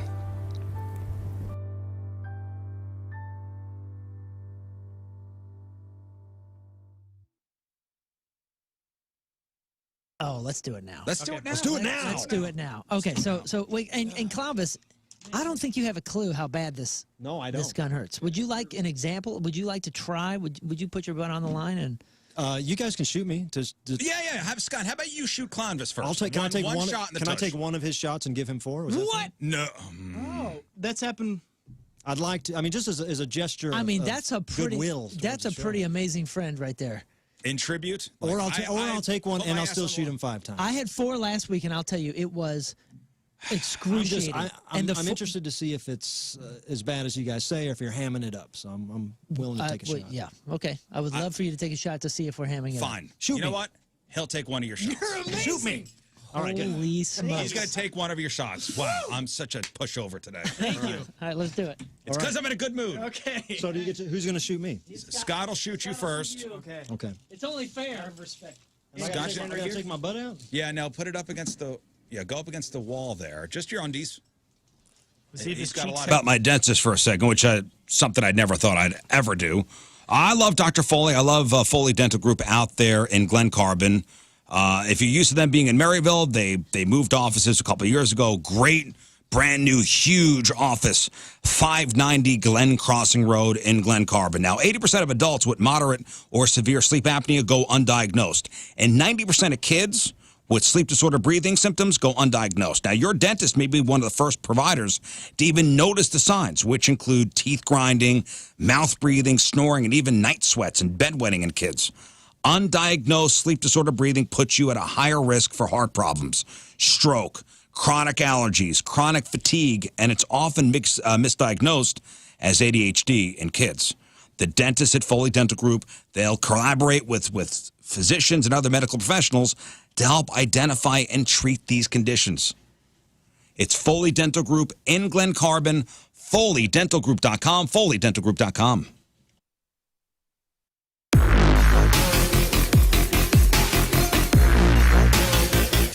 Hey guys, it's Lux and Jacoby from Papa Roach. What's up? How are you doing? Well, I mean, I'd like to say I'm doing good. I'm just much rather be playing a rock show tonight. I would much rather be watching you play a rock show. This is such a bummer. I know, very much so. We just got the news like an hour ago, and I was like, I mean, what am I gonna do? We did all we could. I'm here to rock. I'm here to do my gig. You know what I'm saying? And it's Mother Nature is just not having it today. But the good news is, outside of being here for Point Fest, you guys have a lot of stuff going on. Oh, yeah. Papa Roach is killing it. I was on TikTok today. Huge fan of your TikTok. What'd you see? Well, I saw you reaching out to one of my favorite artists, Kay Flay, for. Oh, yeah. So I texted her that video this morning. I haven't heard back, but I did. Oh, you know her? Yeah. Oh, dude, she's I absolutely dope. did, and I sent her that video. I love her, like, dude. I think she's awesome, man. Good energy, great artist, great live performer, great songwriter, great voice, just awesome. I'm a fan. Well, good. Obviously. Then you're happy. I sent the text message and not like, oh. Hey, let her know. God. If she ever want to collab, dude, let's do something. Yay! So what was it like writing Ego Trip while you were all in quarantine? I know you guys kind of got together, had to get tested, do the whole thing. Yeah. So we, the rug was pulled out from underneath us, and we were on tour out in Europe at the time. Came home, flew home, thought we were going to be home for a few weeks. A couple months goes by. And I'm settling in. I'm like, I didn't really realize I kind of needed a break in a way. And because we've been touring for 20 years straight pretty much. And then after that, I started to drive everybody in the house crazy, drive my wife crazy, the kids, and had dad home for this amount of time ever. And I was like, I got to create. So we hooked up with the boys. We all tested, did the deal. We brought a chef with us. We brought our engineer. Chesterfield Fence and Deck celebrating 56 years in business. And if you're somebody with deck envy, which means you are jealous of your neighbor's deck or a friend's deck, and you want what they have because you see they're hanging out there all the time, barbecuing, entertaining people, well, let's get on the rolls at Chesterfield Fence and Deck. Let's get it going. Let's get them out there for a free estimate, no obligation, free project design. They'll show you the product offerings on their extensive digital photo gallery. I think probably my deck's on there because they did a great job, including the underdecking. So when it's hot and swampy out or it's raining out, we could still be outside underneath the deck. We got a fan. It's fully closed in. Something I never would have thought about. So it's fences and decks and sunrooms and screen rooms and pergolas and patios, retaining walls, even windows. And if you mention the Rizz Show this month, you'll get 20% off your next installed outdoor project with Chesterfield Fence and Deck online at chesterfieldfence.com. After all, who doesn't want a bigger deck?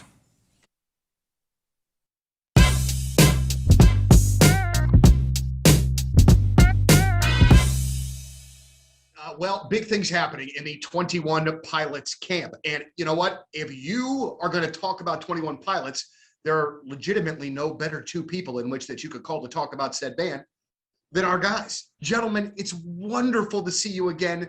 Hello, and it's been a while. Hello from St. Louis. Thanks for having us. Yeah, it has We're been excited. Man, it's really great to see you guys again. And the first thing that we want to talk about is the 21 Pilots Cinema Experience. Now, it's coming out on May the 19th. There'll be a special encore on May the 22nd. But I want to know, this experience came about a year or so ago during the pandemic. And I'm curious, the show was so well done, so well produced. How long did it take you guys to put that whole thing even together in the first place for it to run? I think it was probably, I guess we were talking about, it was probably like 7 or 8 months from the very beginning. And it was, the way that we sort of had to go about doing it, we just kind of knew that because our live show is so reliant on people, that and once all that stripped away, that we couldn't just perform the way that we normally do. So we kind of had to just go and reinvent the entire thing and sort of start from scratch. And once we did that, then it kind of just we knew it was going to take a while to pull off. And so it took a good probably 8 months to get all the logistics coordinated and together and make everything happen.